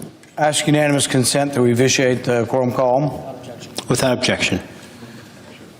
For decades, the globalists in Washington have led our country into one disastrous foreign war after another, whether in Afghanistan, Iraq, Libya, Syria, and now potentially Venezuela. The formula is always the same. Proclaim that the regime of the targeted country poses such a threat to the American way of life that the only thing we can do is go to war. Tell them that our intervention is a noble effort, one that will bring security at home and liberty to foreign lands, topple the government, and declare a new age of freedom. The warmongers have recycled these experiments in regime change again and again. And what has it brought? Instability, chaos, suffering, and resentment. It is the height of arrogance to think we can forcibly remove the dictatorship in Venezuela and expect a different result. We should learn from history. Liberty cannot be imposed at the point of a foreign bayonet. The United States maintains the most formidable military in human history. Of course, we have the capability of overthrowing the Maduro regime, just like we had the power to overthrow Saddam Hussein and Muammar Gaddafi. But what comes next? Is anyone thinking about the potential blowback that such a campaign could entail? Overthrowing the Maduro regime risks creating more regional instability, not less. The breakdown of state authority may create a power vacuum that the very drug cartels the administration is ostensibly trying to destroy could exploit. Just as our misguided interventions in the Middle East led to the proliferation of terrorist organizations, this could happen in Venezuela, but this time with the proliferation of organized crime. We could swell the ranks of the cartels with new recruits. Remember what happened in Iraq, the de-Baathification of Iraq, removing all of the previous government soldiers. They had no place to go. They were used to being paid, they wanted money, and they went and worked and became terrorists. Where do you think the tens of thousands of Venezuelan soldiers and desperate civilians will turn when their livelihood suddenly disappears? It may be the drug cartels. In its hubris, Washington may very well empower the cartels and make the drug problem in our hemisphere worse. Certainly, any war will exacerbate the already precarious humanitarian crisis in Venezuela and lead to mass migration into neighboring countries already struggling under the strain of millions of refugees. And rest assured, many of those who flee the disaster or the war that will come will make their way to the United States. Most consequentially, any military operation comes with the risk that American service members will be killed or wounded. We owe it to our service members to only send them into harm's way when vital American interests are at stake. Who is in charge of Venezuela does not constitute such an interest. We've seen chaos emerge from our misguided wars before. We overthrew Saddam Hussein thinking Iraq will be transformed into this great Jeffersonian democracy. Instead, what occurred was an insurgency that led to some of the most brutal sectarian violence in living memory. Washington's foolish invasion empowered radical jihadists and ultimately led to the rise of ISIS, which posed a much greater threat to Americans than Saddam Hussein ever did. A similar story unfolded in Libya. In 2011, our forces aided the rebels to oust Muammar Gaddafi. The result was a brutal 6-year war that saw the proliferation of jihadist groups and the widespread human rights violations, including the resurgence of slavery. Weapons were spread throughout Africa. Our intervention helped spur mass migration into Europe and contributed to widespread instability across Africa as weapons flowed from Libya into the Sahel and Sub-Sahara, where they continue to fuel conflicts and terrorism to this day. Libya is still highly unstable, and the conflict constantly threatens to reignite. Like Saddam and Gaddafi, Maduro is unmistakably a dictator. He's a bad guy. He suppresses freedom of speech. He controls his people. There's no free voting. He treats people poorly. And that's an understatement. But there are a lot of bad guys in the world. There are a lot of dictators. There's a lot of socialism leading to starvation. It doesn't mean that the United States should carelessly risk its blood and treasure to go and topple every one of them. And as we've seen all too well in recent decades, foreign military interventions often end up making things worse. The road to hell is paved with good intentions. Imagine the anarchy that followed our wars in the Middle East. Do we really want to risk creating similar conditions in our own backyard? With over 10,000 U.S. troops, 8 warships, a Virginia-class submarine, and dozens of F-35s already in the Caribbean, the USS Gerald Ford Strike Group surging towards the region, the stage for folly is set. We are told that only drug dealers are the target of U.S. operations, but the consolidation of the largest U.S. force in the Caribbean in 35 years suggests that regime change may very well be the intended goal. The use of lethal force in our massive military buildup is an invitation to retaliation. Attacked countries often attack back. It is our soldiers in the field of battle, not the senators on this floor, that will bear the brunt of the retaliation. By then, the time for debate will have passed. The Senate will have once again excused itself from the responsibility of governing, and the United States will once again be at war. Those who argue that small boats in the Caribbean are so dangerous that they weren't being blown out of the water must explain why, when some of the individuals happen to survive, they are not detained. The drugs are not scooped up and tested. The survivors are simply sent back to their country of origin. Wouldn't we ask who they work for? Wouldn't we detain them? Wouldn't we present evidence to a court and say what should be done with these survivors? We summarily shoot them when we don't know who they are, but once we pick them up, we don't summarily kill them. We don't even try them. The United States has now repatriated 2 of these survivors to Colombia and Ecuador. If, as we are told, these groups constitute our threat to our security equal to al-Qaeda, that they are somehow narco-terrorists, then why are we allowing these individuals to go home? The truth is that these arguments are nonsensical. Drug traffickers aren't equivalent to al-Qaeda, and the executive branch does not have the authority to kill at will anyone, anywhere, at any time, for any reason. Repatriating survivors of the strikes suggests that the administration's lawyers are not so confident that their arguments about Article II authority will survive legal scrutiny. Or perhaps they're not confident that they can even bring drug convictions in a court. In addition to the strategic malpractice of pursuing regime change in Venezuela, there is also the inconvenient fact that the president simply does not have the authority to unilaterally launch wars. The founders had the foresight to recognize that the executive branch is the branch most prone to war, and they therefore made it clear in the Constitution that Congress maintains the exclusive power to declare war.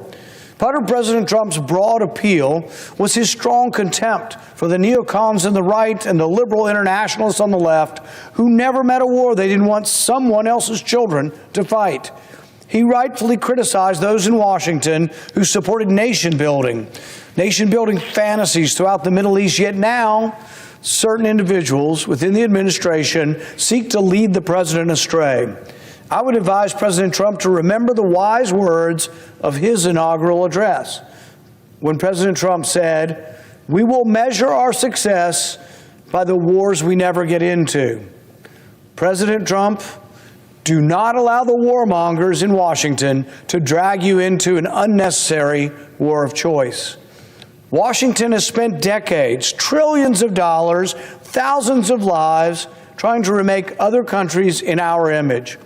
The American people are sick and tired of their elected representatives in Congress standing idly by and saying, "Nothing to see here. The president can do whatever he wants," while their sons and daughters are sent to fight wars in distant lands. As the administration authorizes covert CIA action in Venezuela and surges U.S. forces in the region, including our most advanced aircraft carrier, the risk of imminent involvement in hostilities is evident. It is time that the first branch of government puts America first. The majority party of this institution should stand by the principles of restraint as espoused by President Trump's promise to the American people. Honor and statesmanship should prevent the Senate from sitting idly by while elements within this administration blunder America into another foreign war. The American soldiers, their families, and the American people deserve a debate and a vote before we send our armed forces into war.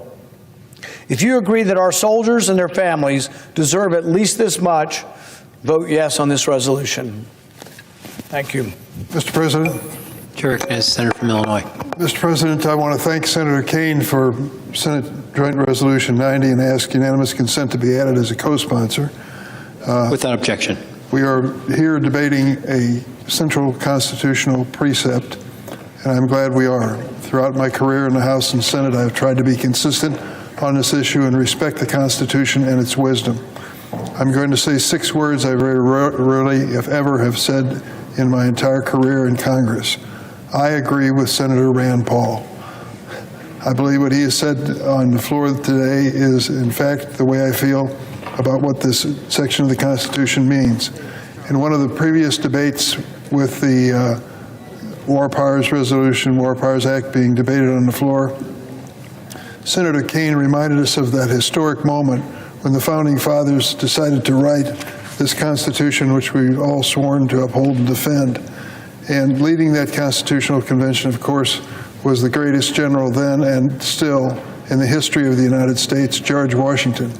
Despite the fact that he was in the room and leading the conversation about what Constitution would govern this country, Article 1, Section 8 put in a provision and basically said, when it comes to a future war, even if you're president, General Washington, the Congress will have the power to decide whether we go to war. Senator Kaine made that point in an earlier debate, and I thought it was well worth repeating. Let me say a word about Venezuela. In 2018, I had the opportunity to visit Venezuela, a once prosperous, albeit imperfect democracy, suffering terrible economic and political decline under the disgraceful and failed leadership of Nicolas Maduro. I told then President Maduro that if he rigged any upcoming elections, Venezuelans would be even more isolated and endure further unnecessary suffering. He went ahead with a sham election anyway, leading to even more cruelty and the exodus of literally millions of Venezuelans, some to the United States. Last July, Venezuela had another presidential election during which the regime, the Maduro regime, arbitrarily blocked opposition candidates from the ballot and tried to undermine the pre-electoral process. Nonetheless, more than 10 million Venezuelans showed up to vote, and results meticulously documented by credible election monitors showed a sweeping victory for opposition candidate Edmundo Gonzalez. Maduro and his criminal enablers again refused to respect the rules and shamelessly refused to swear in legitimately chosen President Gonzalez. So let me make it clear. Nicolas Maduro is an illegitimate leader guilty of turning Venezuela into a failed state, one that has caused terrible suffering and misery for the people who live there. This is not the question at hand. As I have long said, it is long overdue that the result of last year's elections be respected in Venezuela. But let me be clear on a position I've also held for a long time, regardless of who's been in the White House. Only Congress under the Constitution has the power to declare war. Article 1, Section 8 is clear on this issue, and for good reason. Only the people's elected representatives should have the awesome power to send our sons and daughters into armed conflict.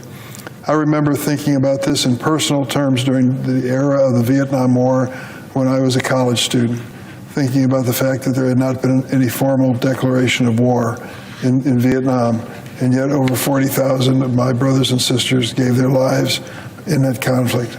Our founding fathers were wise in this regard and well aware of human history, in which kings and unelected leaders sent their people into war for personal gain without any public consent. Congress overwhelmingly reaffirmed this key constitutional provision when it passed the War Powers Act in 1973 over the veto of then-President Richard Nixon. Under the law, the President has the authority to approve military attacks as a response to an imminent threat or with the expressed authorization of Congress. I do not believe these conditions have been met in this situation. We in Congress have already ceded too much of our constitutional authority on appropriations and other key items to the President. This body must not do so regarding matters of war. Mr. President, I think about the idea of a war breaking out between the United States and Venezuela. Certainly picking up boats, unarmed boats in the ocean is an easy task for our great military. But let's keep in mind, we live in a world where there's asymmetric power. What am I talking about? Take a look at what the drones, many of them pretty cheap pieces of equipment, have wrought in countries like Ukraine in the midst of their war. What would turn out to be a massive force by the United States sent down to the Caribbean to be a show of force may be subject to attack even by Venezuela, the small and poorly armed country that it is. So I would say that if we're thinking clearly about this, we would think long and hard before we engaged in any conflict with Venezuela. That's what Article 1, Section 8 is about. The American people, before being asked to give any sons and daughters and risk their lives in a war, have to have a voice in the process, and they do that through members of Congress and through our Constitution. That is what Senator Kaine of Virginia reminds us of today. That's why I'll support Senate Joint Resolution 90, and I yield the floor.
Mr. President.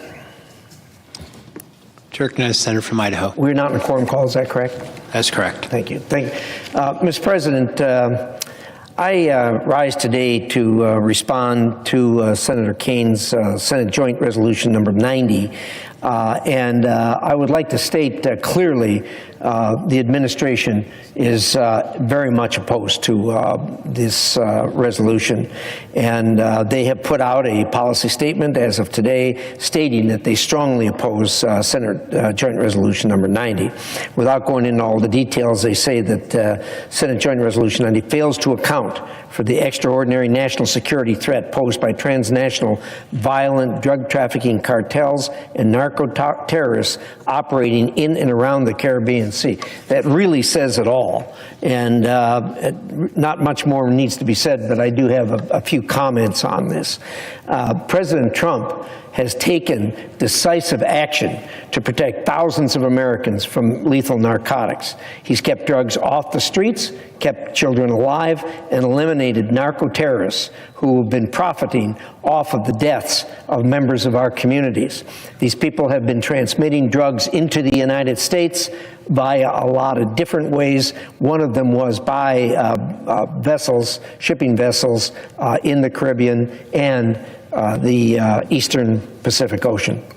But some Democrat members and members of the media have claimed that President Trump does not have the authority to conduct these strikes. I'll tell you right now, that is plain wrong.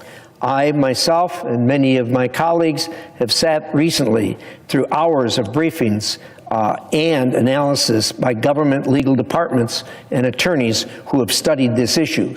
Unanimously, they have concluded that the action taken by President Trump is absolutely lawful. As Commander-in-Chief, the President sees a group of terrorists planning to harm America or our allies. He has the right, not only the right, but the duty to do something about it. He's taken an oath to protect this country. And I and the majority of my colleagues are glad that the President took this action. Now, for some reason, which I don't understand, the people who oppose the President's action somehow make a differentiation between drugs and explosives. If these were explosives that were on ships being brought to the United States by terrorist organizations to be distributed through the United States and kill and maim Americans, people would say nothing about it. These drugs are no different than that. They do the exact same thing. They kill people by the thousands in the United States. President Trump is doing what needs to be done to protect the American people, just as he has done before. Take, for example, the recent defensive strikes against the Houthis in the Red Sea. This went on for some time. When the Houthis threatened the U.S. ships in the Red Sea, citing Article 2 of the Constitution, the President took action to eliminate the terrorists threatening our troops and U.S. commercial shipping in the Red Sea. These strikes are fully compliant with the War Powers Resolution and fully compliant with the President's Article 2 constitutional authority as Commander-in-Chief of our armed forces. Prior presidents did not need, nor did they seek congressional authorization to defend America in this Western Hemisphere. Panama and Grenada are two examples that Republican presidents also took action in our own backyard to go after threats to the American people. And these strikes have been discreet, they've been intermittent, with little risk, if any, to United States servicemen. No 60-day clock has been triggered, as many Democrats have tried to argue today. I wish my colleagues would join me here today in congratulating the President for what he has done and thanking the President for what he's done on behalf of the many parents who will not have to bury their children early and who will never know that they were saved from this. But there is no doubt, none whatsoever, that every time we take a strike and we send tons of these poisonous drugs to the bottom of the ocean, thousands of American lives have been saved. So, Mr. President, thank you for what you're doing. On behalf of all those Americans who will be saved from these poisonous drugs, thank you, and continue to do what you're doing. I object to the resolution. Thank you, Mr. President. Mr. President. Chair recognizes the senator from Virginia. I rise for closing comments about Senate Joint Resolution 90. My colleague and friend from Idaho has talked about strikes on boats. That's not what this is about. This is about the prospect, openly discussed by the president, for a land invasion of a sovereign nation of Venezuela. The president has not asserted a legal rationale for it. The documents that we've read in the classified facility talk about a legal rationale for strikes in international waters, but specifically do not contain a legal rationale for striking a sovereign nation. This is not about President Trump. It's about the Constitution, and it's about Congress. Do we take seriously the most important responsibility in Article 1, that war should not be declared without Congress? Venezuela is a nation of 30 million people. They have a very capable military because they've purchased weapons from our adversaries like Russia and Iran. The massing of U.S. forces around Venezuela pose a serious risk of a miscommunication or a use of those weapons against Americans. I might remind my colleagues that the United States attacked Grenada in 1983. Grenada was an island with a population of less than 100,000.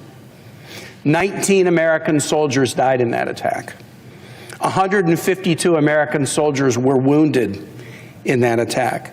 24 civilians who were at a mental hospital that was bombed by accident were killed in that attack. An attack against a population poorly armed, without weapons, of 113,000 people caused 19 soldiers to lose their lives and 152 to be injured.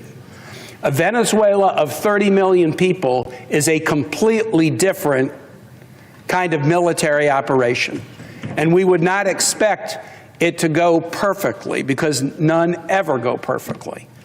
How will you respond to an American family who loses the life of a child, or whose child is injured in the event of a war against Venezuela, when they ask you, why did you not even think it was important enough to have a debate and vote in the United States Senate? Why did you let this president, why would you let any president make that decision on his or her own without you even weighing in? I'll close with this, Mr. President. I have stood on this floor and made this same argument when the president is a Democrat. It happened often during President Obama's term, and I made the same argument against unilateral executive war when the president was a Democrat as I am now making when the president is a Republican. And I believe, as I stand here today, if these same facts were applying, strikes on boats, massing of warships, the president saying he's authorized covert action, the president saying he's looked at land targets, and that president was Joe Biden or Barack Obama, I believe I would have many Republicans voting with me on this resolution, not because they don't like President Biden or President Obama, but because they would take this responsibility, no war without Congress, that we pledge an oath to, because it's in the Constitution we pledge an oath to, they would take it seriously. I urge you to take this as seriously as you would take it if the president were a Democrat. It shouldn't matter. We should not be going to war without a vote of Congress. The lives of our troops are at stake. Respect them and their families, and please vote yes on the resolution. I yield back. Chair recognizes the Minority Leader.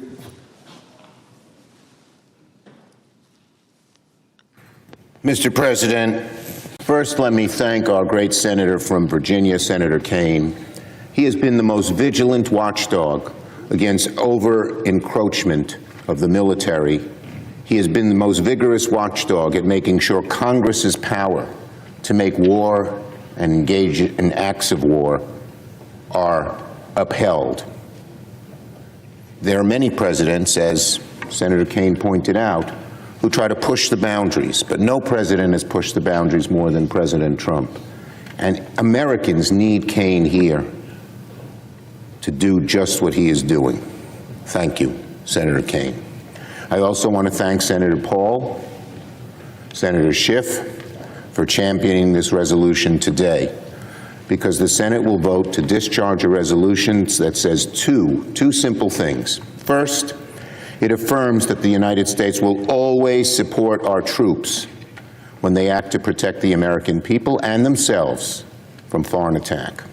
But it also says that if Donald Trump wants to engage in military hostilities against Venezuela, he must seek authorization from Congress first. As we speak, America's largest aircraft carrier, the Gerald Ford, is on its way to the Caribbean. It's part of the largest military buildup in our hemisphere we've seen in decades. According to press reports, Donald Trump is considering military action on Venezuelan territory. But it also sounds like nobody really knows what the plan is, because like so many other things with Donald Trump, he keeps changing his mind. Who knows what he'll do tomorrow? To date, we have heard no clear goals, no clear timetable, no clear explanation for what Donald Trump's objective is in Venezuela. This is unacceptable and it's dangerous. Even in our briefing with Secretary Rubio yesterday, we walked out of the room with more questions than answers. We need a clear explanation. I am demanding a full senator's briefing on this issue, Venezuela and its intervention there, at once. In the meantime, the Senate must act today to discharge this resolution. Because Donald Trump seems ready to lead our troops over the Rubicon with a blindfold over his eyes, and that is a recipe for catastrophe. Congress must assert its authority on matters of war and peace, and time is of the essence. Multiple warships have been moved from other ports of the world to be just off the coast of Venezuela, and by some estimates, 10% of the Navy's deployed assets are now in the Southern Command area of responsibility. These actions certainly do not sound like mere drug enforcement against organized criminals. Not even close. These are actions you take before you consider launching a major military operation against another country. And that authority, the Constitution is clear, must come from Congress. Nobody here denies the Maduro regime is horrific and undemocratic, and we also agree that drug traffickers and organized criminals who poison Americans ought to be tracked down and dismantled. That was why when I was Majority Leader, Congress provided billions for counter-narcotics operations and granted sweeping authorities to combat the flow of narcotics and opioids like fentanyl. And if we must do more, we should. We should help law enforcement, intelligence operators, federal agents to dismantle criminal networks and drug smugglers. But saber-rattling and military explanation are a poor substitute for a real narcotics strategy, counter-narcotics strategy. I ask my colleagues, remember what Colin Powell used to say about military force? You break it, you own it. It's the old Pottery Barn rule. This is the danger of unilateral attacks against Venezuela. If we break it, we're going to own it. The mere thought of another endless war ought to make American people sick to their stomachs. So today, the Senate must act to uphold the Constitution, uphold our national security, and reaffirm the authority of Congress to have its proper say on matters of war and peace.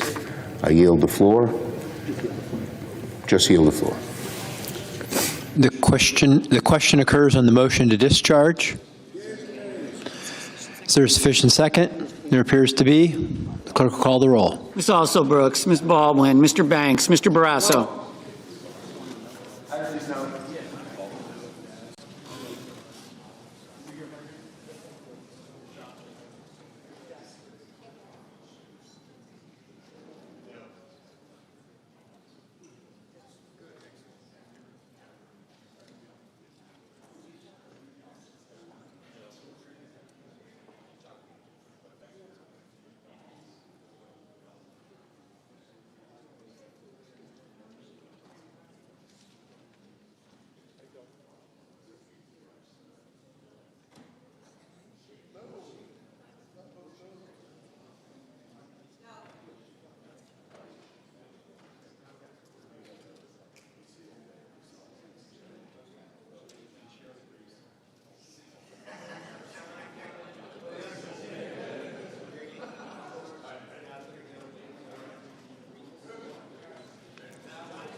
Well,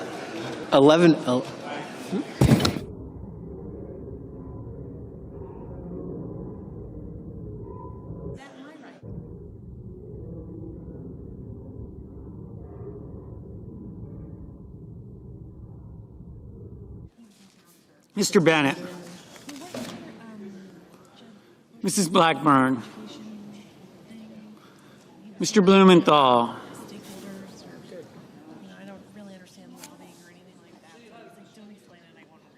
Ms. Blunt Rochester. Mr. Booker. Mr. Bozeman. Mrs. Brett.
Mr. Budd, Ms. Cantwell, Mrs. Capito, Mr. Cassidy, Ms. Collins, Mr. Coons, Mr. Cornyn, Ms. Cortez Masto, Mr. Cotton, Mr. Kramer, Mr. Crapo, Mr. Cruz, Mr. Curtis, Mr. Daines, Ms. Duckworth, Mr. Durbin, Ms. Ernst, Mr. Fetterman,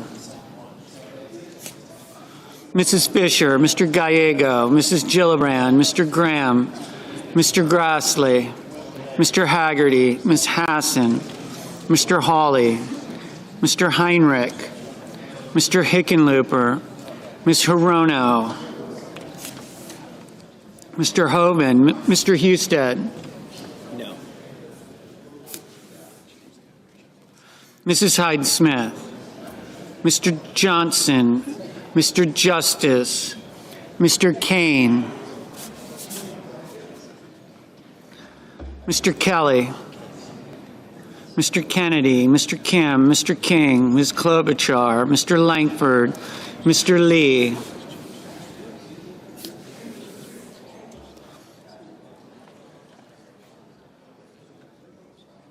Mr. Lujan, Yes.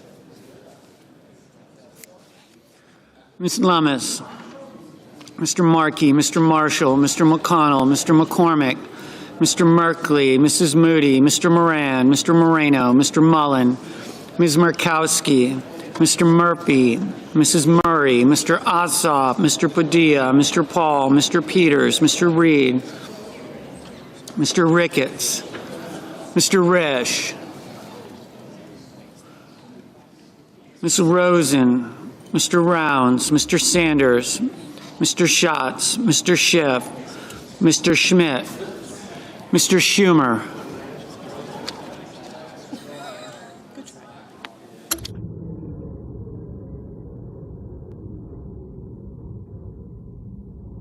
Mr. Scott of Florida,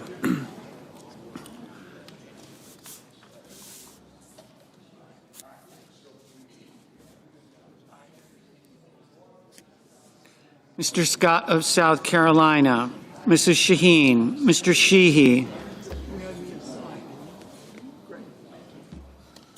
Ms. Slotkin, Ms. Smith, Mr. Sullivan, Mr. Thune, Mr. Tillis, Mr. Tuberville, Mr. Van Hollen, Mr. Warner, Mr. Warnock, Ms. Warren, Mr. Welch, Mr. Whitehouse, Mr. Wicker, Mr. Wyden, Mr. Young.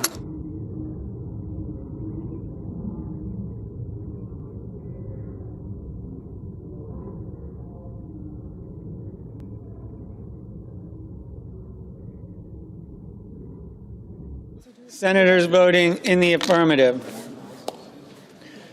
Cantwell, Coons, Cortez Masto, Durbin, Kim, Merkley, Padilla, Paul, Warner, Wyden. Mr. Schumer, aye. Senators voting in the negative: Barrasso, Capito, Cornyn, Cotton, Kramer, Curtis, Daines, Fisher, Haggerty, Hawley, Husted, Hyde-Smith, Kennedy, Langford, Lee, McCormick, Moran, Moreno, Mullen, Ricketts, Scott of South Carolina, Sheehy, Tillis. Mr. Thune, no. Mr. Risch, no. Ms. Ernst, no.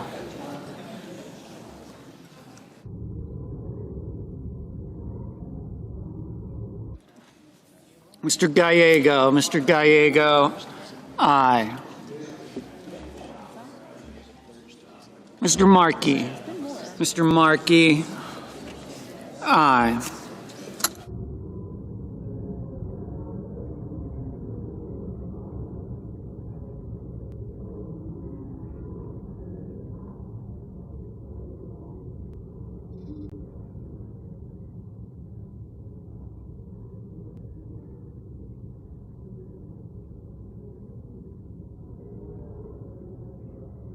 Mr.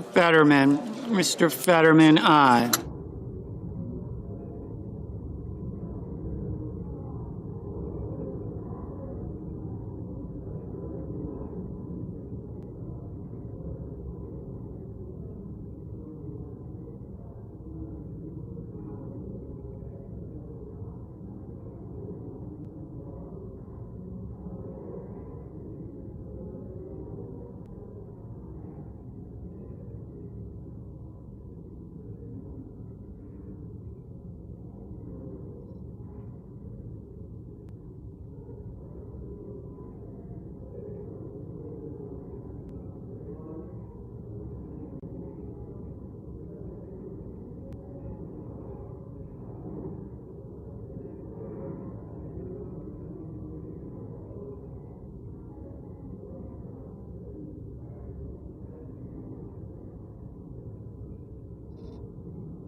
Mr. Tuberville, no. Mr. Van Hollen, aye. Mr.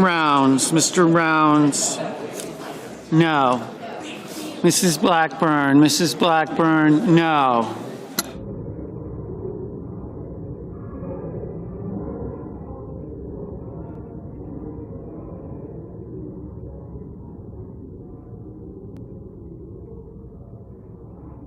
Mr.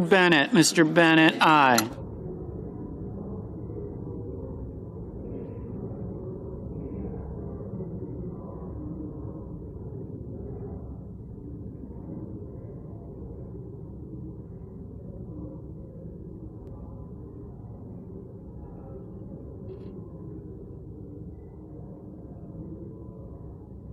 Mr. Heinrich, aye. Mr. Peters,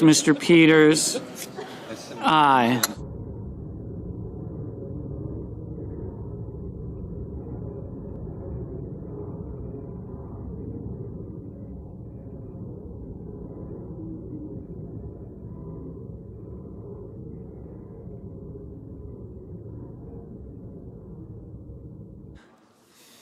Ms. Baldwin, aye. Mrs. Murray, aye.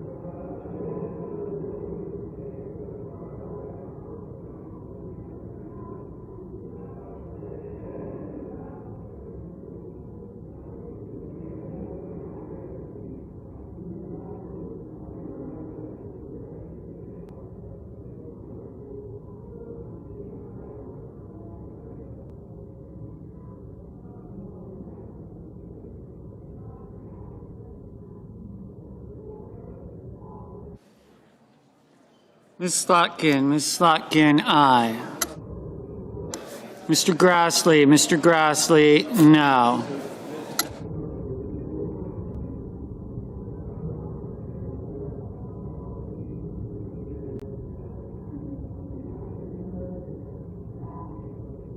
Mr.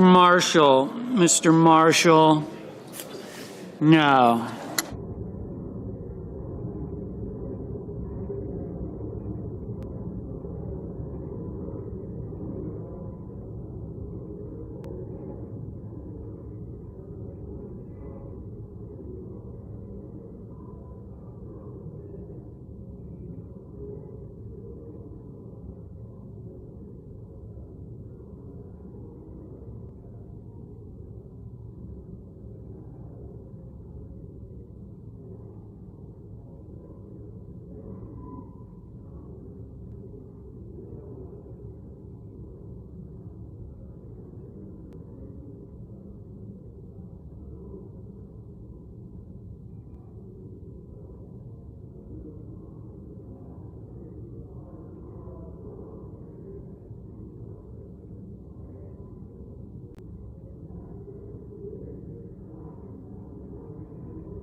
Mrs. Britt, no.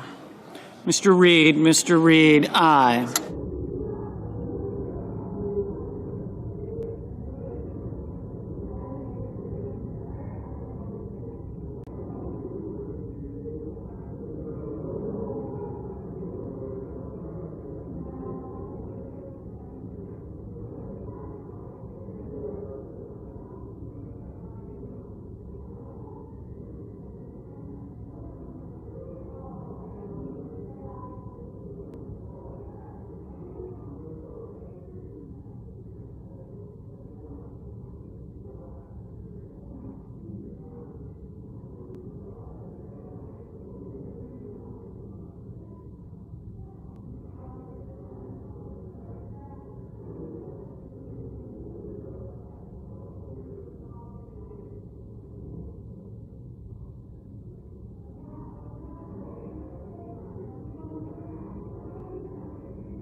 Mr. Whitehouse, aye.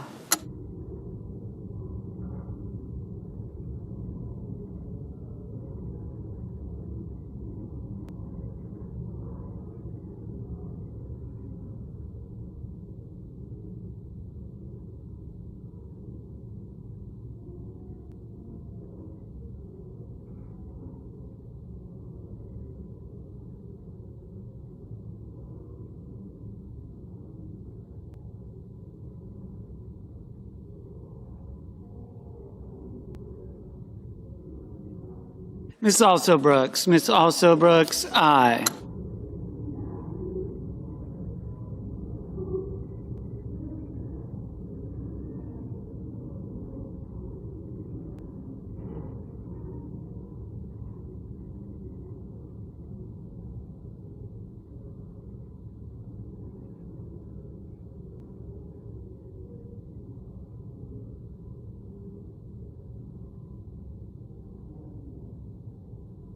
Mr. Cassidy. Mr. Cassidy, no.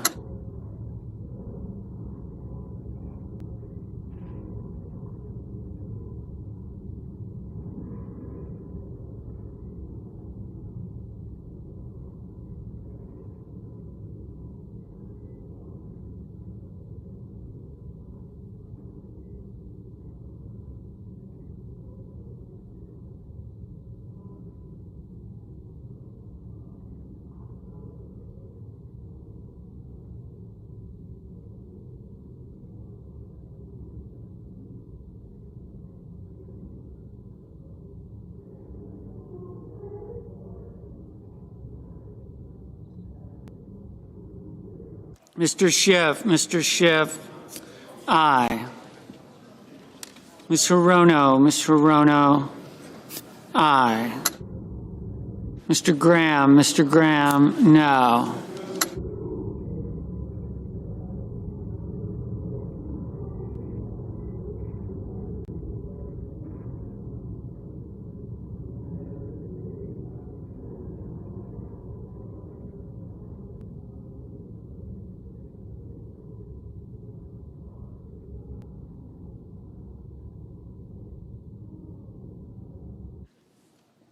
Mr. Murphy, aye. Ms. Hassan, aye.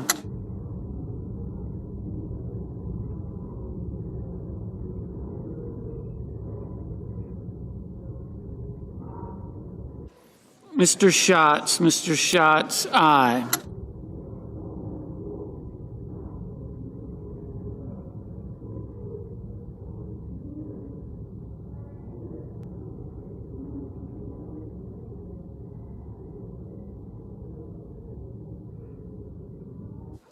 Ms. Duckworth, aye.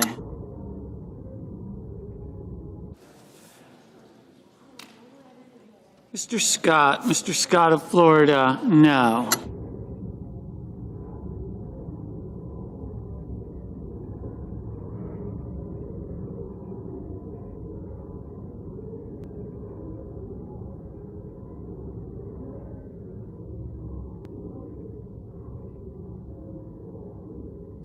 Ms. Smith, aye. Mr. Hickenlooper, aye. Mr. Crapo, no. Mr. Banks, no.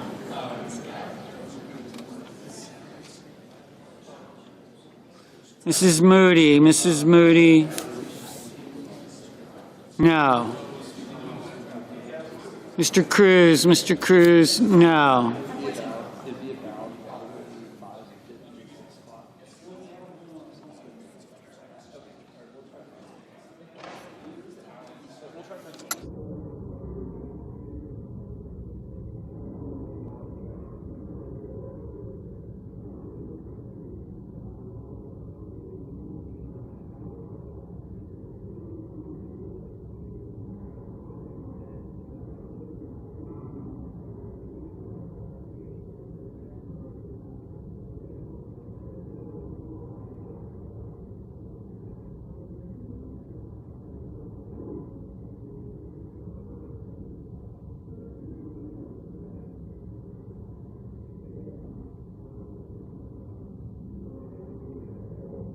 Mr.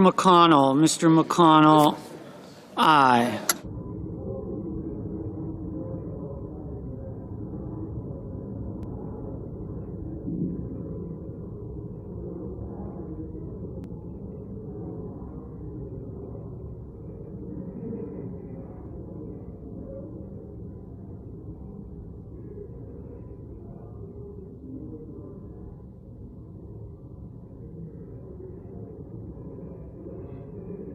Mr. McConnell, Mr. McConnell, no.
Ms.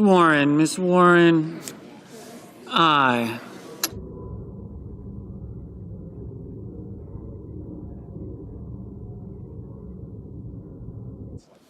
Mr. Johnson, no.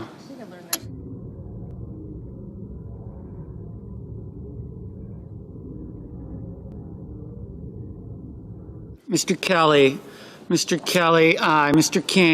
King, aye. Mr. Ossoff, aye. Mr. Warnock, aye. Mrs. Shaheen, aye.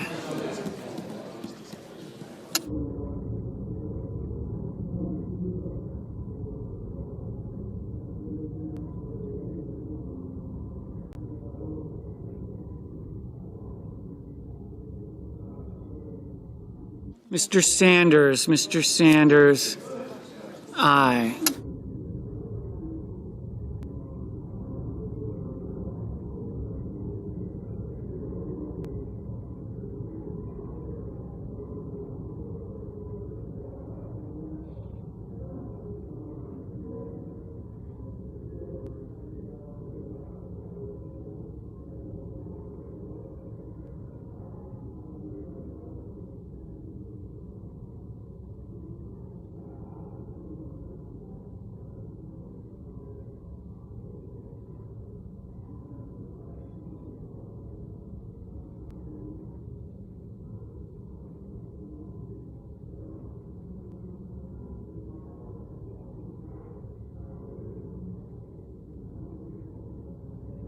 Mr.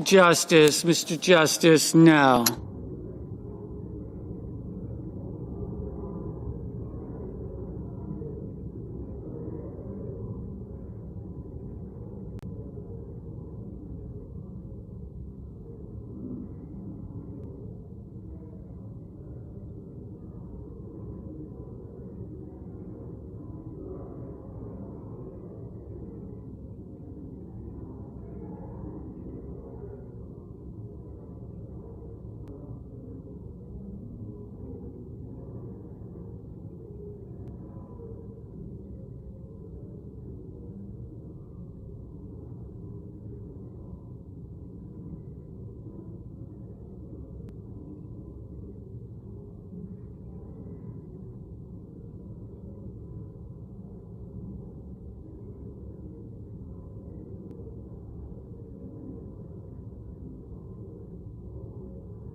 Mr.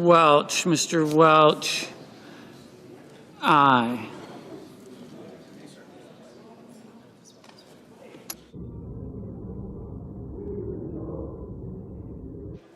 Mr. Hoven, no.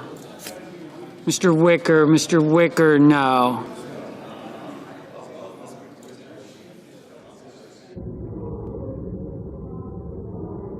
Ms. Lummis, no.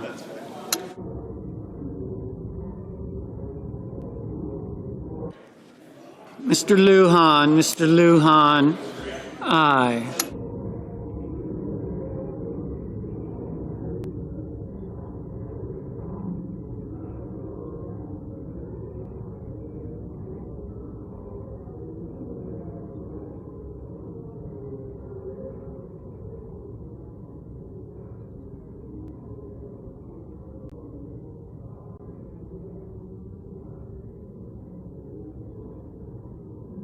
Ms. Klobuchar, aye. Mr. Schmidt, no.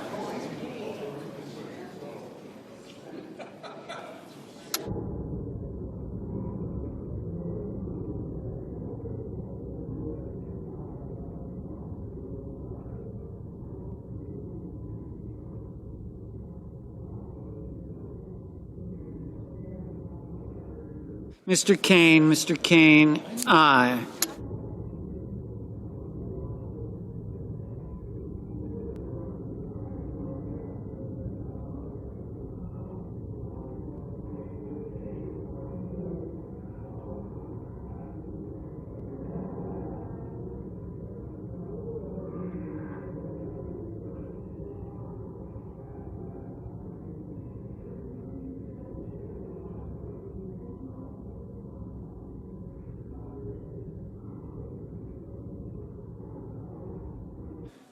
Mrs. Gillibrand, aye.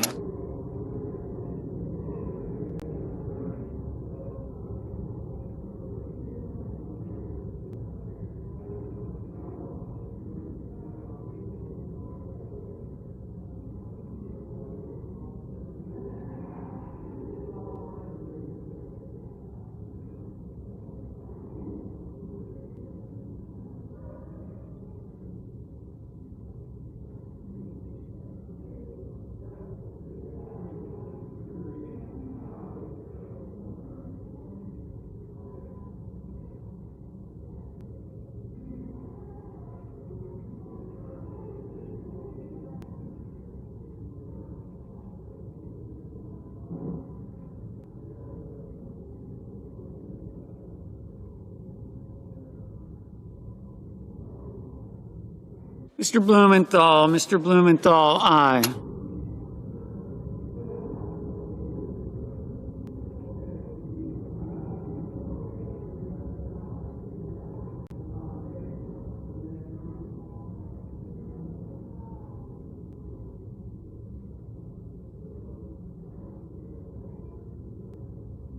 Mr. Bozeman, no.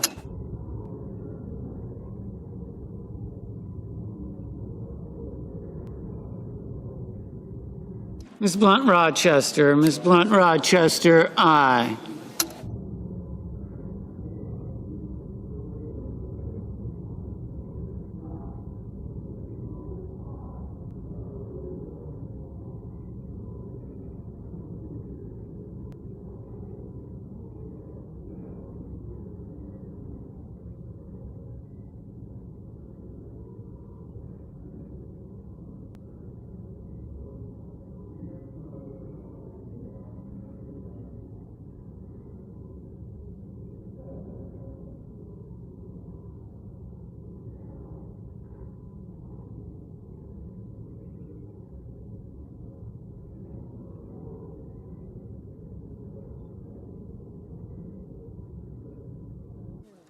Mr. Budd,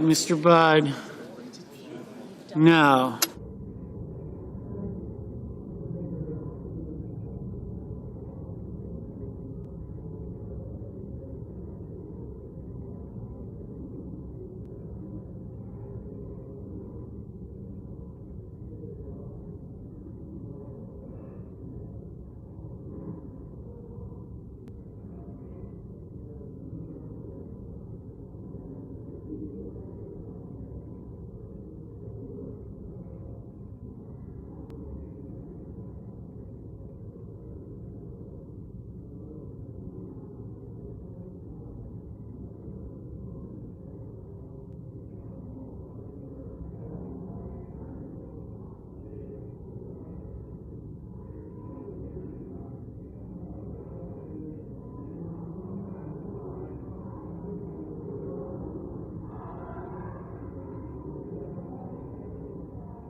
Ms. Rosen, aye.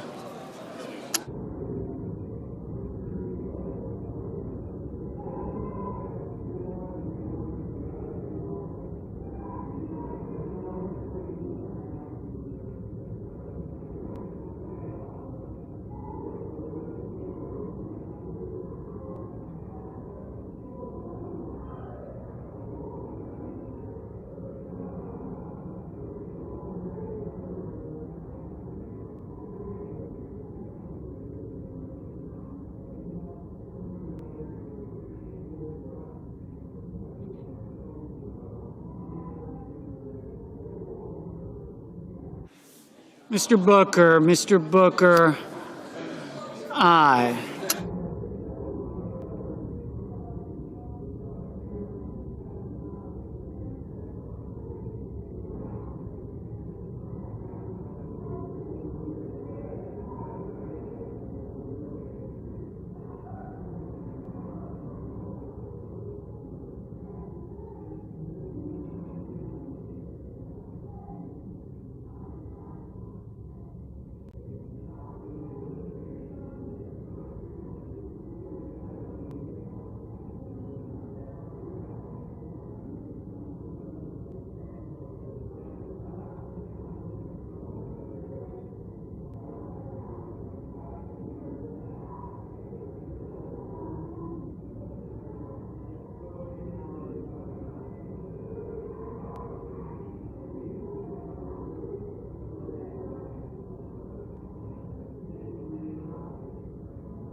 Mr. Sullivan, Mr. Sullivan. No.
Ms. Collins, no.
Mr. Young, no.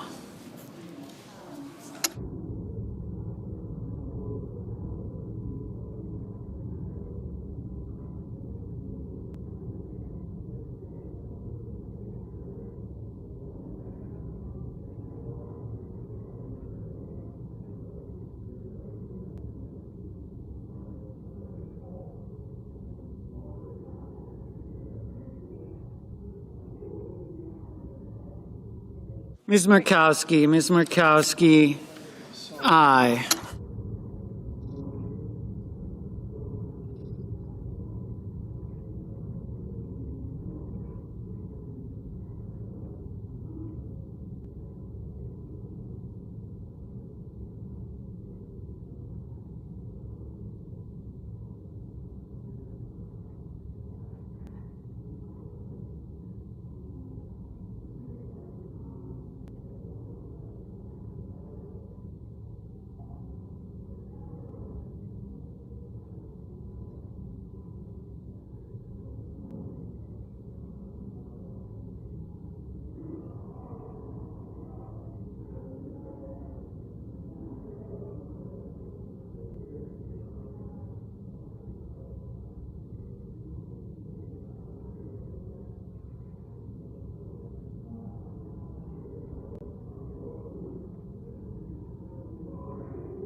On this vote, the yeas are 49, the nays are 51, and the motion is not agreed to.